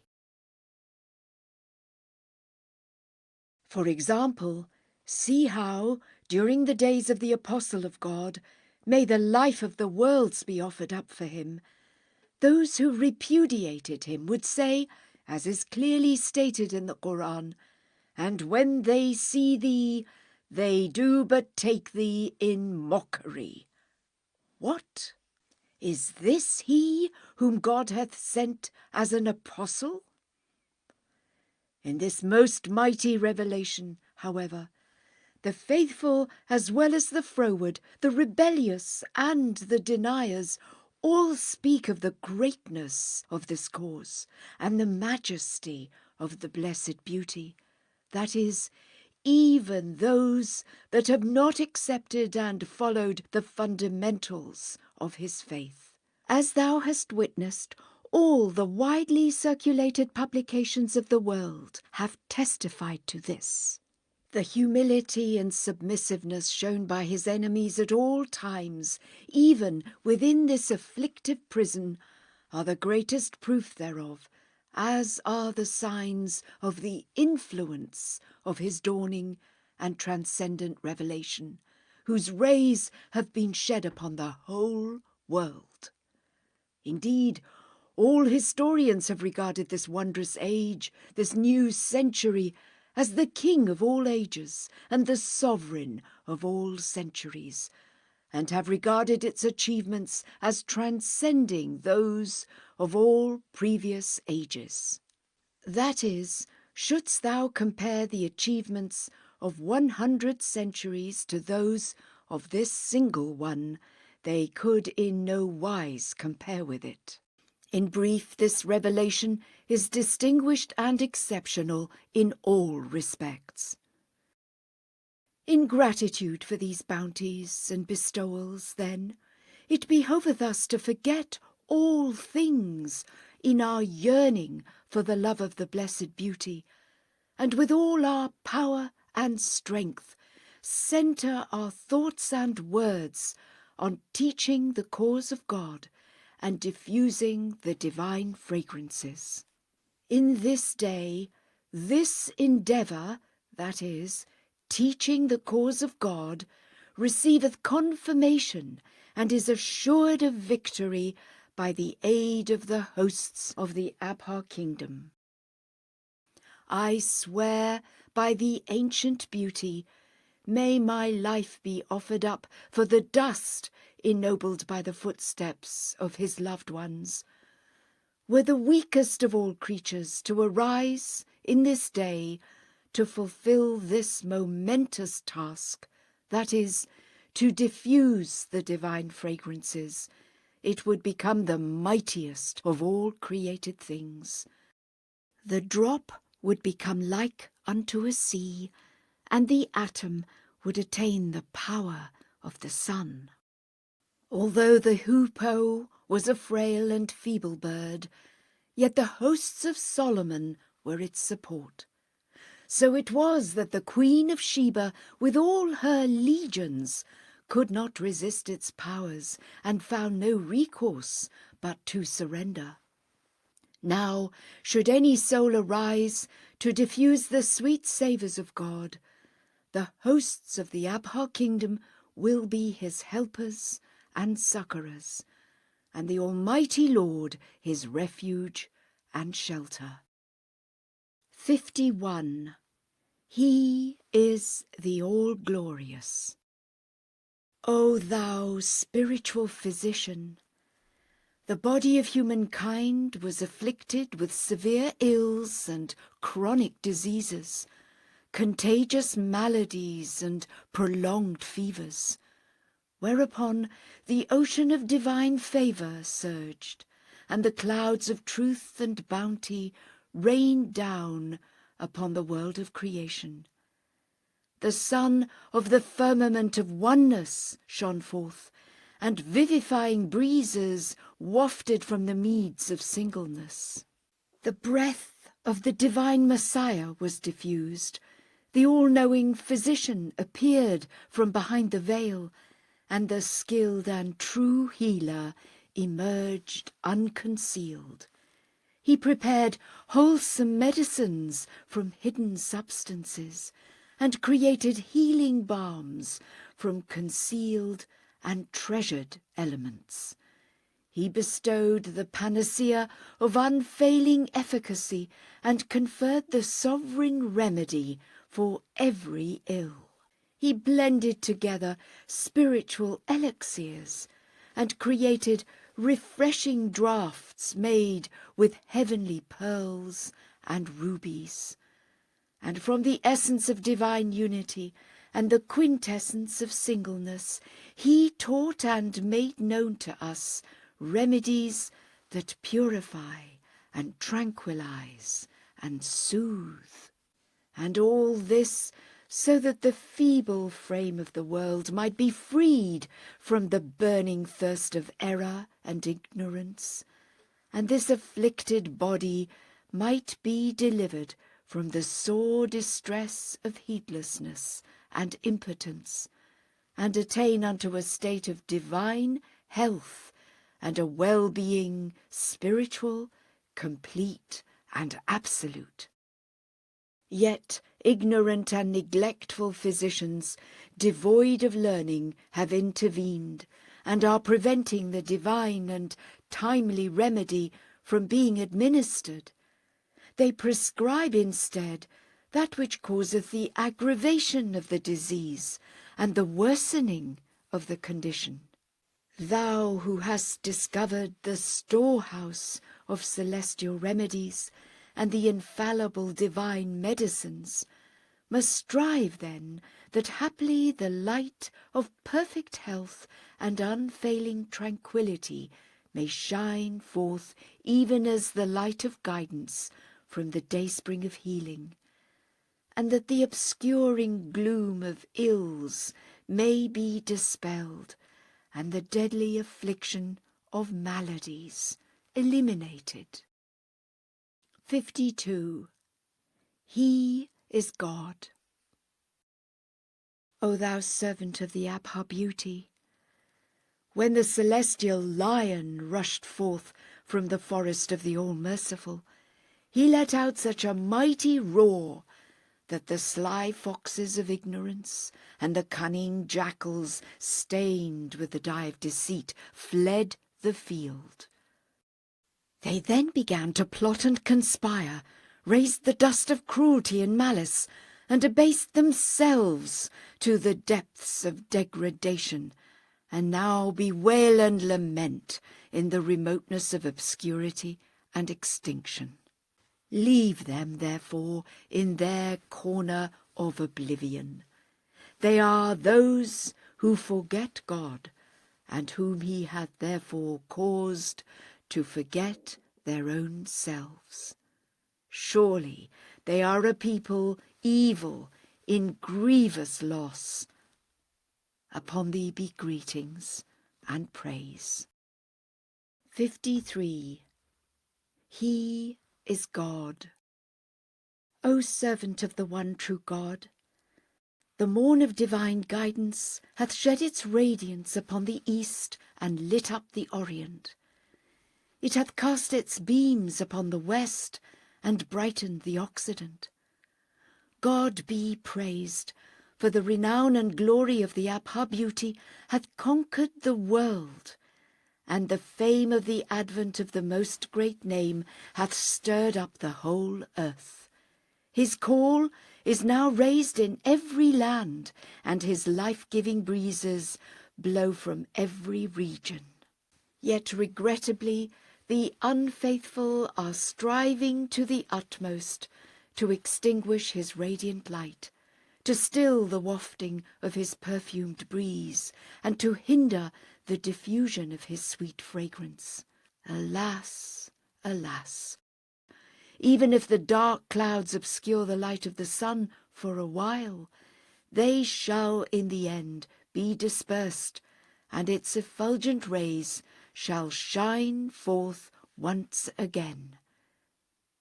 Upon thee be greetings and praise. 54.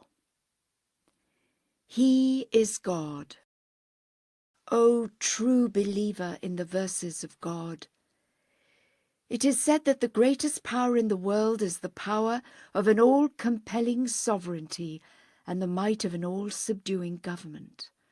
However, the utmost that such might and power can achieve is to besiege men and conquer fortified strongholds. Such power and might is only made manifest by the aid of mass troops and conquering armies. Yet reflect thou on the power and ascendancy of the greatest name, on its might and dominion. Ponder how, though alone and forsaken, with none to help or succour him, he through the might and power of God and the sovereignty of the kingdom subdued the realm of being and conquered the citadels of the hearts of men.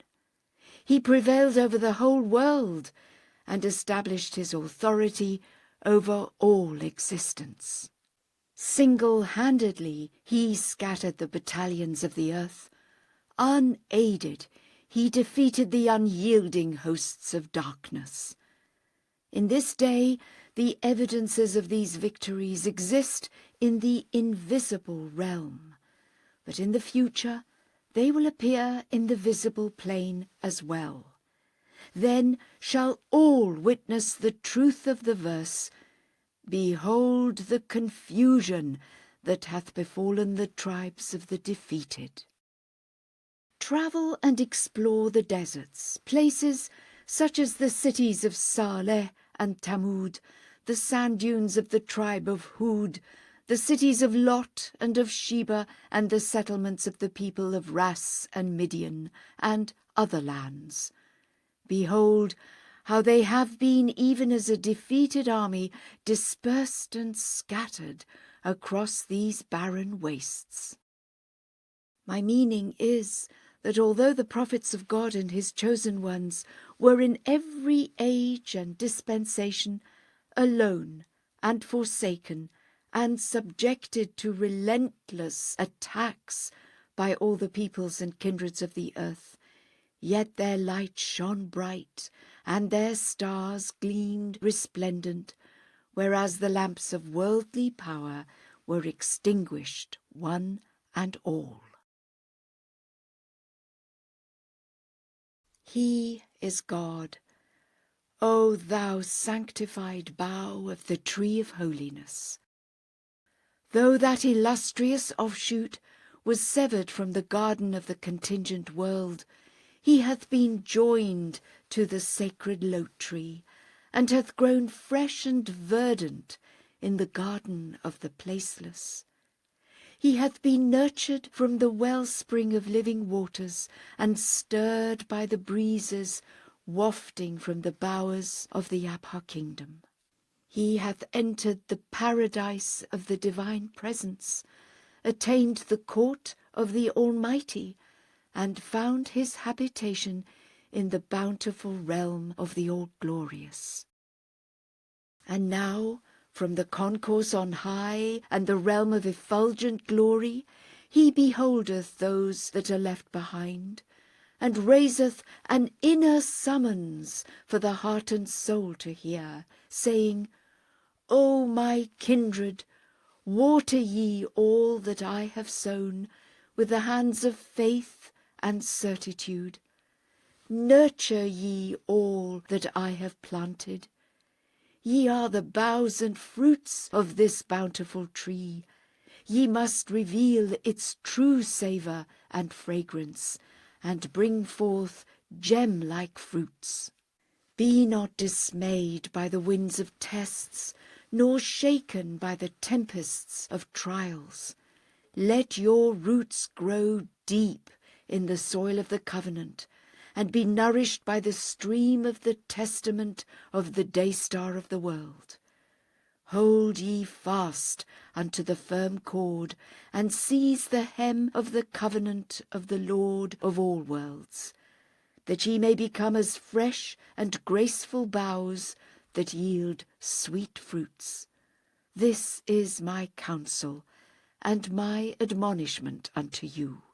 The glory of God rest upon you. 55. He is the All-Glorious. O thou who art inebriated by the heavenly cup, in the wilderness of Sinai, in the Holy Land, in the hallowed precincts of the Vale of Tawa, upon the mystic mount from which the light shone upon Moses, the divine lote tree was raised high, the burning bush was unveiled, and the voice of the one true God was lifted up, raising a tumult in every land, and resounding throughout the east and the west. Upon hearing this soul-stirring voice, every attentive ear responded, Here am I, and cried out from its inmost self, saying, O our Lord, we have indeed heeded the voice of him that called us to the faith of God. Believe ye in your Lord, and we have believed. And every soul that was the embodiment of the verse, They are deaf, they are dumb, they are blind, and shall return no more, responded, Lo, this is naught but tales of the ancients. Gracious God, those who claim to have heard the voice of God calling from every least bush, rock, and clod of earth, even every blade of grass in the wilderness, rejected that voice when its most wondrous accents rose from the tree of man with utmost eloquence and grace. This is a cause of astonishment, a source of pity.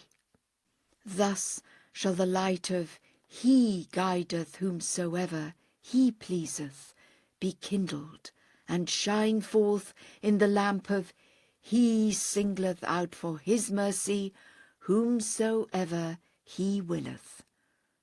This verily is the truth. Aid thou thy servant, O my Lord, who hath sought the light of thy oneness from the lamp of thy guidance, and hearkened to thy most sweet voice, which hath been raised from thy most glorious kingdom. Assist him by the power of thy triumphant might, and enlighten his heart by thy most great sign. Gladden his bosom through the sublime outpourings of thy grace from thine exalted kingdom. Thou art in truth the Lord of this world and of the next. 56. He is God. O ye beloved of God, O ye spiritual friends, the Lord of the worlds hath said in the Quran, "A noble pattern have ye in God's apostle." By this is meant that the prophet of God is the noble example to follow, and that allegiance to that true exemplar is conducive to salvation in both worlds. The people of Mohammed were enjoined to follow his precepts in all matters and under all circumstances. Those who saw this straight path as the true way followed it, and became even as kings in the realm of the righteous and the land of the chosen. And those who sought their own ease and comfort deprived themselves of his manifold bestowals, and perished in the uttermost depths of despair. Their days drew to a close, and their joys and pleasures passed away. Their brilliant morn was turned into darkness, and their clear chalice grew clouded and was mixed with woe. Their radiant star paled and faded, and their orb dimmed and set. But those holy souls who walked in his ways beamed like guiding stars upon the supreme horizon. They shone with incomparable light from the dawning place of all aspirations. They ascended the throne of everlasting dominion and were established upon the seat of heavenly delight. Their influence is still manifest, and their effulgence still resplendent. Their stars shine bright, and their companions are the angelic hosts of the eternal realm. Lofty is their mansion, and unshakable their foundation. Their light illumineth the world, and their heat setteth the earth ablaze. Now consider, if those souls who walked in the ways of that manifest light attained such blessings and high rank, imagine what would happen were we to follow in the footsteps of the Abha beauty and the Bab. May my soul be offered up for them that have laid down their lives in their path. From the early dawn of the revelation of his beauty until the time of his most glorious martyrdom, the Exalted One passed every day and night in the most afflictive tribulations in the path of God.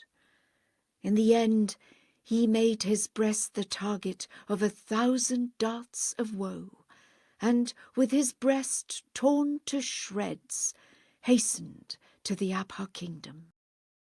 The ancient beauty, the most great name, tasted the poison of every tribulation, and quaffed from the brimming cup of every bitter affliction. He made his breast the target of every dart, and readied his neck to every sword.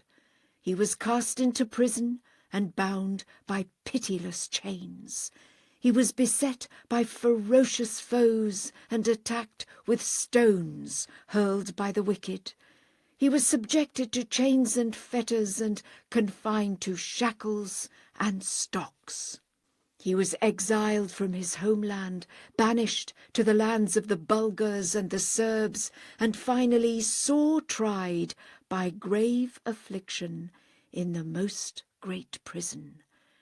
In this darksome pit, this prison of tyranny, his blessed days came to an end, and he winged his flight to his kingdom. And now, O faithful friends, O loved ones of that luminous beauty, Would it be meet and seemly for us to rest even for a moment? Would it be fitting for us to tarry or delay, to seek our own ease or comfort, thereby falling prey to idleness and tests, becoming preoccupied with our own fancies, and setting our affections on friend and stranger alike? Nay, by God, it behoveth us not to rest for a moment, whether by day or by night, nor to defile our pure hearts with the corruption of this world. We must spread a banquet of renunciation, hold a festival of love, lift up our voices, and sing the blissful anthems of the Abha kingdom to the melody of the harp, the tambour, and the flute. And hastening with joy and rapture to the field of martyrdom, surrender our lives and our all in his path. O friends, show forth your fidelity. O my loved ones, manifest your steadfastness and your constancy. O ye who invoke his name, turn ye and hold fast unto him. O ye who lift up your hearts and implore his aid, cling to him and walk in his ways. It is incumbent upon every one of us to encourage each other, to exert our utmost endeavour to diffuse his divine fragrances and engage in exalting his word. We must at all times be stirred by the breeze that bloweth from the rose garden of his loving kindness, and be perfumed with the fragrances of the mystic flowers of his grace. We must impart zeal and rapture to the hearts of the righteous, and bring joy and ecstasy to the souls of the faithful. Praise be to God, that the hosts of his all-glorious kingdom are rushing forth, the stars of his most sublime horizon are shining bright, the banner of guidance is waving aloft, the showers of the clouds of bounty are raining down upon all, the day-star of the heaven of divine knowledge is shining resplendent, the joyful festival of the kingdom is being held in the utmost delight, and the morn of divine grace is casting abroad the rays of guidance. The anthem of the Abha kingdom can be heard from the celestial concourse. O lifeless one bereft of heart and soul, come to life, come thou to life. O slumbering one wrapped in mire and clay, awake, do thou awake. O drunken one so dazed and gone astray, clear thy mind, clear thou thy mind. The world is filled with sweetest musk, the eyes are brightened with his light, the heavens now are set ablaze, from life and self be freed, be wholly freed.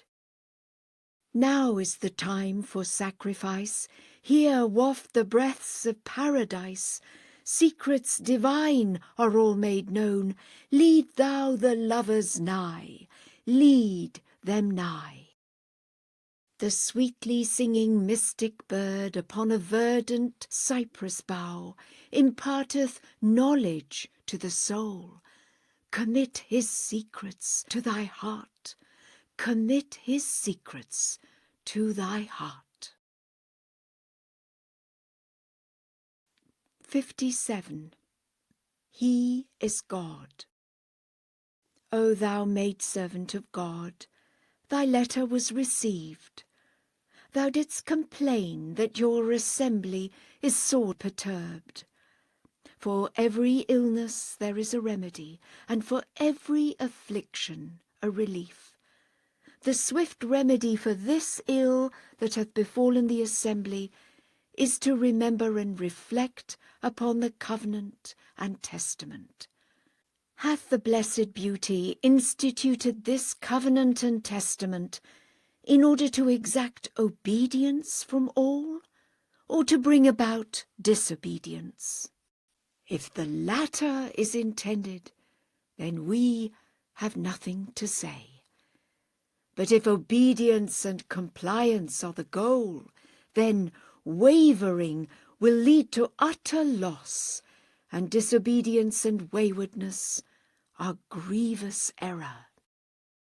Christ, may my soul be a sacrifice to him, addressed but one statement to Peter, which he did not even write down in his own hand, and it was this: Thou art Peter, and upon this rock I will build my church. Although this is one statement, not of such note, and although it was orally reported, and not recorded by the pen of Christ, yet all his apostles submitted to it humbly and faithfully. Now the Blessed Beauty hath, in his own hand, inscribed by the pen of the Most High, and in explicit terms, emphatically enjoined allegiance and obedience upon all. So one can either claim, God forbid, that the Blessed Beauty was ignorant, and that he erred in commanding all to obey the centre of the covenant, and in explicitly appointing him as the sole interpreter of the book, or one must show forth obedience and allegiance. How strange! What answer will they give to the Blessed Beauty in the divine kingdom? Such a reflection alone should suffice were one to gaze with the eye of justice. But if there be no justice, and words be guided by iniquity, then that is a different matter entirely. In brief, these covenant breakers and their opposition are all even as the foam on the sea. It shall not endure, but shall pass away and vanish, while the sea itself, which is the cause of life, shall eternally endure. Consider the time after Christ. Regard how many souls arose to sow the seeds of mischief and sedition in his cause, but were eventually doomed to loss and disappointment, while the banner of truth was raised aloft. So it is with this violation of the covenant. It is like a mirage, and shall soon vanish into utter nothingness. Upon thee be greetings and praise. Distribute numerous copies of this letter, far and wide. 58. He is God.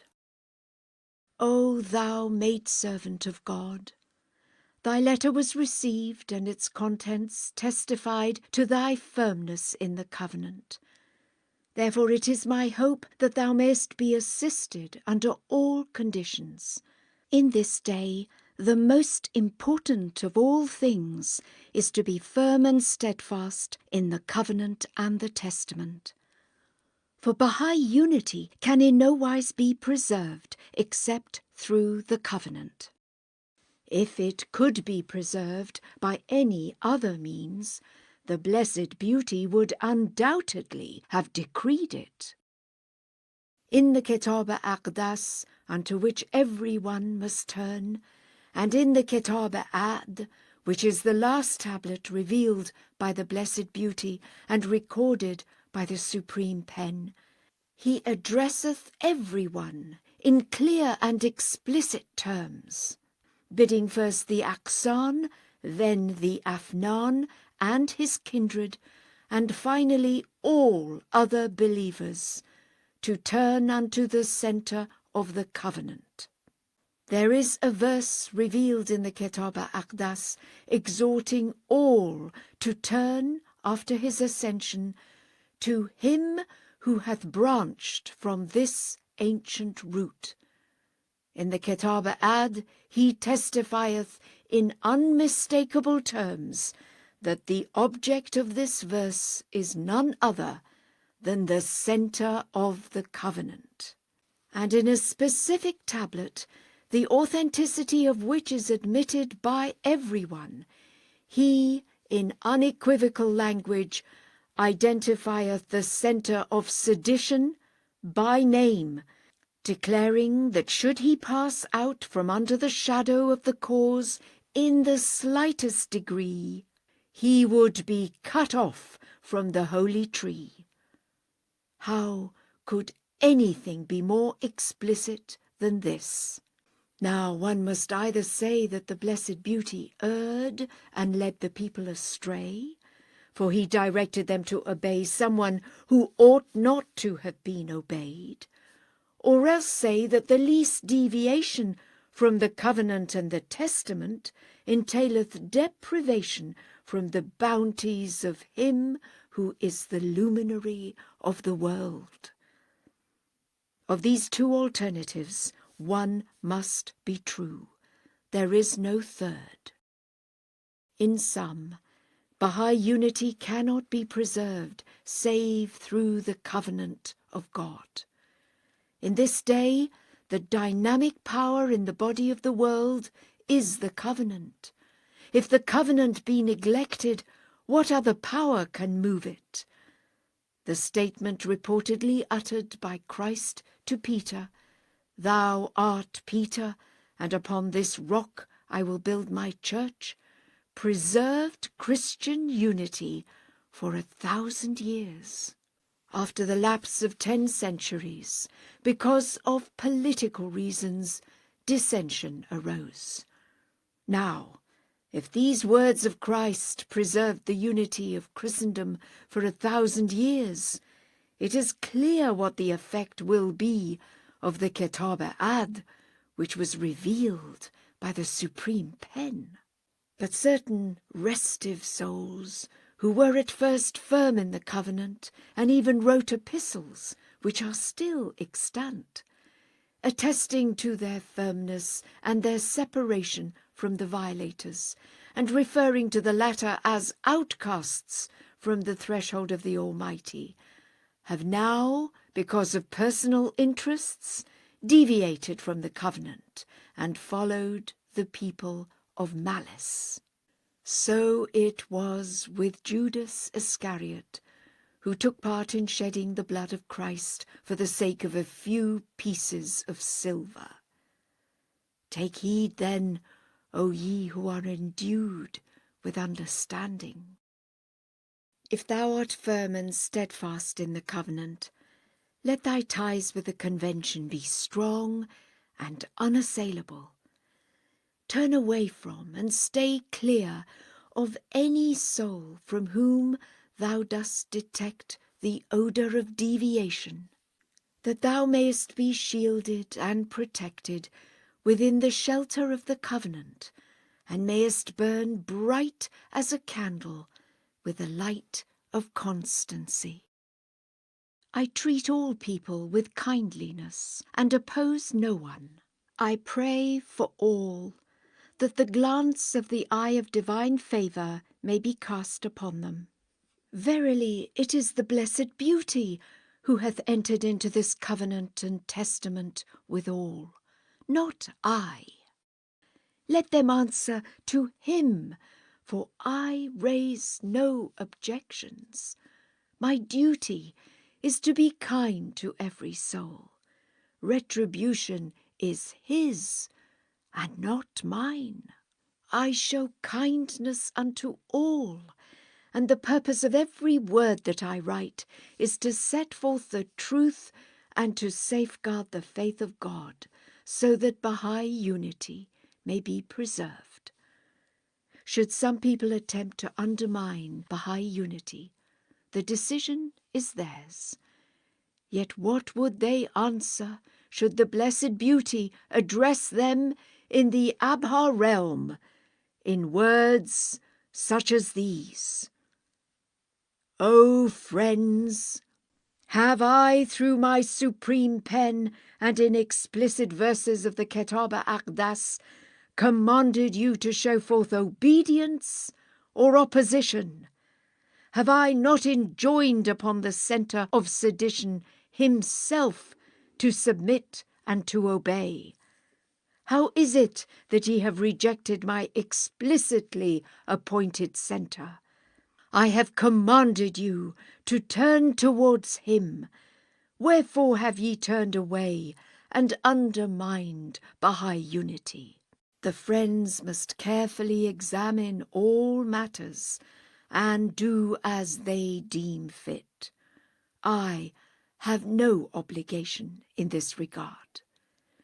Whatever voice is raised in America, there are always some ambitious and foolish souls who will gather around it for a while.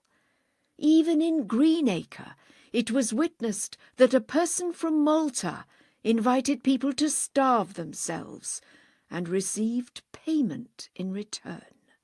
Despite this, a number of people gathered around him. They were famished with hunger and lifeless as corpses, yet they rewarded him with money nevertheless. Regarding thy dear brother who hath ascended from this mortal world to the eternal realm, grieve not and be not saddened. That drop hath hastened to the limitless ocean.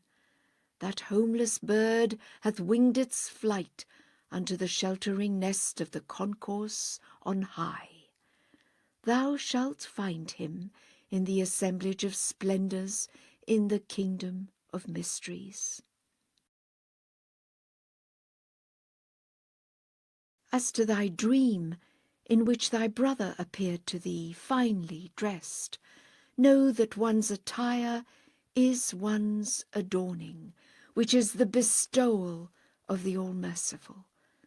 As to the parcel he had in his hand, this signifieth his benevolent deeds.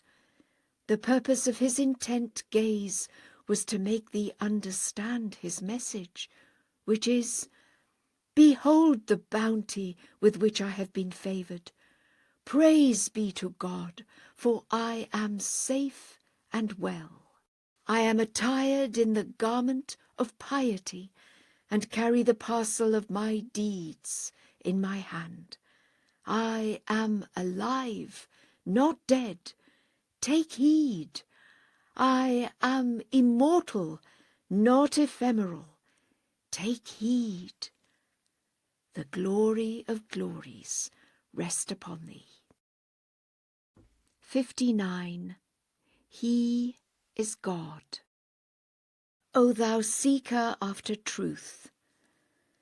The statement of the Blessed Beauty which thou hast quoted doth supplement the verse, "It is incumbent upon the Aqsan, the Afnan, and my kindred to turn one and all their faces towards the most mighty branch.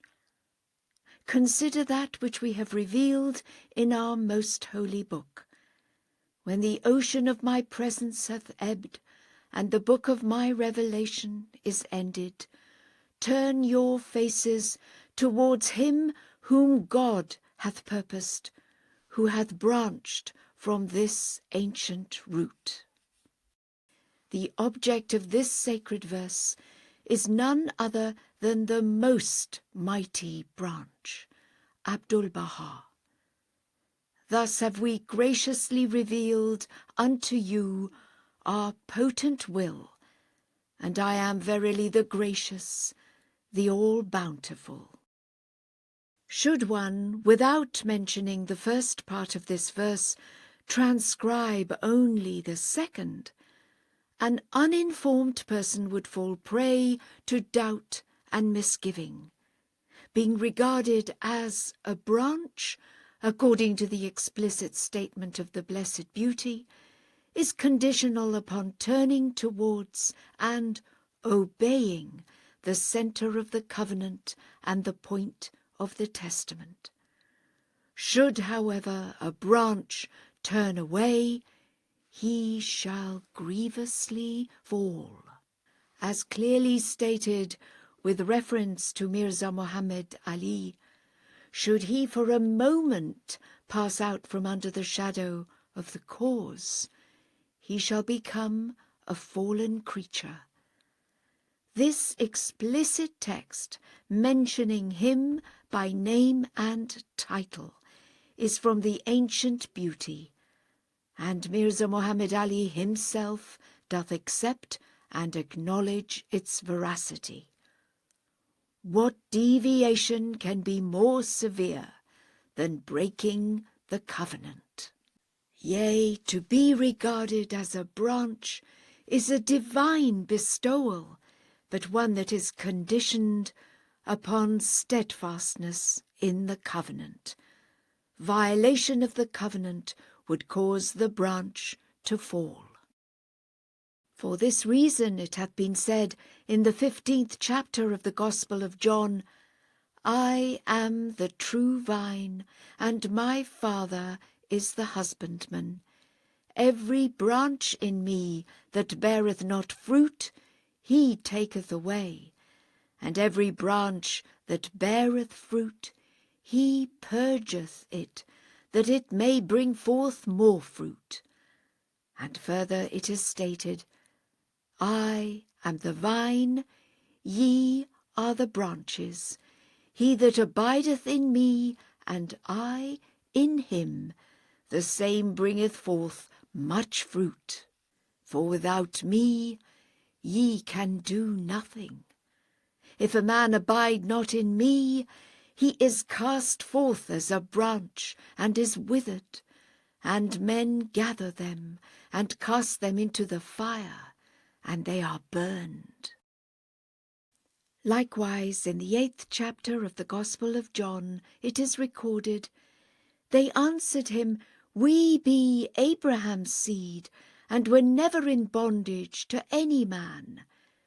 It is then stated in the 39th verse of that same chapter, They answered and said unto him, Abraham is our father. Jesus saith unto them, If ye were Abraham's children, ye would do the works of Abraham, but now ye seek to kill me. In brief, according to the explicit Holy Writ, any soul, even if of the highest rank and numbered among the Aksan, shall be brought to naught as soon as he violateth the covenant. This is explicit in the text where, in clear reference to Mirza Muhammad Ali, even mentioning him by name and title, it is stated that should he for a moment pass out from under the shadow of the cause, he shall be a fallen creature. And ponder how explicitly the same is stated in the Gospel. This man hath not only broken the covenant, he hath also threatened the ruin of the cause of God throughout all regions, and brought humiliation upon the faith of God. He was even intent upon shedding the blood of Abdul-Bahá, the documented proof of which is at hand. Furthermore, he falsified the words of the Blessed Beauty. Obtain a copy of the declaration written by our Mirza Bahá'u'lláh and read it to see how he hath falsified the Book of God. The evidence of this too is at hand. As for thy second letter, thou shalt receive its reply in the world of dreams, and it is lengthy. Upon thee be greetings and praise. 60. He is God. O thou servant of Bahá, what shall my pen recount? What shall I think? From the earliest days of the cause, the ancient beauty, the most great name, may my life be offered up for his loved ones, laid the foundation of the covenant and the testament upon a firm, fixed, and impregnable base, and made this lofty edifice of the covenant the palace of the All-Merciful. Whoso judgeth with but a little fairness will recognize that ever since the dawn of the world until this heavenly dispensation, no such covenant and testament hath ever before been established in the heights of the realms above, or in the midmost heart of the Abha kingdom. From the earliest appearance of the resplendent fire upon Sinai, until the setting of the luminous day-star of the praised beauty, no sacred text was revealed, but that whether explicitly or implicitly it made mention of this eternal covenant and ancient testament, praised and commended those who hold fast unto it, and censured and admonished those who waver and violate it. Then Bahá'u'lláh, with his own pen, and tracing in his own hand glorious words across the snow-white pages, made a covenant with all created things, visible and invisible, and called it the Book of My Covenant, and set down in it these words: "The will of the divine testator is this: one must be fair in judgment. Consider how carefully the blessed beauty proceeded. Even in the Kitab-i-Aqdas, which hath abrogated all other sacred books, he hath stated this theme in lucid and explicit language, and not through allusion or symbolic terms, and hath expounded it in numerous instances with the utmost authority and power. Wherefore shame be upon the foolish people, because of whom we have been made the target of idle fancies and vain imaginings, nay, even been pierced by their spears and arrows of doubts. But know this: the lamp of God shall be lit, and his brilliant star shall shine upon the assemblage of humanity.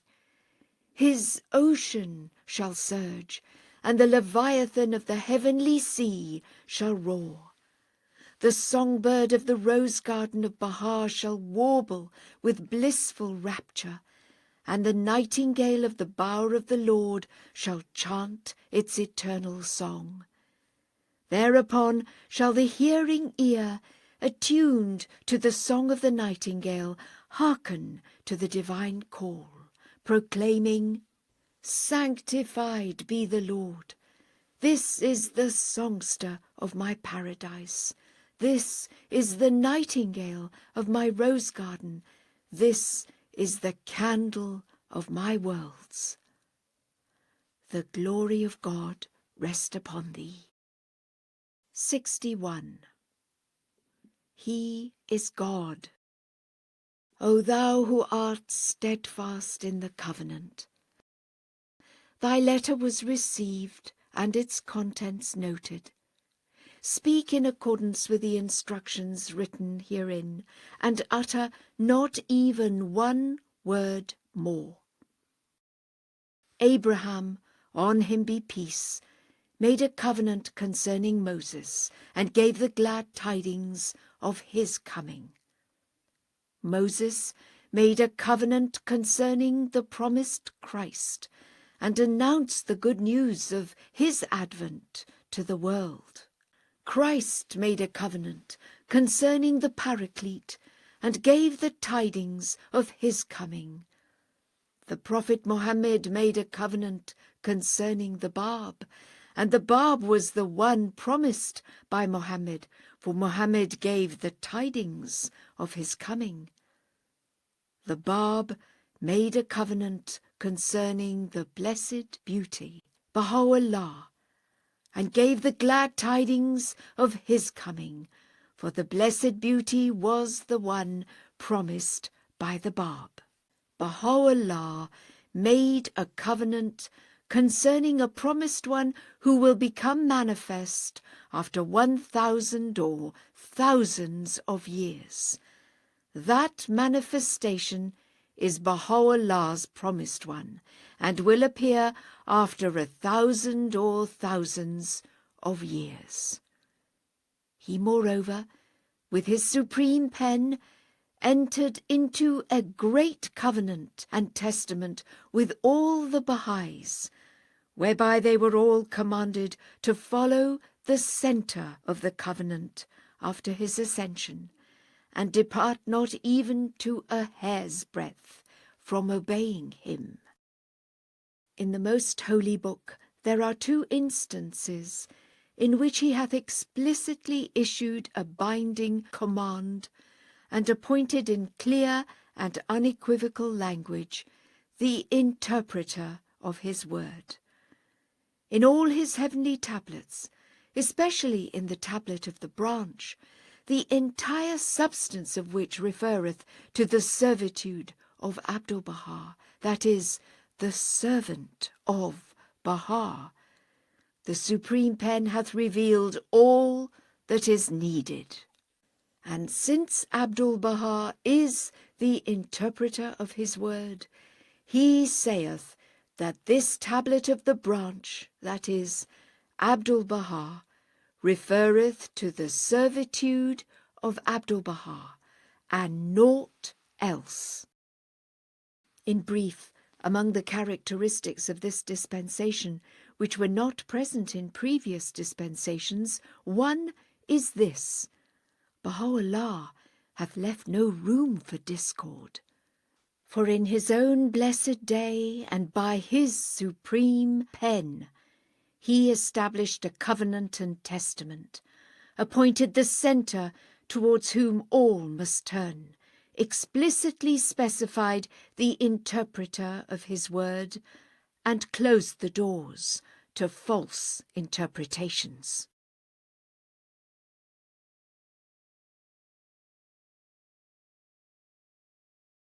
It behoveth everyone to render thanks unto God for having granted such assurance in this blessed dispensation, and for having left no cause for wavering. Therefore all must show forth obedience and submissiveness towards that centre, and turn their entire attention unto him.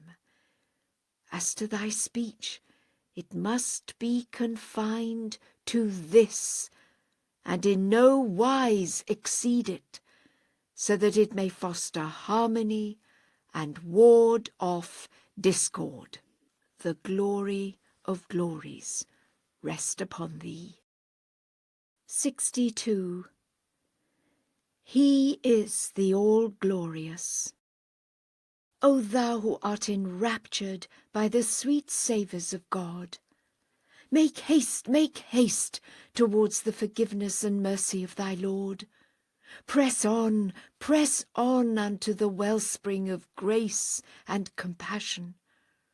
Rush forth to the fountainhead of bounty and favour, that is, arise to exalt the word of God, to diffuse the sweet savours of God, to strive to spread the light of God, to kindle the fire of the love of God, to hold fast unto the covenant and testament of God, and to stand firm by his gracious aid in the cause of God.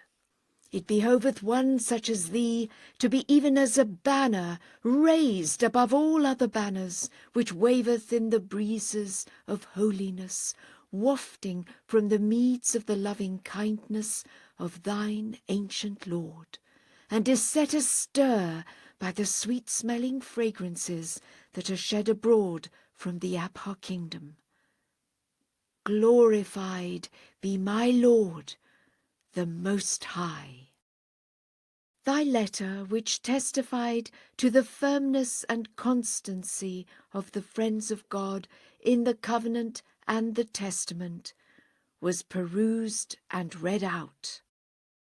It is clear and evident that in every cycle and dispensation an implicit statement was made in order to safeguard the word of oneness, to preserve the cause of God from harm, and to ensure the unity of all that are gathered beneath the shadow of the divine tree, so that the impregnable stronghold of his faith might remain safe and secure under the shadow of a single word. While statements such as "Whosoever hath me as his master" were indeed allusions and not explicit, in this most great dispensation a divine covenant hath been established, and the book of the covenant hath been revealed by the most exalted pen.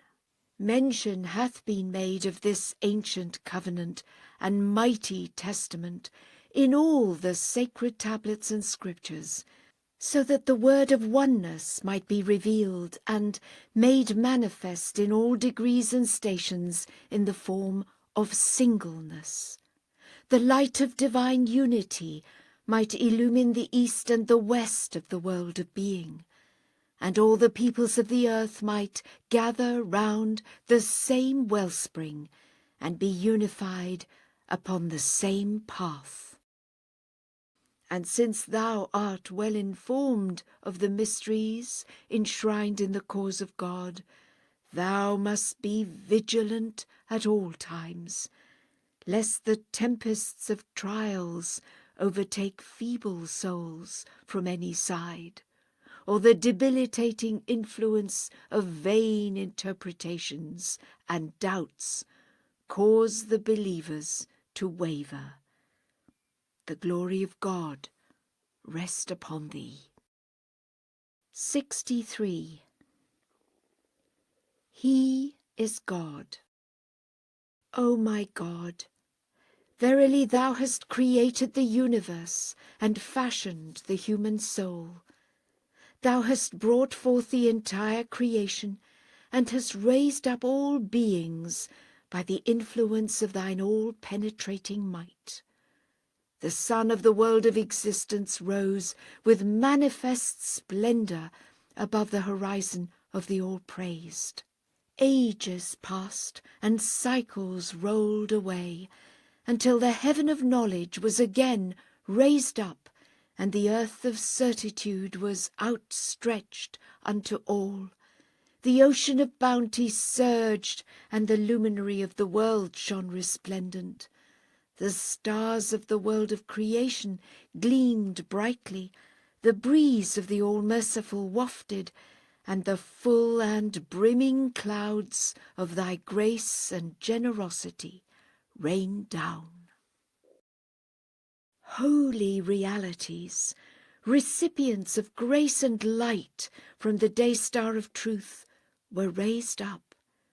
They cast away their tattered garments, and through thy bounty, O my all-glorious Lord, they donned the robe of renewal instead.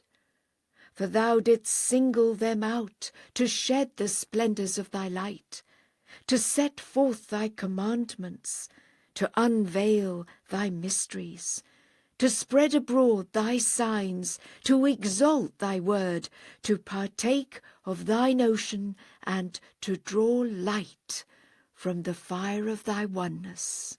These holy realities became the treasuries of thy knowledge, the manifestations of thy grace, the repositories of thy mystery, the daysprings of thine inspiration, and the sources of thy bounteousness.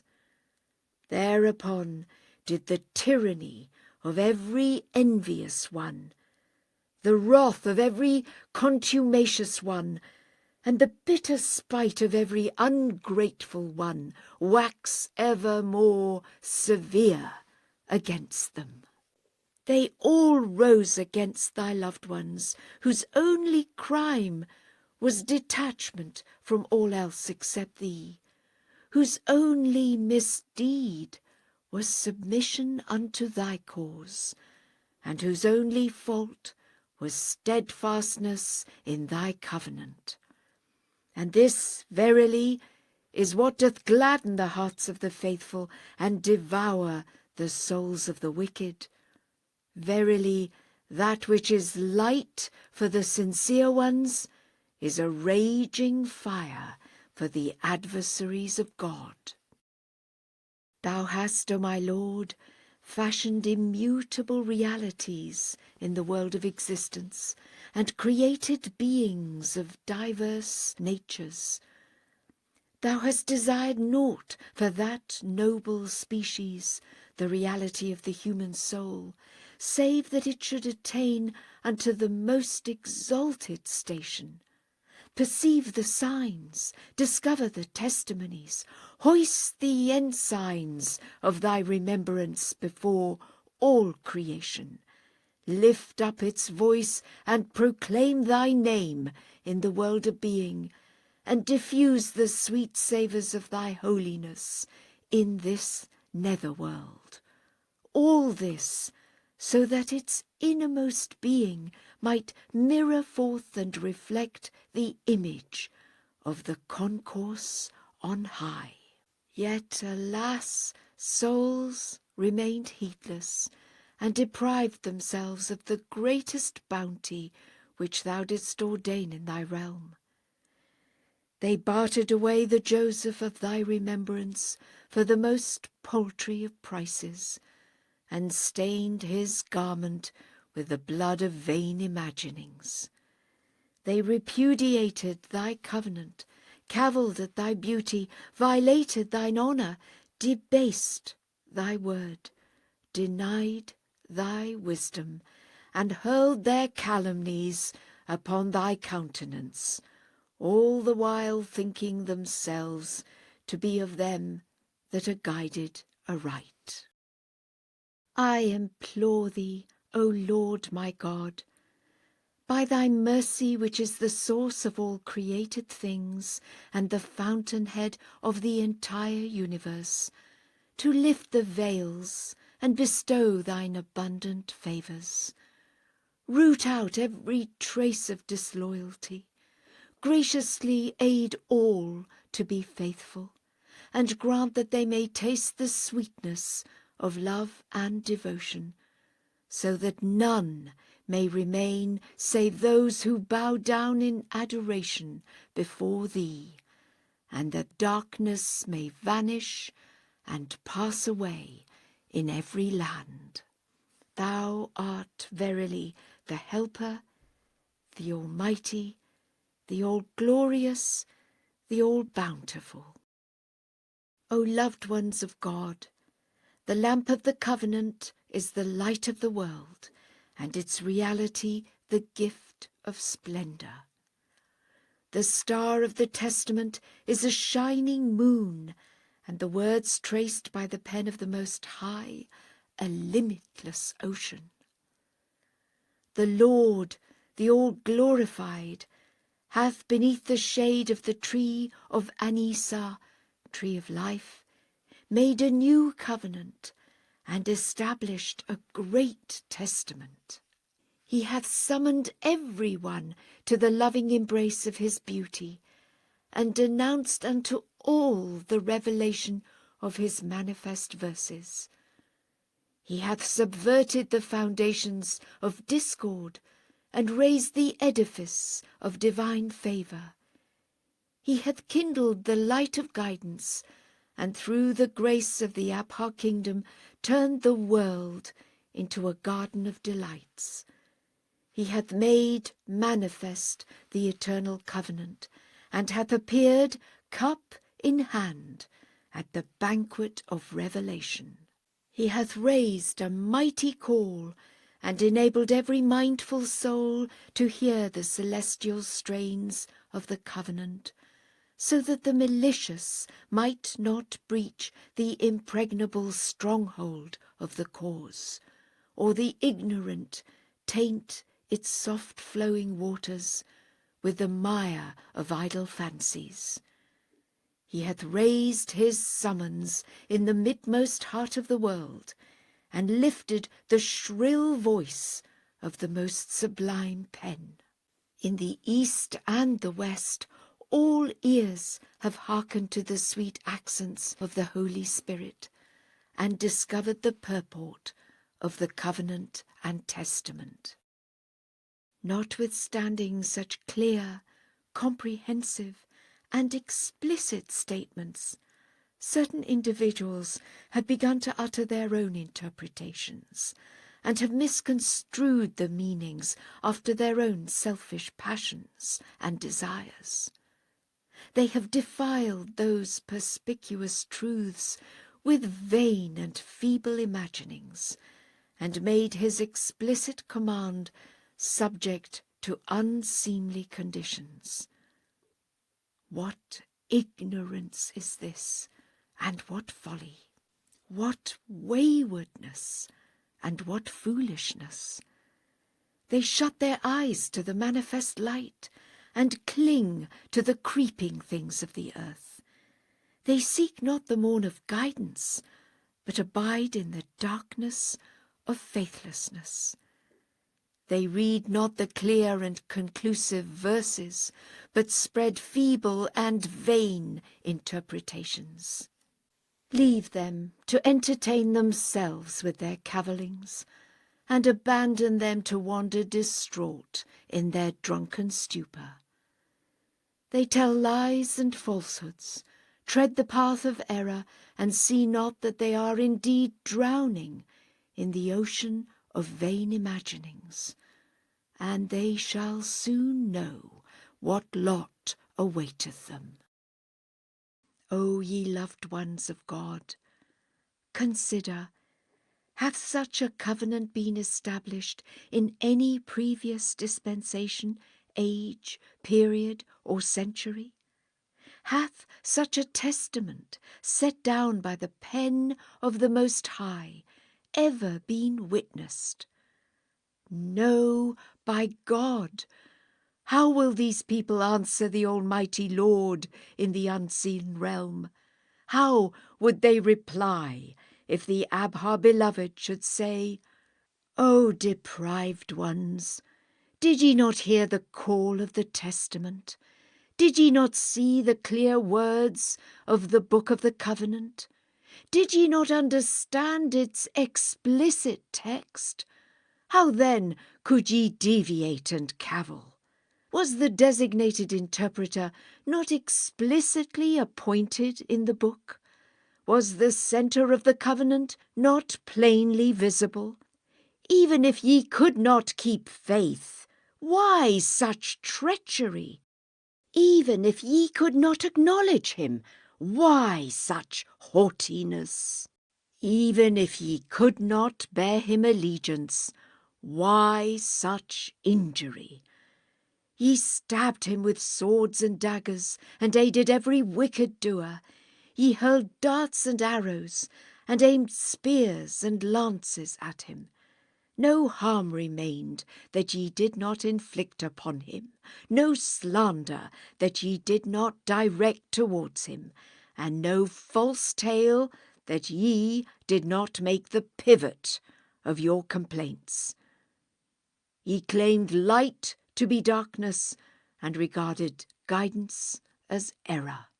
Ye made a plaything of the ancient covenant, and considered the clear text of the testament to be delirious ravings.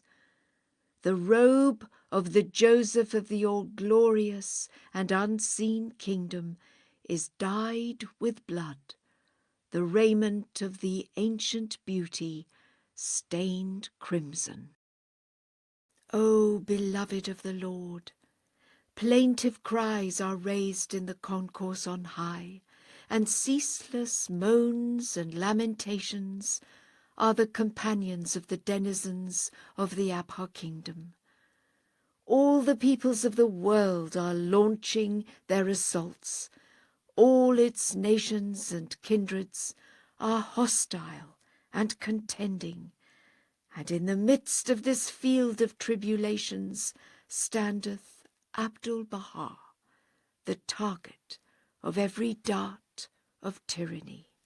What is become of fairness and justice? Whither is gone the sense of decency and shame? Instead of being a healing salve for the wounds inflicted by the darts of the enemies, ye have aimed your knives at my throat.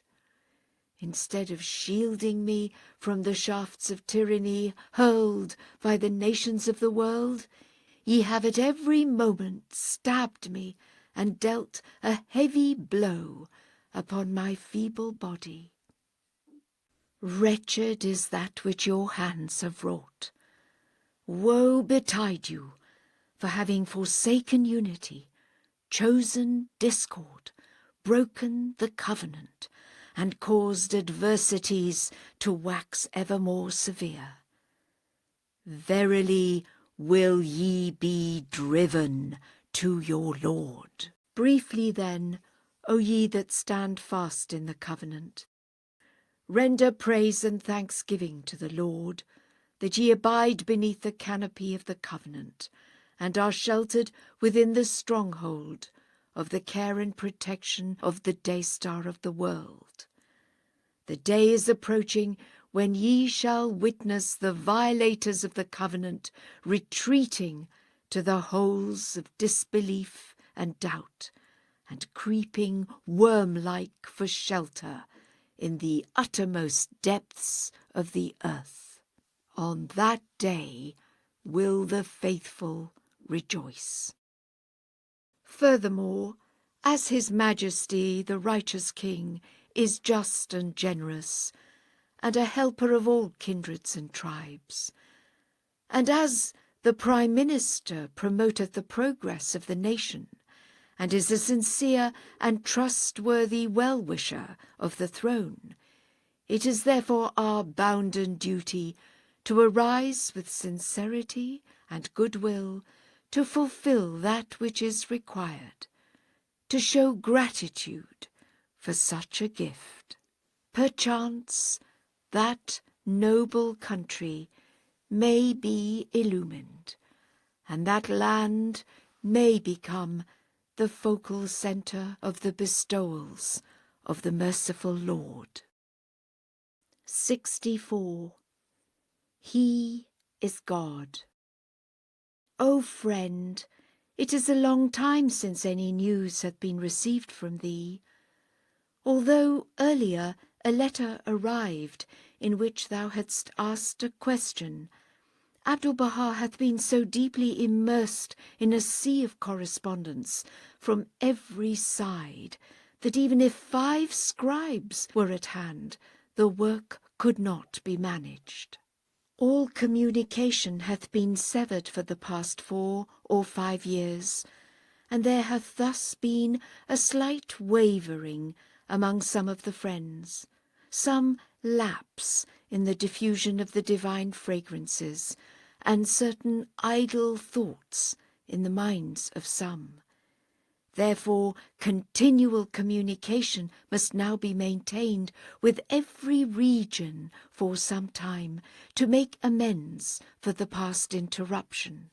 And since thy question required a lengthy answer, the reply hath been delayed. Rest thou assured that as soon as there is an opportunity, it will be written at once. Yet, since I am drowned in an ocean of letters these days, and it is imperative that I reply to the essential ones first, thou must wait until an opportunity doth arise.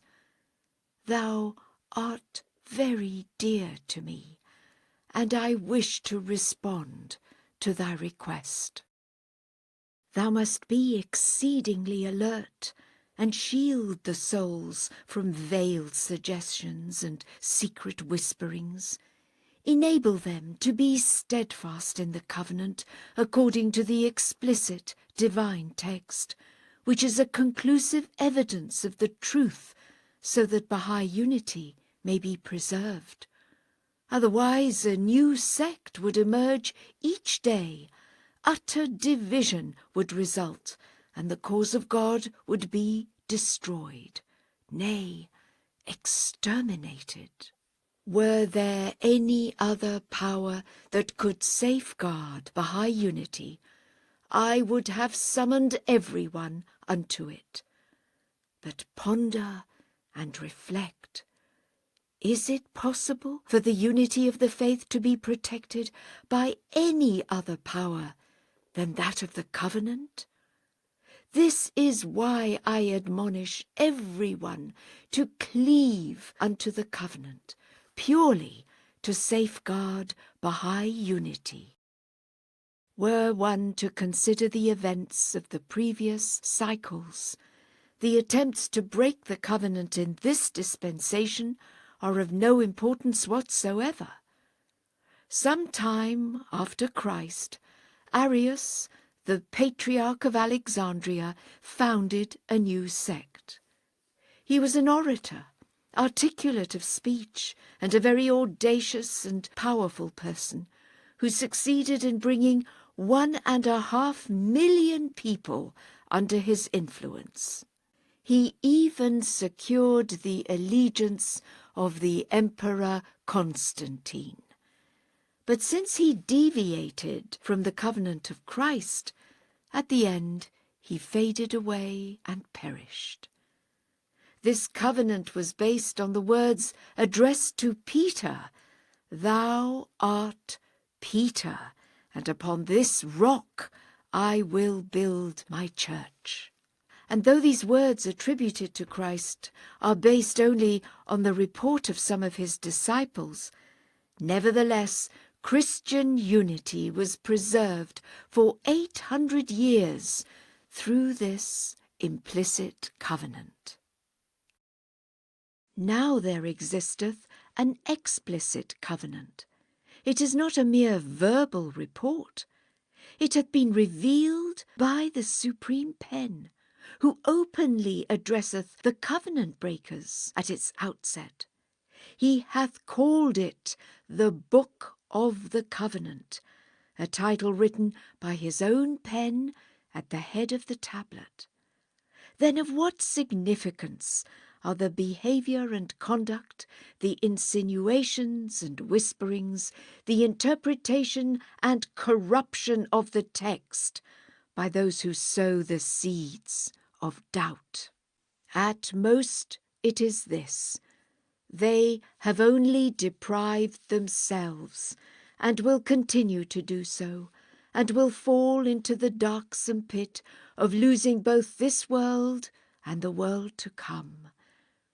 Every billowing ocean must needs produce foam, and all gold that is purified in fire leaveth behind some dross. Hast thou ever seen a surging ocean without froth, or pure gold that leaveth no dross behind in the consuming flame of fire?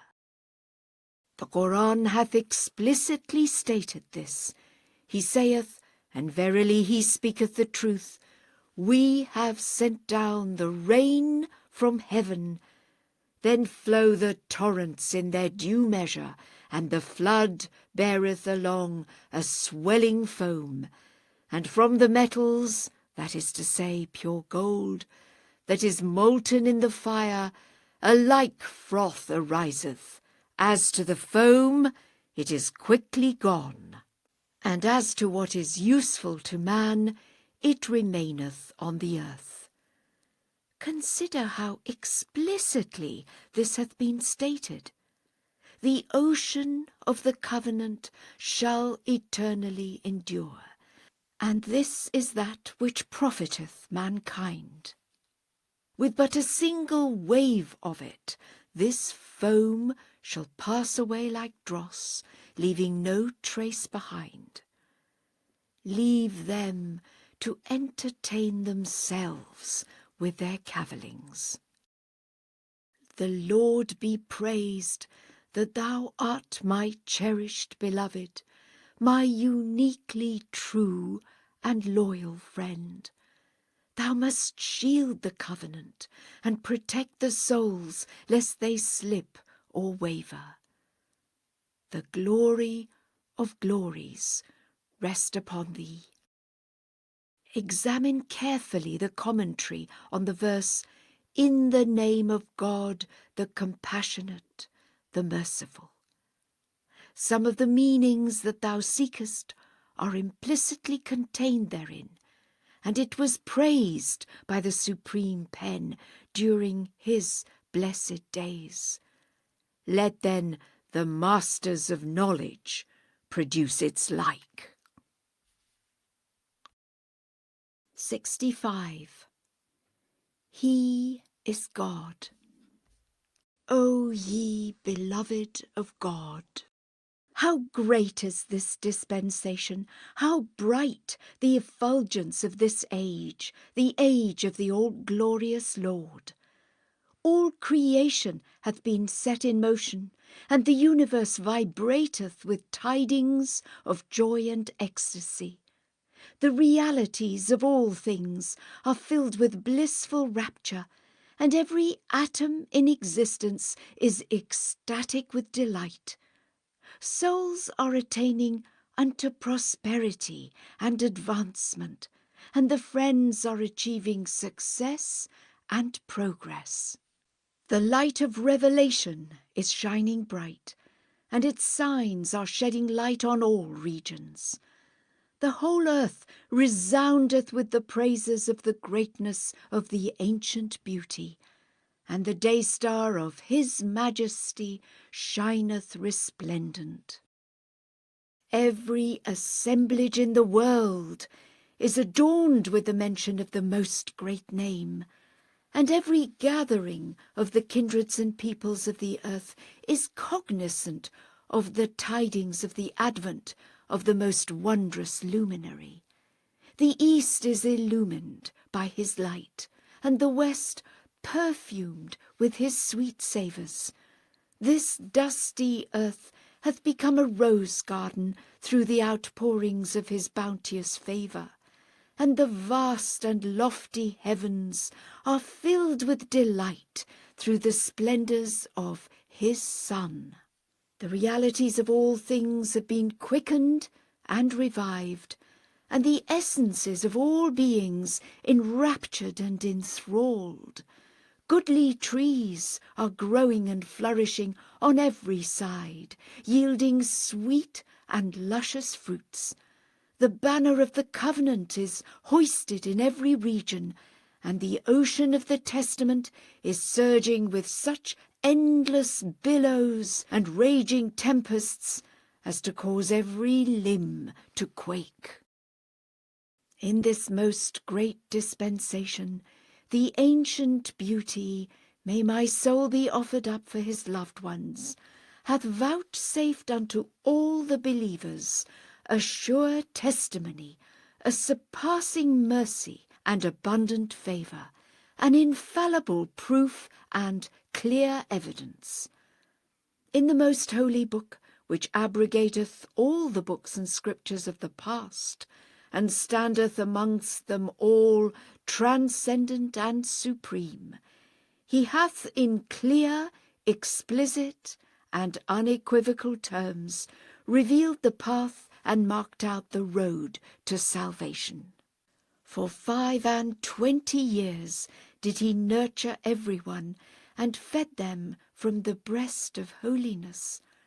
In all his tablets, books, epistles, and scriptures, he made mention of the covenant and testament, praising the steadfast and extolling those who cleave tenaciously unto it, while condemning and rebuking those who waver, and even forewarning them of divine punishment and the threat of everlasting chastisement. And then the tablet of the year of stress, which is the year of Bahá'u'llah's ascension, was revealed and distributed in all regions. In it he clearly and unequivocally stated the severity of the tests and the profusion of the trials. Some time thereafter, the Book of the Covenant and preserved tablet of the Testament was revealed by the Supreme Pen, wherein all were bidden by his clear and explicit behest to turn unto it, and to observe, obey, and follow it, so that when the ocean of the tests and trials of the year of stress came to surge, no soul would be perplexed, dismayed, or confused. So that the straight path, the undeviating way, and the manifest light would become evident and clearly known, so that no room would be left for evil whisperings, no differences would arise, and the unity of the Word of God would be safeguarded. Now a few capricious souls have appeared, and begun to engage in secret whisperings, and as soon as they feel sure of their target, they even openly voice their intentions. One of them saith, "The blessed beauty hath made us independent of aught else, and hath left no need unmet." The secret intent of such a statement is that there is no need for an appointed centre. Another exclaimeth, "Infallibility belong to the blessed beauty alone. No other person is infallible." His inner motive is to assert that the one whom God hath purposed is liable to error. Furthermore, they say that one who was regarded with favour, who was a believer, or the recipient of a tablet during the days of the blessed beauty, cannot possibly be cast out. Their true objective is to hint that were such a person to arise in opposition, or be so bold as to show enmity, no harm would result. They spread talk of this sort both openly and privily. The whole purpose of these words is to violate the covenant and testament. This is that same clamour which the beloved of the worlds hath foretold in all his tablets. O loved ones of God, be wakeful, be ever wakeful, be mindful, be ever mindful, for tests and trials are most severe, and the waverers are exceedingly subtle and destructive in their schemes. Outwardly they proclaim that they are the first to adhere to the covenant, while secretly they strike an axe at the very root of the tree of the covenant and testament. 66. He is the all-glorious. O thou dove of the rose garden of faithfulness, O nightingale of the groves of praise to the Abha beauty, may the glory of God, his mercy, his bounty, and his praise rest upon thee. That which thou hadst written with the pen of grief upon the page of woes was read and perused with the utmost attention. From its contents, brimming with bitter lamentation, the savour of profound sorrow and anguish was perceived. On the one hand, I was saddened, on the other, surprised and amazed. My sorrow was due to the intensity of thy sighs, whilst my surprise stemmed from the fact that this servant hath already written a number of letters to thee, dear friend, in all of which I expressed the utmost measure of love and affection. They were written in such wise that I imagined that such bliss and ecstasy would fill thy soul upon their perusal as to cause thee to rend asunder the raiment of the material world. How is it that through a single word thou hast become so dispirited and dejected, so heartbroken and despondent?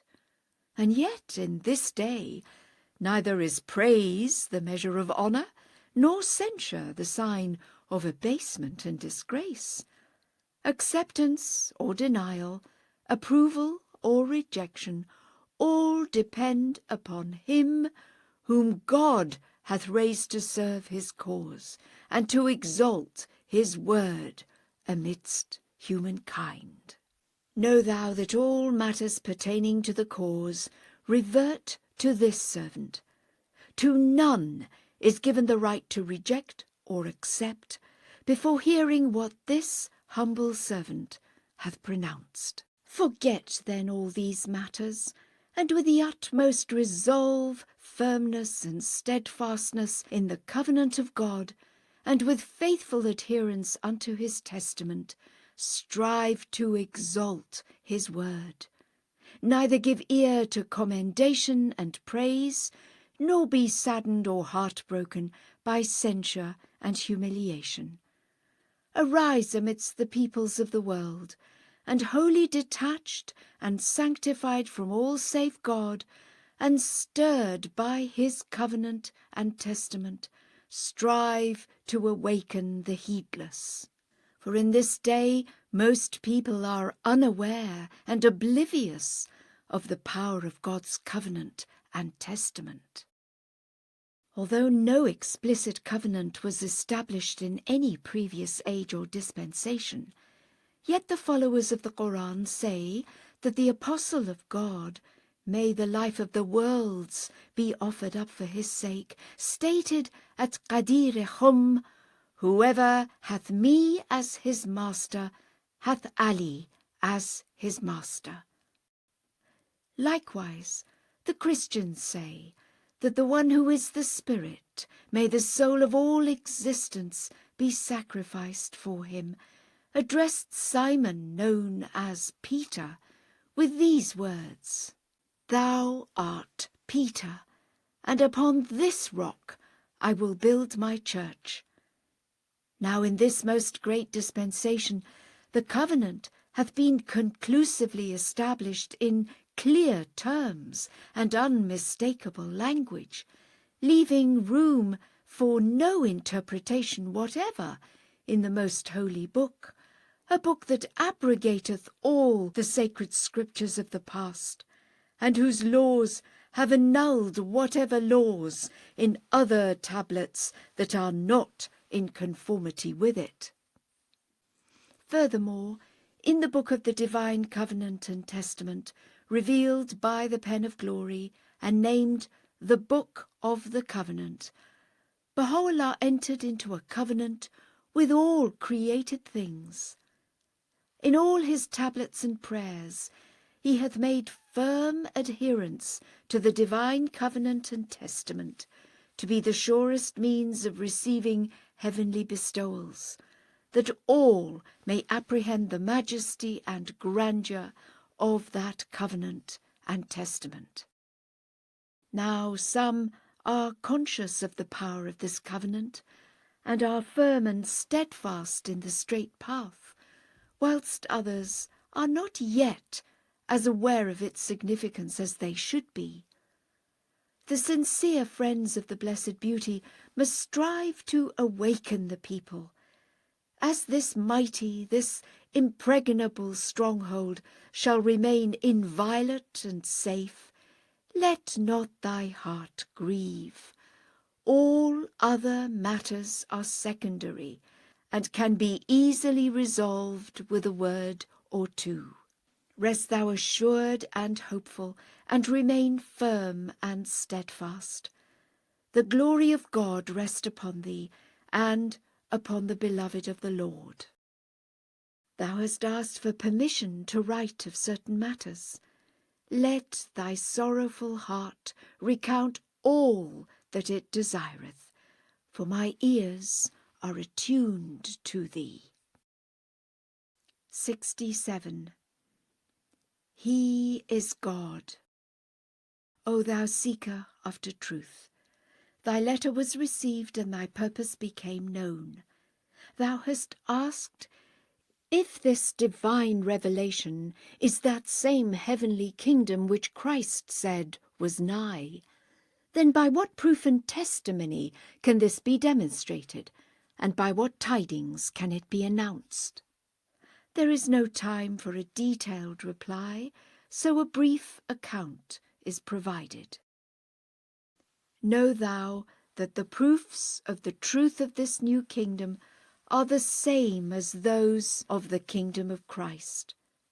The proof of the subsequent kingdom is the same as that of the previous one. Nay, it is the mightiest proof.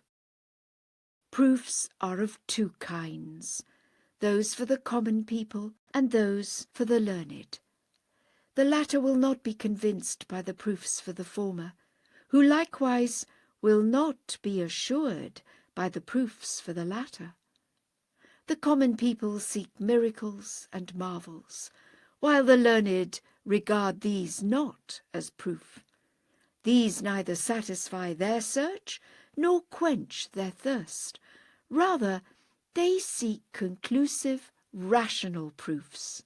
Thus, as thou art endowed with a keen vision and a sound mind, we will set forth conclusive and rational proofs that leave none the possibility for denial. We say that the purpose underlying the advent of the kingdom is the edification of the souls of men, the progress of the world of humanity, the manifestation of the love of God, the establishment of fellowship and unity amongst all peoples, the appearance of divine perfections, and the realization of the glory of the human race. This is the purpose of the advent of the kingdom, and this is its result. Observe, then, how the edifying power of Bahá'u'lláh hath enlightened the darksome East, transformed voracious beasts into heavenly angels, endowed the ignorant with knowledge, and caused ravening wolves to become as gazelles in the meads of oneness. Those who, because of custom or belief, rose in enmity against all peoples, now associate with all in a spirit of perfect unity. Those who used to burn the Holy Bible out of exceeding ignorance now set forth the truths and mysteries of the Old and New Testaments.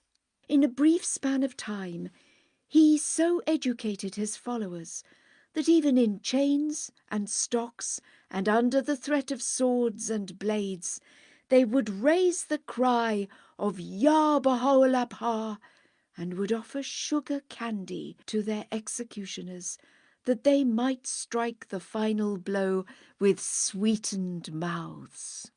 Thou dost surely recall the story of Peter the disciple and the crowing of the cock. Another proof is that all the Persian divines and prominent leaders in Tehran know beyond any doubt that Baha'u'lláh never attended any school, nor received any formal education, and from early childhood conducted himself differently. Nevertheless, the divines and the learned of the East have testified to his extraordinary knowledge, wisdom, understanding, and perfections. Despite their denial and bitter enmity, they still acknowledge that Baha'u'lláh was a unique and peerless figure of the age, although they do not recognize his sublime station, as do the chosen ones and the sincere. A further proof lieth in the very teachings of Baha'u'lláh, which banish every trace of dissension and discord from the world of humanity, and establish everlasting unity and harmony. Refer to the tablets of tajalliyat, effulgences, eshraqat, splendours, kalimat, words of paradise, besharat, glad tidings, and tarazat, ornaments. And thou wilt clearly see what teachings have been vouchsafed by this new kingdom, teachings that bestow upon the feeble body of the world a swift remedy and a practicable, lasting cure. The like of such teachings hath never before been witnessed. Yet another proof is that it was from within this afflictive prison that Baha'u'lláh revealed and advanced such a sublime revelation, a revelation whose renown hath spread throughout the world, which hath been firmly established in the East, and the light of whose radiant morn is diffused even as the rays of the sun. And all this despite the fact that the governments and peoples of the East arose in resistance and opposition, launching their attacks with every power at their disposal. Reflect, hath such might and power ever been manifested before? What greater proof is there than this, that from within the prison walls he directed his mighty proclamations to the kings and rulers of the earth, and foreshadowed in unmistakable terms what the future would hold. He warned the great emperor, then at the height of his power, of a sudden revolution, and predicted the downfall of his throne and the defeat and extinction of his empire. And all this did indeed come to pass, as did the events foretold in tablets and addresses directed to other rulers of the earth from within the prison confines. Behold with what power and majesty he manifested himself from within a prison for robbers and murderers. What proof is there greater than this?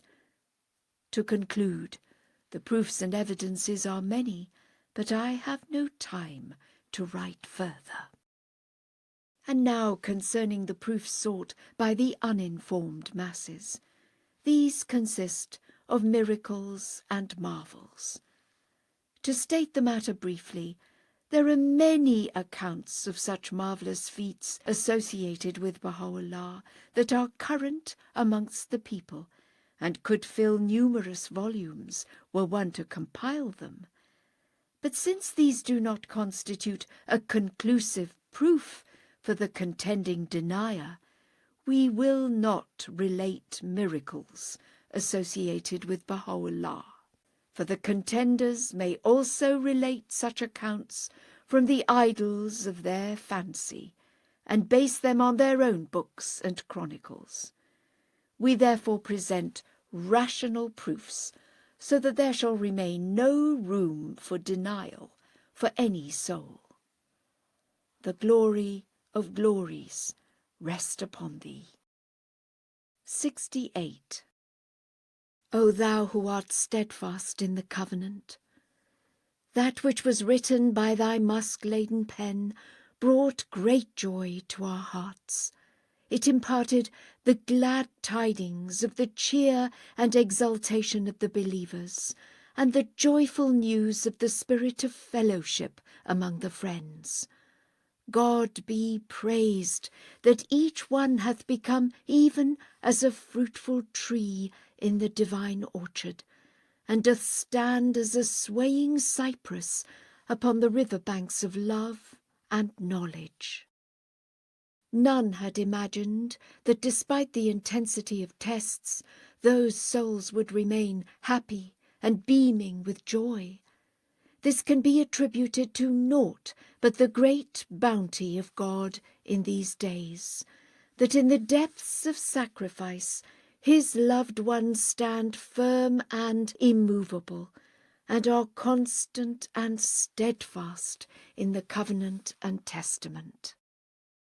O God, my God, assist thou thy servants who have found at the fire a guide, and have caught the light of the immortal flame kindled in the tree of Sinai. Make them, O Lord, the signs of thy divine unity amidst all people, and the emblems of thy oneness in thy most exalted realm. Give them to quaff from the wellspring of thy mercy and from the clear waters flowing from thy blissful paradise, that they may become inebriated with the wine of thy love in the verdant meadows and vast gardens of thy holiness. Assist them, O Lord, with the cohorts of the supreme horizon and the hosts of the concourse on high. Thou verily art the generous, the compassionate, the Lord of grace and bounty unto thy feeble servants. Thou verily art the clement, the merciful. Thou hast sought permission for a visit. In these days the Holy Land is in turmoil by reason of the calumnies spread by the slandering liars. For certain strangers from amongst the non-believers have published some books, filled them with countless calumnies, and distributed them in these regions. Abdul-Bahá is therefore in dire peril, due to attacks from within and from without. Such are the enemies of the faith on the outside, and such the violators of the covenant on the inside. It is thus evident what commotion hath arisen. Yet, praise be to God, through the unfailing grace of the Blessed Beauty, I have remained firm in my position, have bared my breast to the darts of malice hurled by every oppressor, and am awaiting the onslaught of tribulations from every side, that wholly detached I may hasten to the shelter of his transcendent mercy. Thou hast asked about the blessed Quranic verse, "We have given thee the twice repeated 7. The Moslem divines have interpreted the term twice repeated 7 to refer either to the 7 chapters of the Quran that begin with the disconnected letters Ha and Mim, or to the opening chapter of the Quran. They say it is twice repeated because the opening chapter, consisting of 7 verses, was revealed twice, once in Mecca and again in Medina, and as such it is twice repeated. Furthermore, they say that as this opening chapter is recited twice in the daily prayer, it is thus described as the twice repeated 7. But the true meaning is the mystery of divine unity and the outpourings of heavenly grace, and that is the glad tidings of the advent of the subsequent revelation, in which the bearer of the 7 letters hath appeared twice. The first 7 letters correspond to Ali Muhammad, and the second 7 to Hussein Ali. This is the meaning of the twice repeated 7. Yet another meaning is that Muhammad, the universal manifestation of the Quranic dispensation, together with 13 distinguished souls, make 14, which is 7 twice repeated. There is no time for further elaboration. This is a brief but beneficial explanation. 69. He is God. O Lord, O thou who graciously aidest whomsoever thou willest, with whatsoever thou willest, unto whatsoever thou willest. Verily, that treasury of resignation, that wellspring of fidelity and fountainhead of purity, the honoured Reza, fell prey to the cruel tyranny of the people of hatred and malice. He was, O Lord, sore tried by the gravest hardships and the fiercest oppression of the perverse. He was held fast time and again in the claws of ravening wolves and ferocious lions, until he fell into the clutches of a savage hound who tormented him with countless afflictions and weighed him down with galling chains. All the while he raised his voice amongst the people, openly proclaiming thy name. Undaunted and undismayed, he never wavered in teaching thy cause. He feared not the scourge of the oppressors, nor was he frightened by the tribulations meted out by the vicious, the ignoble, the wicked, and the vengeful. He spoke with the utmost eloquence, and presented the most wondrous proofs with manifest authority. The hearts of those present were astonished by this dignified man. They exclaimed, "He is indeed sincere and trustworthy, and speaketh the truth. He testifieth with absolute honesty, and harboureth no secrets, for his account is but manifest truth, without the least trace of dissimulation, false interpretation, or unsound commentary. It is indeed clear discourse concerning this great cause."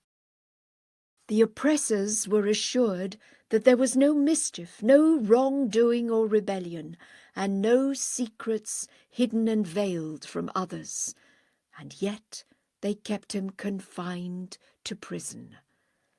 Upon his release he travelled to Qom, wherein rule the divines, they that are in grievous loss.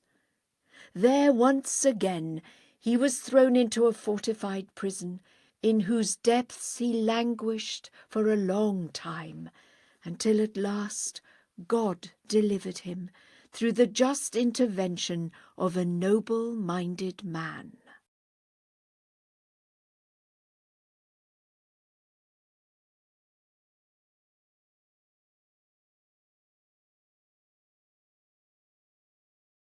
He never faltered or slackened in chanting the verses of him who is thy remembrance and the source of wisdom. Nay, rather, he hastened to the gathering of the evil-minded divines, and set forth clear and manifest proofs. Hence the clamour of the clergy rose high, and they assailed him with grievous injustice. They cast him again into prison, subjected him to chains and fetters, and afflicted him with fresh torment. His weak and feeble frame, unable to sustain such dire hardships, yielded its life in this path, and he reached thy presence, detached from all else but thee, a guest at thy holy threshold. O Lord, glorify the abode of this newly arrived guest.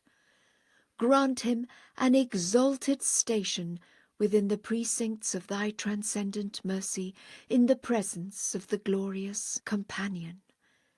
Confer upon him a dwelling in that immeasurable and boundless immensity, the vast kingdom of thy pardon and forgiveness, which none can comprehend save those whom the omnipotent Lord hath inspired. Verily, thou dost bounteously favour whomsoever thou willest, dost forgive whomsoever thou willest, and dost pardon whomsoever thou willest.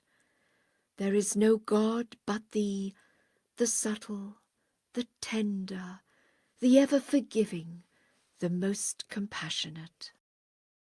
O honourable Majhub, that leader of the righteous is most dear to Abdul-Bahá.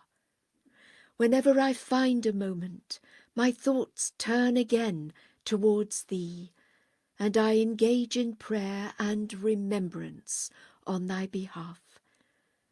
Supplications were likewise offered at the divine threshold, that God may bestow his unfailing grace upon his loved ones. The blessed beauty is established upon the throne of lordship, and we are all novices in the ranks of servitude, and are linked together in thraldom to his holy threshold.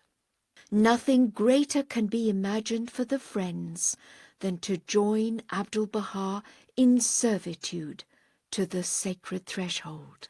Since in his commentary on the Surah of Joseph, the Bab, may my life be offered up for his sake, hath identified Joseph as the manifest beauty, the true Joseph, and hath referred to him as our great and omnipotent Master, then whenever thou readest it, thou wilt but weep and grieve for the wrongs suffered by the blessed beauty. This commentary is not currently at hand for me to send to thee. 70. He is the All-Glorious. O thou servant of the ancient beauty, when Joseph, peace be upon him, unveiled his bright countenance in the Egypt of beauty, he set ablaze the souls of a myriad buyers.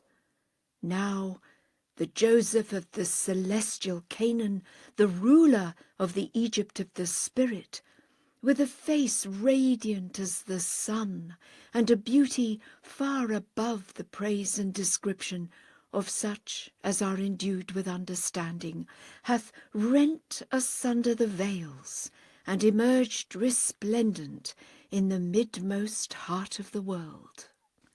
But alas, all the buyers have busied themselves with the world of water and clay, have pursued their selfish desires, and have hence been deprived of beholding his countenance and attaining his presence.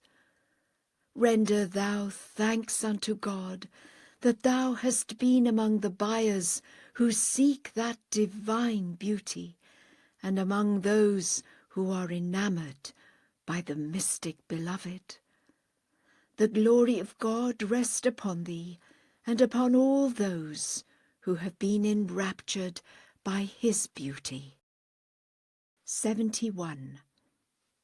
He is God. O thou binder of books! Shouldst thou refer to the heavenly books and sacred scriptures, and ponder the meanings enshrined therein, thou wouldst see that all their tidings and signs herald the advent of the light of truth and the centre of divinity. Forget not the tradition that saith, whatsoever is in the Torah, the Gospel, and other scriptures is in the Qur'an, and whatsoever is in the Qur'an is in its exordium, and whatsoever is in its exordium is in the Basmallah, and whatsoever is in the Basmallah is in the Ba. But alas, for the eyes of the people are blind, and their ears are deaf. How well hath it been said, to speak of the subtleties of Sanai before the foolish and the weak of mind is like plucking the lute for the deaf, or holding a mirror to the blind. Gracious God, how strange, how very strange! The people of the book have withdrawn behind the veils, whilst the common people comprehend the mysteries of the word. This is but a token of the bounteous favour of my Lord, the Almighty, the All-Bountiful. Upon thee be greetings and praise.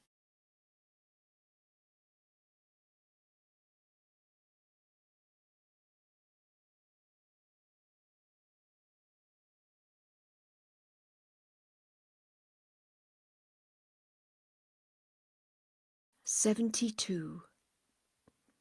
He is God. Thou art he, O my God, whose most beauteous names and most sublime likenesses are sanctified above the comprehension of such as pride themselves on their knowledge of the realities of things, inasmuch as the spiders of idle fancy can never weave the frail webs of their understanding upon the loftiest summits to which even the birds of human thought are powerless to ascend. How, then, can such as are endued with insight discern the mysteries of thy reality that is concealed from the world of being? O Lord, indeed the inmost reality of all created things can never hope to fathom the secrets even of the world of existence. How, then, O my God, can it apprehend the hidden secret, the well-guarded mystery, which is inscrutable to even the most luminous of realities, in the realm of being within the invisible world? O God, my God, the wings of human thought can never hope to ascend unto the kingdom of mysteries, and the minds of the righteous are sore perplexed in attempting to attain unto the gems that lie wrapped within the veils of concealment. O Lord, the innermost reality of understanding in this contingent realm is, in its essence, utterly powerless to grasp even a single one of the mysteries of the All-Merciful, inasmuch as all understanding encompasseth that reality in the realm of existence that is comprehensible. How then could that which is contingent comprehend the ancient mystery, unless the ancient be encompassed by the contingent world? And how could this be possible, given that the encompassing one is greater than that which is encompassed, and the knower thoroughly comprehendeth that which is the object of knowledge? This being the case, how then can there be a path to thee? How can there be a way to the kingdom of thy sanctity? Naught are we but mere helplessness and poverty in the face of the mysteries of creation, let alone before the sublime reality which is inaccessible to the realm of idle fancies and thoughts. Thou hast nevertheless, through thine inestimable grace and thy resplendent bounty, and by virtue of thy mercy that hath surpassed the whole of creation, fashioned a luminous reality, a heavenly being, a divine essence, whom thou hast ordained to be a mirror, stainless and gleaming, that speaketh of the unseen world, that deriveth grace from that realm, and that shineth resplendently and copiously with the outpourings of those favours upon the entire creation. And this thou hast done so as to deliver thy sincere servants from the worship of idle fancies engraved even on the hearts of the mystic knowers. For verily all thy servants, O my Lord, except such as thou hast chosen as thine own, whilst communing with thee or bowing down in worship before thee, conceive a fictitious reality, comprehensible to their thoughts and minds. And thus do they worship it, whilst immersed in the seas of idle fancies and vain imaginings. For verily thine invisible and inaccessible self can never be known, thine unalloyed essence can never be described. The way is barred, and all seeking rejected. To whatever heights the most brilliant mind may soar, it can grasp no more than a mere token of the mystery of creation, a token which thou hast deposited within the reality of all things. This indeed is the highest summit of comprehension, to which those who inhabit the visible realm may hope to ascend, and even the manifold aspects of that token far transcend all comprehension in the realm of ascent.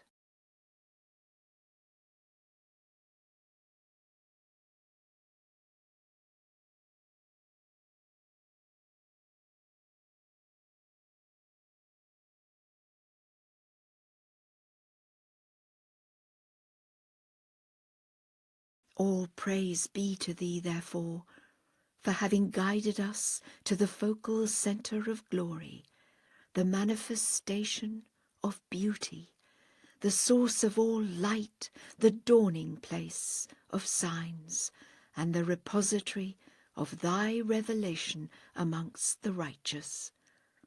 All praise be to thee for having delivered us from idle fancies and vain imaginings, and for having rescued us from the worship of idols conceived by human minds. Thanks be unto thee for having unlocked the gates of understanding to them who are well assured, and for having sent down from the heaven of thy gifts that pure water which causeth the veils of the heart to overflow with the outpourings of the grace of God, and the torrents gushing forth from the focal centre of mysteries. O God, my God, thou hast verily revealed the path, established the proof, and guided all to thy glorious kingdom. Thy signs and mysteries have verily been diffused far and wide. The realm of realities hath been made to tremble, and the limbs to quake. The sun and stars have been darkened, and the planets have been dispersed and fallen from heaven. For thy testimony hath been manifested, and the Sun of Knowledge hath risen. Every obscure mystery in the realm of creation hath been laid bare, and now, in this day of revelation, thy beauty doth shed its radiance with all subduing potency upon the whole earth, shining with its all-encompassing power over king and subject alike. Every hearing ear hath hearkened to thy call, and all holy souls have been quickened by thy sweet savours. The influence of thy word hath verily encompassed the righteous and the pious, and all tongues have testified to the majesty of thy revelation in this luminous age. And yet, O my Lord, the company of deniers are veiled from this manifest light, and they that are estranged from thee have turned away from thy radiant countenance. They indeed are those that have failed to believe in thy most exalted beauty, the manifestation of thine own self, the embodiment of thine incalculable and imperishable grace. How numerous the verses that have been sent down, the words that have been perfected, and the scriptures that have been recorded. And yet the heedless have remained unconvinced of this mighty sovereignty, and the foolish are not satisfied by this ancient power. These clear and manifest tokens profited them not, nor did any of these scriptures and scrolls of all-encompassing words avail them. Thus it followed that thou didst manifest thine all-subduing power over all created things, whereupon the dayspring of thine effulgent light withstood the onslaught of all the peoples and nations of the earth from within this great prison, and raised high his word from under the weight of chains and shackles in this inaccessible fortress. The signs of his dominion have been diffused throughout the world, and the fame of thy cause hath been noised abroad, and reached the most far-flung regions of the earth. And this verily is a shining proof, a conclusive testimony to those endued with sight as well as insight. O God, my God, I beseech thee, by thy manifold bounties, through which thou hast chosen the sincere amongst thy creatures, and favoured them over all that dwell on earth and heaven, to lift the veils from the eyes of men, to confer thy bounty upon the righteous, to lead the heedless to the wellspring of guidance, and to cause them to tread this straight path. Thou art in truth the all-bountiful, the almighty, and thou art verily the merciful, the compassionate. O thou who art firm in the covenant, in all the sacred scriptures and tablets revealed by the primal point, may my life be offered up for his sake. The supreme proof is the revelation of divine verses. Throughout all chapters of the Bayan, the Bab hath heralded the advent of him whom God shall make manifest. He hath not laid down any conditions for the appearance of that most great luminary, but hath concluded every matter by encouraging and urging all to recognize the beauty of the All-Merciful. Peruse thou the Bayan. Every one of its chapters endeth by cautioning souls not to remain veiled in the day of his revelation, or, God forbid, to denounce and reject him on the basis of the Bayan itself. For example, he saith, Beware, beware, lest the Varhead of the Bayan, or that which hath been sent down in that book, shut thee out as by a veil from him, inasmuch as it is but a creature in his sight. By the Varhead of the Bayan is meant his blessed being, together with the 18 letters of the living. As to that which hath been sent down in the Bayan, consider in what explicit and emphatic terms he hath warned against being veiled by the Varhead of the Bayan, or by what hath been revealed in that book. It is obvious that the primal point, may my life be offered up for his blessed dust, was well aware of the day of the revelation and the identity of the promised beauty, that hidden mystery and well-guarded secret.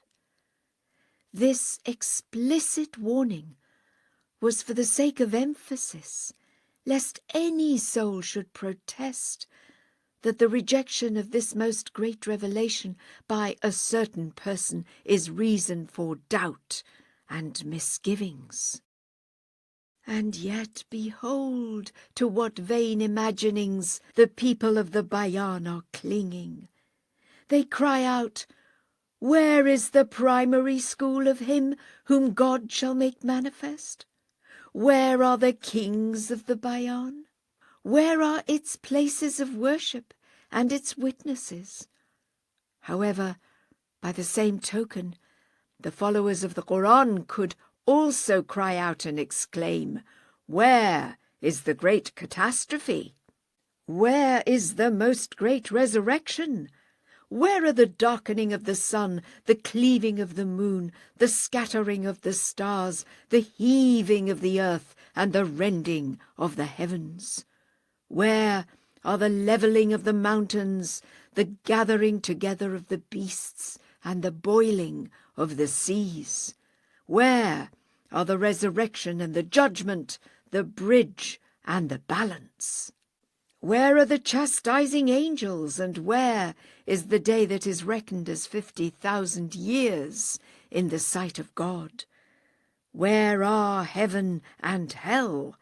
Where are the kindled fire, the paradise brought nigh, the river of life, the heavenly streams, the fountain of mercy, and the crystal waters? Where are the chastising angels and the guards of hell? And where, and where, and where? The Exalted One, may my life be offered up for him, hath said that on the day of his revelation all these events came to pass swifter than the twinkling of an eye, and that 50,000 years were traversed in a single hour. If all these momentous events took place in a single moment, would not the school of him whom God shall make manifest reach its culmination within 50 years? Behold to what extent they remain captive to idle fancies.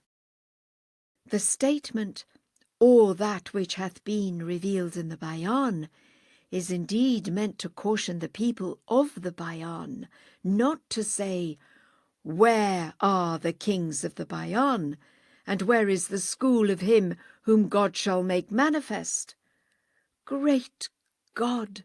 These people condition that most great revelation upon his being admitted, like a child, into a primary school, and regard this as the proof of the validity of his cause.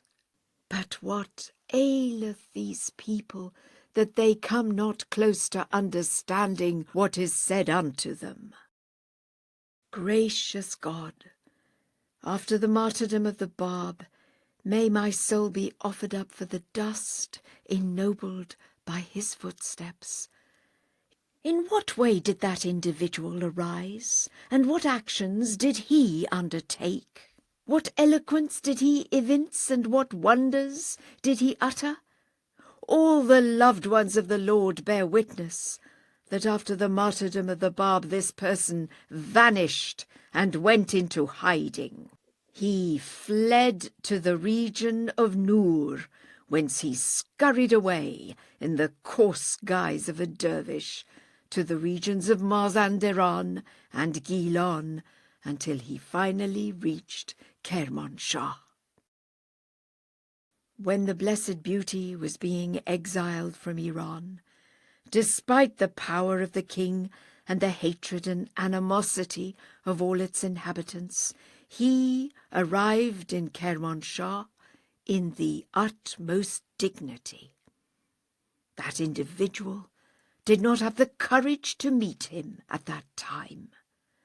And when the Blessed Beauty reached Iraq, that person entered Baghdad secretly and in disguise, and took up residence in the Arab quarter, never daring to meet anyone. His sole accomplishment, his greatest feat, was to seek out a number of girls from here and there, and marry them.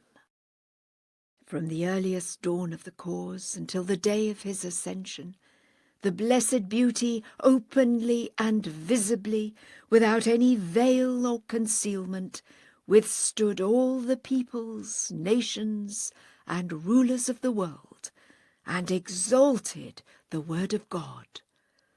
The tablets to the kings were revealed, and the mystery of adoration was made manifest.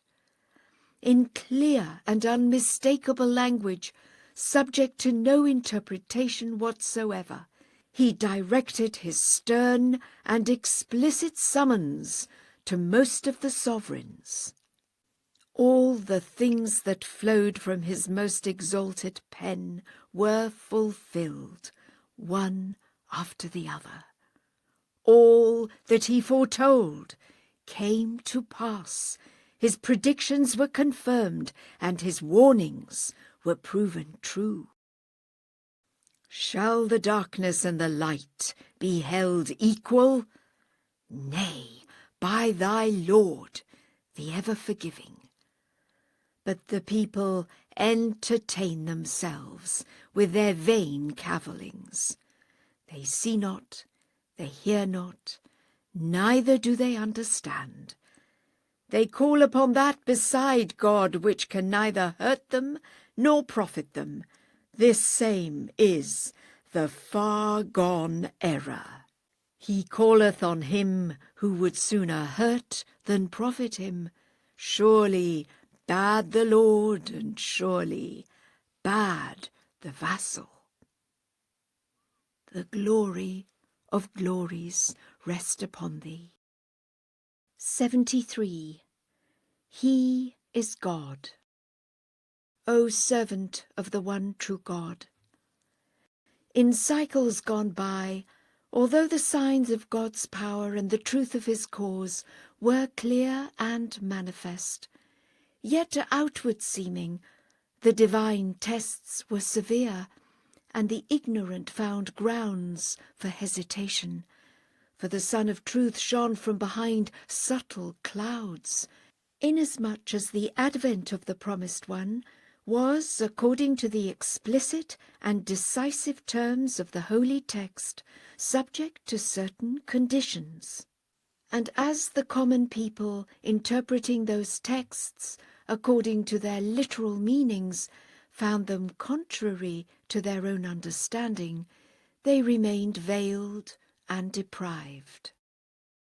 For example, the advent of the promised Qa'im was conditioned upon the appearance of the Dajjal, of Sophiani, of the invincible standard and the unsheathed sword, and of manifest sovereignty, upon the preceding of the 7 goats and the flight of the dignitaries and leaders of religion from all corners of the world to the Kaaba, upon the appearance of astonishing signs, the victory over the East and the West, the submission of all peoples, the slaughter of the divines, and the turning of the 7 mills by the flowing blood of those ignorant ones.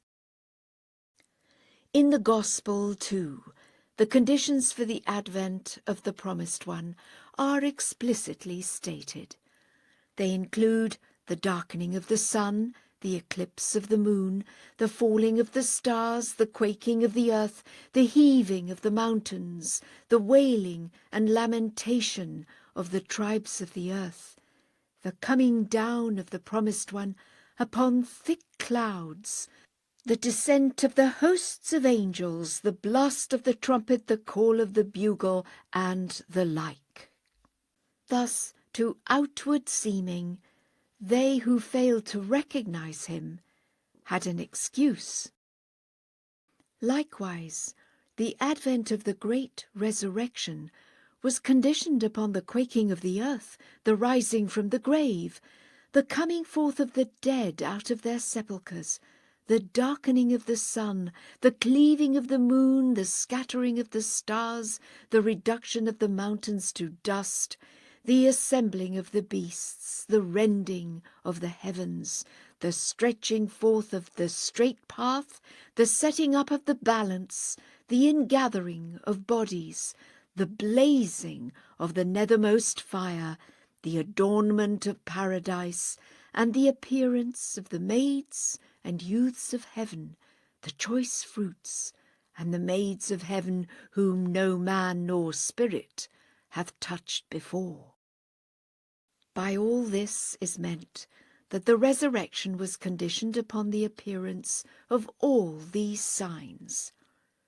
The Bab may my life be offered up for him, hath said that all these momentous events and the great resurrection itself came to pass in less than the twinkling of an eye, and took place in the span of a single breath, and yet not one soul perceived them or grasped their significance.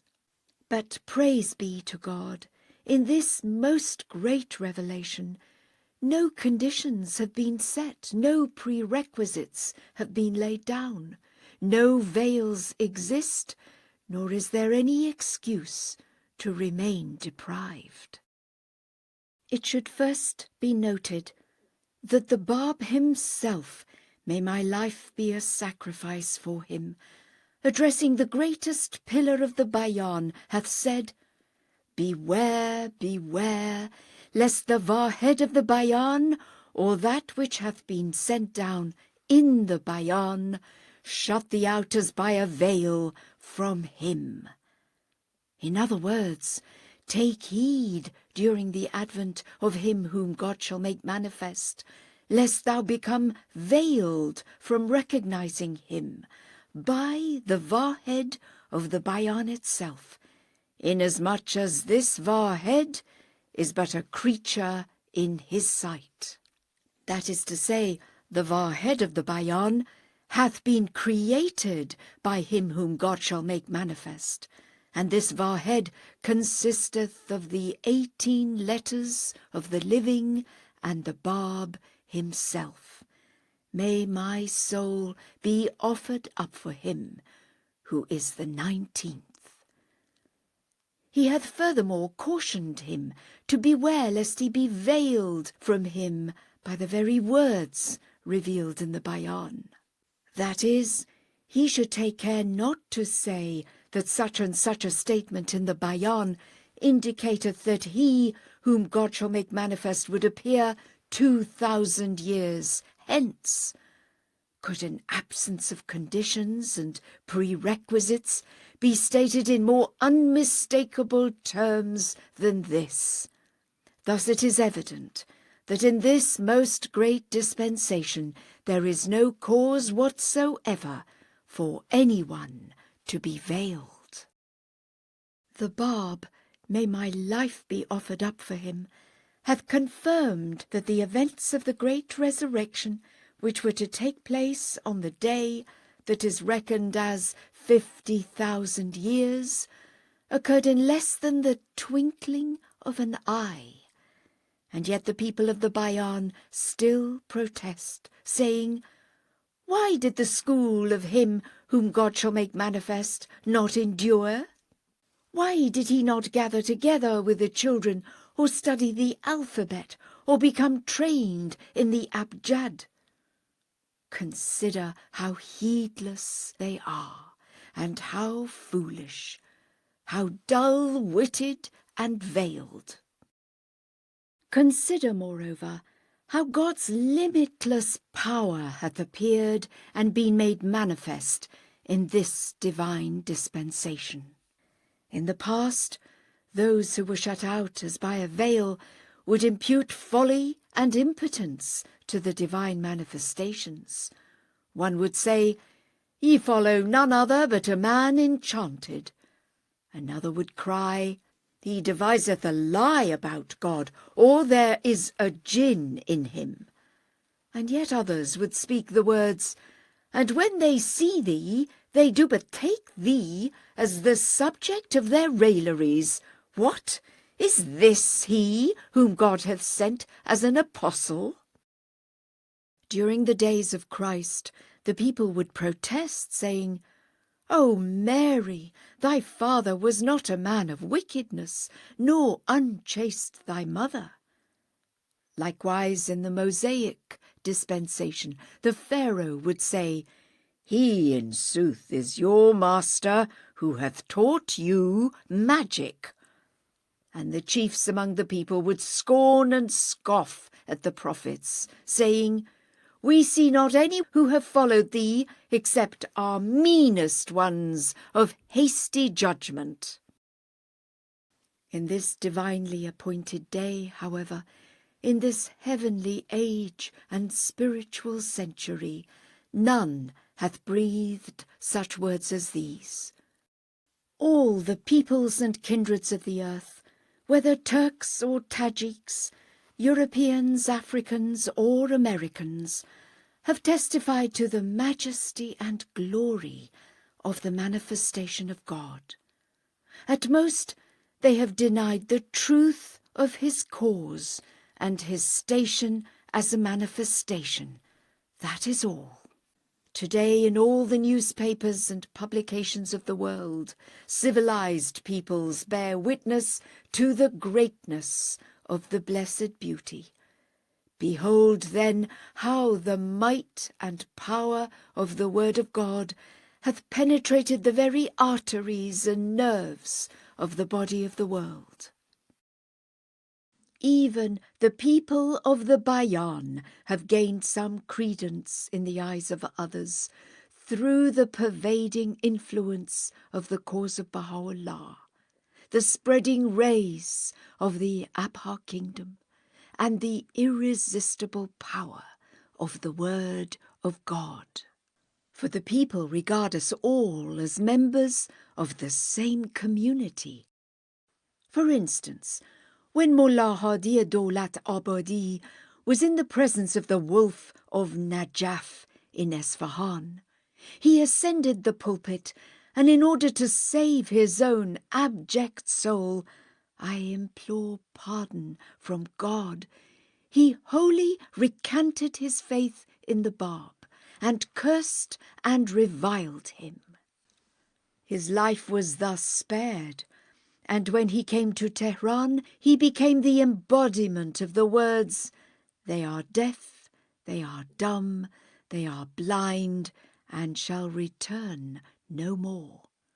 Once the pervading power of the cause of Baha'u'lláh had penetrated the whole world, perfuming the East and illuminating the West. Once the government had lost hope of exterminating it, and most people were secretly eager to become acquainted with the truth of the matter, then this individual and his kindred and relatives began to assert themselves before the notables and dignitaries in Tehran and engaged in spreading their idle fancies. Since most people regarded us all as belonging to the same community, some from among the seekers accepted the claims of these individuals. The latter should have been grateful for this, but instead they arose in denial and brought a myriad calumnies against the people of God, defaming them before friends and strangers. Soon shall they find themselves in manifest loss.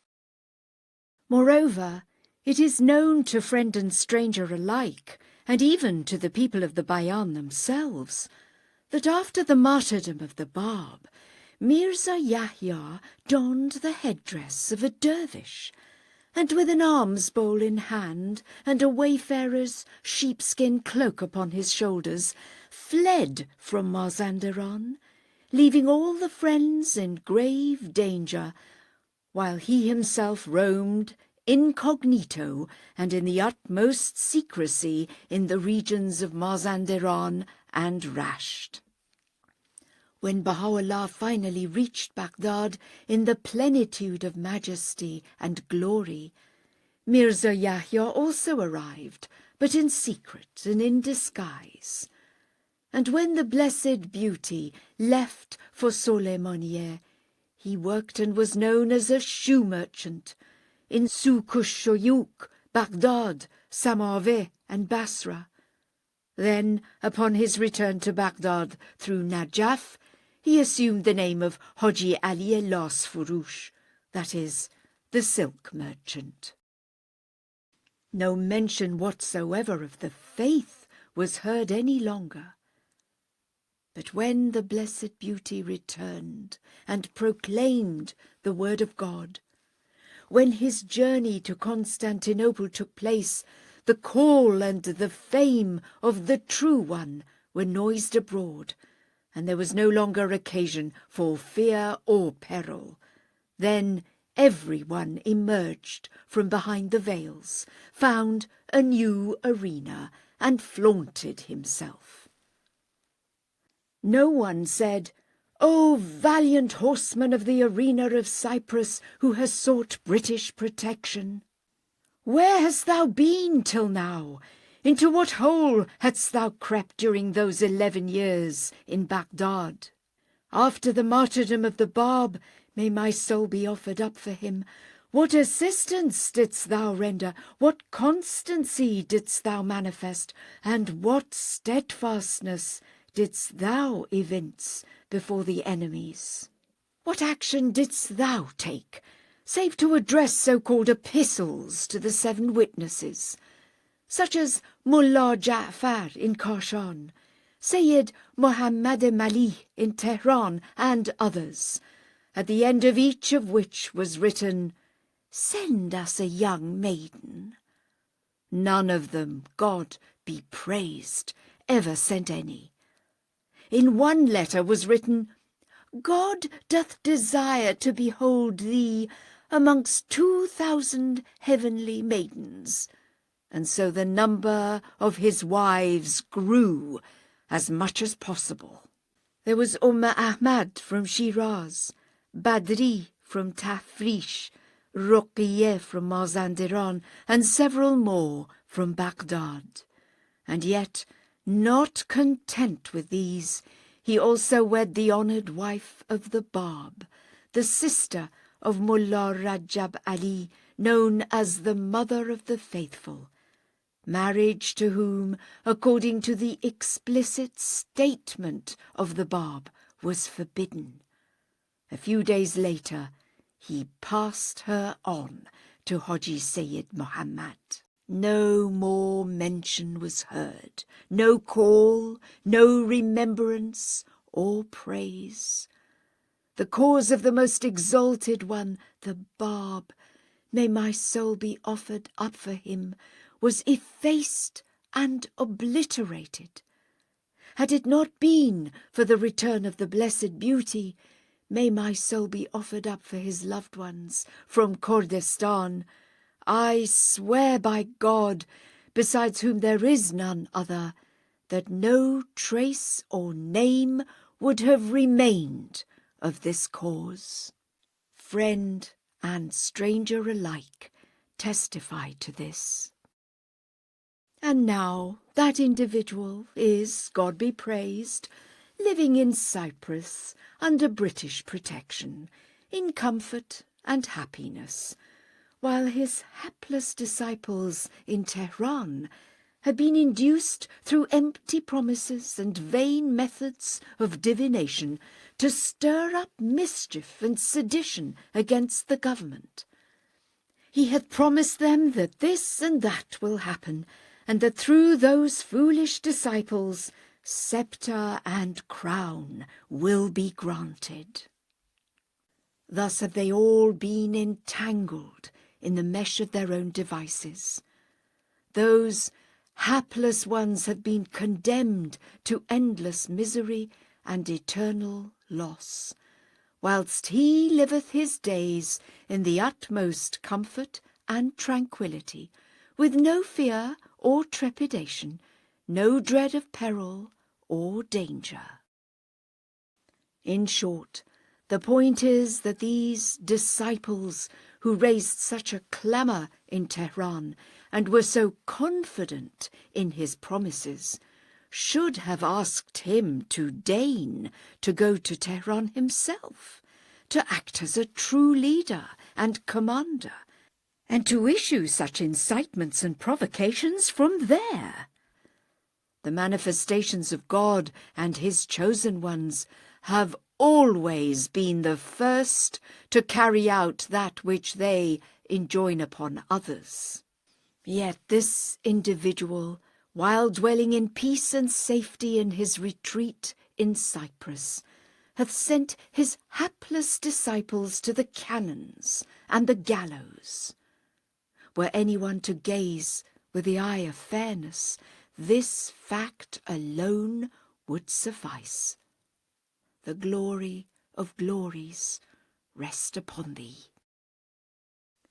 74. He is the all-glorious. O ye who are staunch, O ye who stand firm. When the light of divine essence dawned above the horizon of singleness, the splendour of his oneness shone forth, and the daysprings of existence were illumined with manifest grace. So radiant was the light of that Sun of Truth, and so abundant the outpourings of the clouds of his bounty, that the soil of all beings, even as a fertile field, became the bearer of the mysteries of all that hath been and shall be. Those mysteries lie latent and preserved in the innermost reality of the soil of existence, and are manifested according to the capacity of the world, bringing forth jasmine and lilies, verdant grass and sweet herbs. Those whose icy breath and whispers are as cold as midwinter have now spread in all directions, carrying leaflets of doubt, hoping to wither the soil of the hearts with the biting chill of covenant breaking, so that the seeds of divine wisdom that God hath deposited therein may decay and perish. But how far, how very far from the truth! For the glowing fire of the covenant hath so set the world ablaze that no frost or ice can withstand it for a moment. This verily is the truth.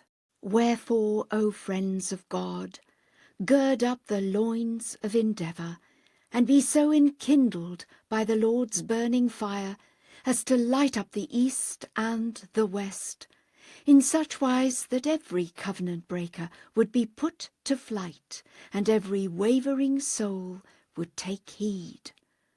Such a great bounty dependeth on unity, harmony, and concord among the beloved of the Lord.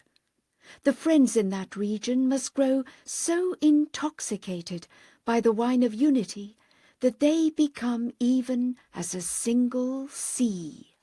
Though its waves be many, the sea is one. Diversity is not an obstacle to unity.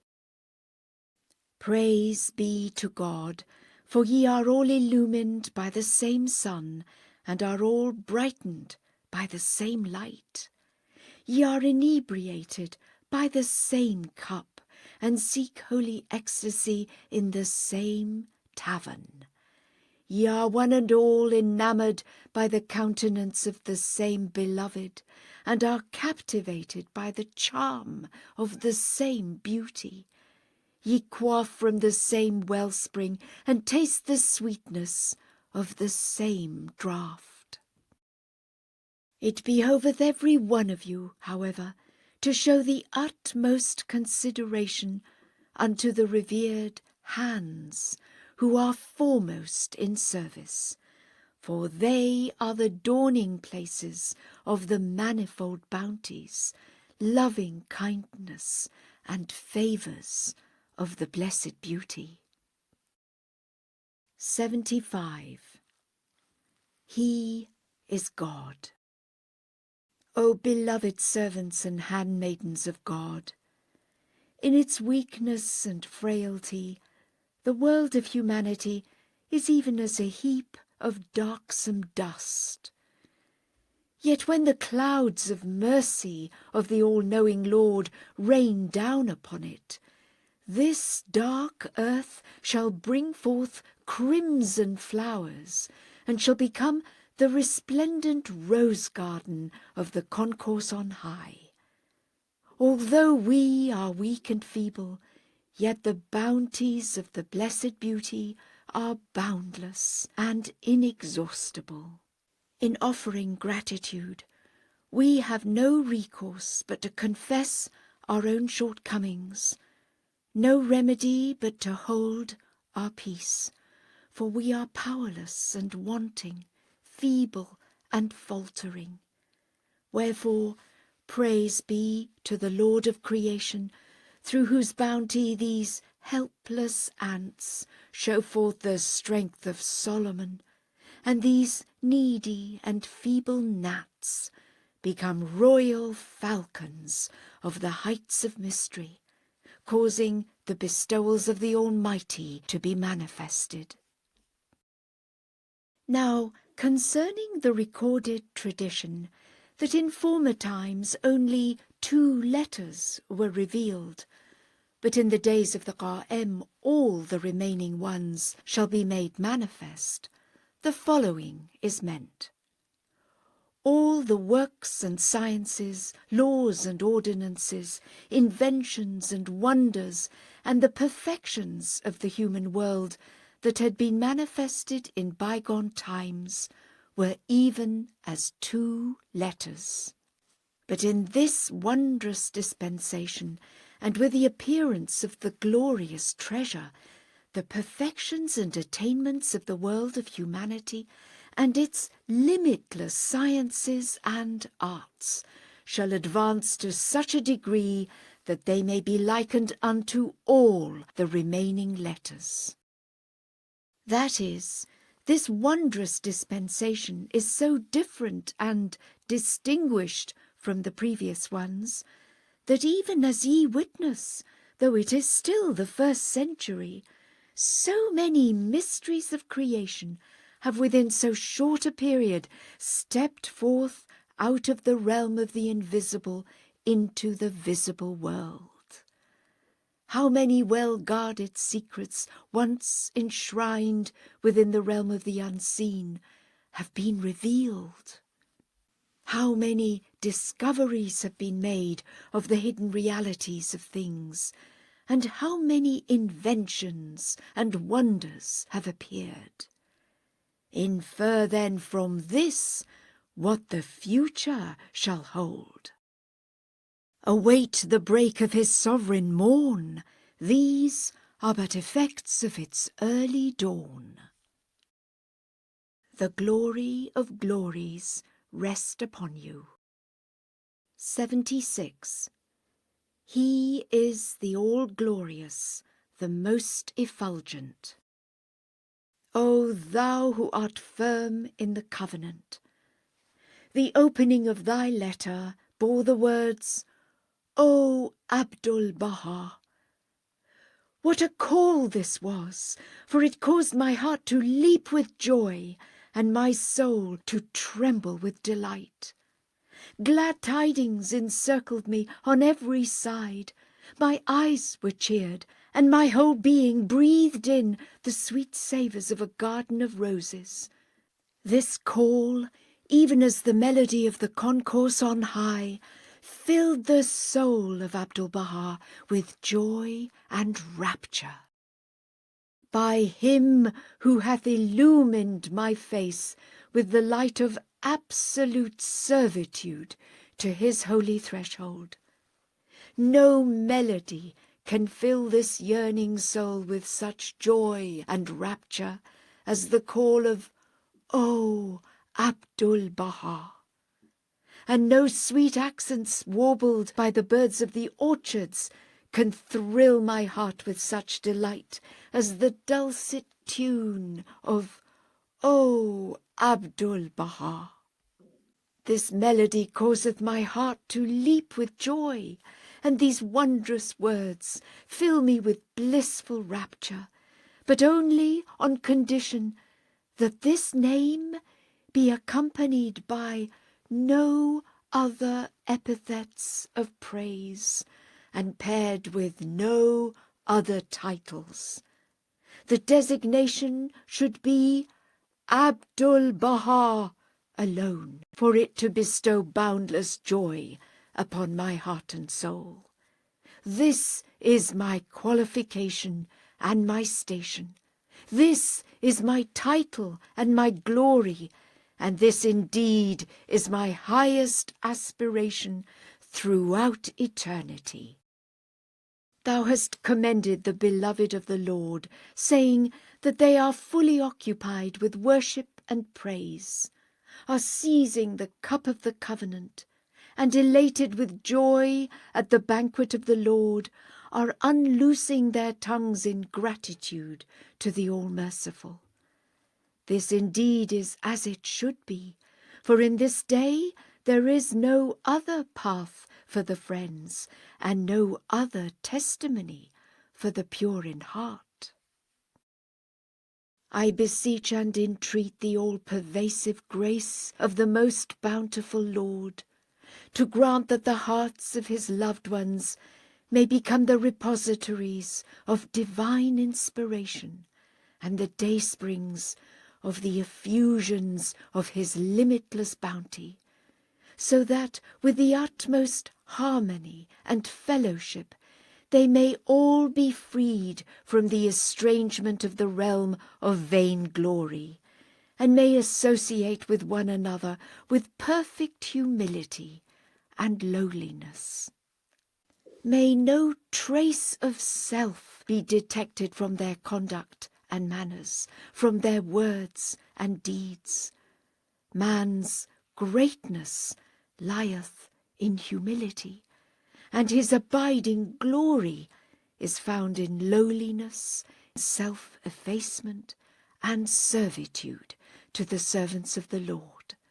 This verily is the greatest attainment in this resplendent day. Thou hast asked concerning the blessed verse, "From the heaven to the earth he ordereth all things, and hereafter shall they come up to him on a day whose length shall be 1,000 of such years as ye reckon." By this day is meant the day of the great resurrection, the day of judgment. For on that day there shall appear such signs and events, such splendours and occurrences, marvels and wonders, truths and mysteries, precepts and writings, that the revelation of those splendours and signs cannot be contained even in 50,000 years. Moreover, the precepts and laws, and the writings, teachings, and manifold bounties associated with that day, which is none other than the appointed time of a known day, shall remain valid and binding for a full 1,000 years, nay, for 500,000 years. Such a span of time is merely an approximation that alludeth to ages and centuries. And on that appointed day the outpourings of divine grace shall visibly descend from the kingdom of mercy and the heaven of oneness. And as such outpourings of grace cannot endure forever in this netherworld, that glorious light must needs return to the luminous star from whence it came, and those merciful showers that emanate from the liberal effusions of the sea of oneness must return once again to the most great ocean. Even as thou hast witnessed in the day of the appearance of the point of the Quran, may my soul be offered up for him. The splendours of God's manifold grace shone forth clear and manifest through that luminous day-star upon the whole of creation, and for 1,000 years that heavenly grace was vouchsafed unto all lands and regions, and unto the realities of all created things. And when that dispensation drew to a close, those signs and splendours returned to the unseen realm. And then a new day dawned, and a wondrous light shone forth. The morn of oneness rose, and the day-star of the world gleamed bright. The most great ocean surged, and its billowing waves mounted to the concourse on high. The clouds of bounty gathered above, and the showers of mercy rained down. The light of truth appeared, and the way of guidance was made manifest. The glorious testimony was disclosed, and the path of the all-merciful Lord became plain and evident. Through the limitless grace of the divine springtime, the Abha paradise was made to adorn the most exalted kingdom. The bounties, the splendours, the mysteries, the signs, the verses, and the proofs of this wondrous light that hath hoisted its banners on this joyous day shall remain in effect for 500,000 years. By thy dear life, I have no time to write more. Otherwise, I would have written a wondrous commentary, a mighty book on this blessed verse. The glory of God rest upon thee.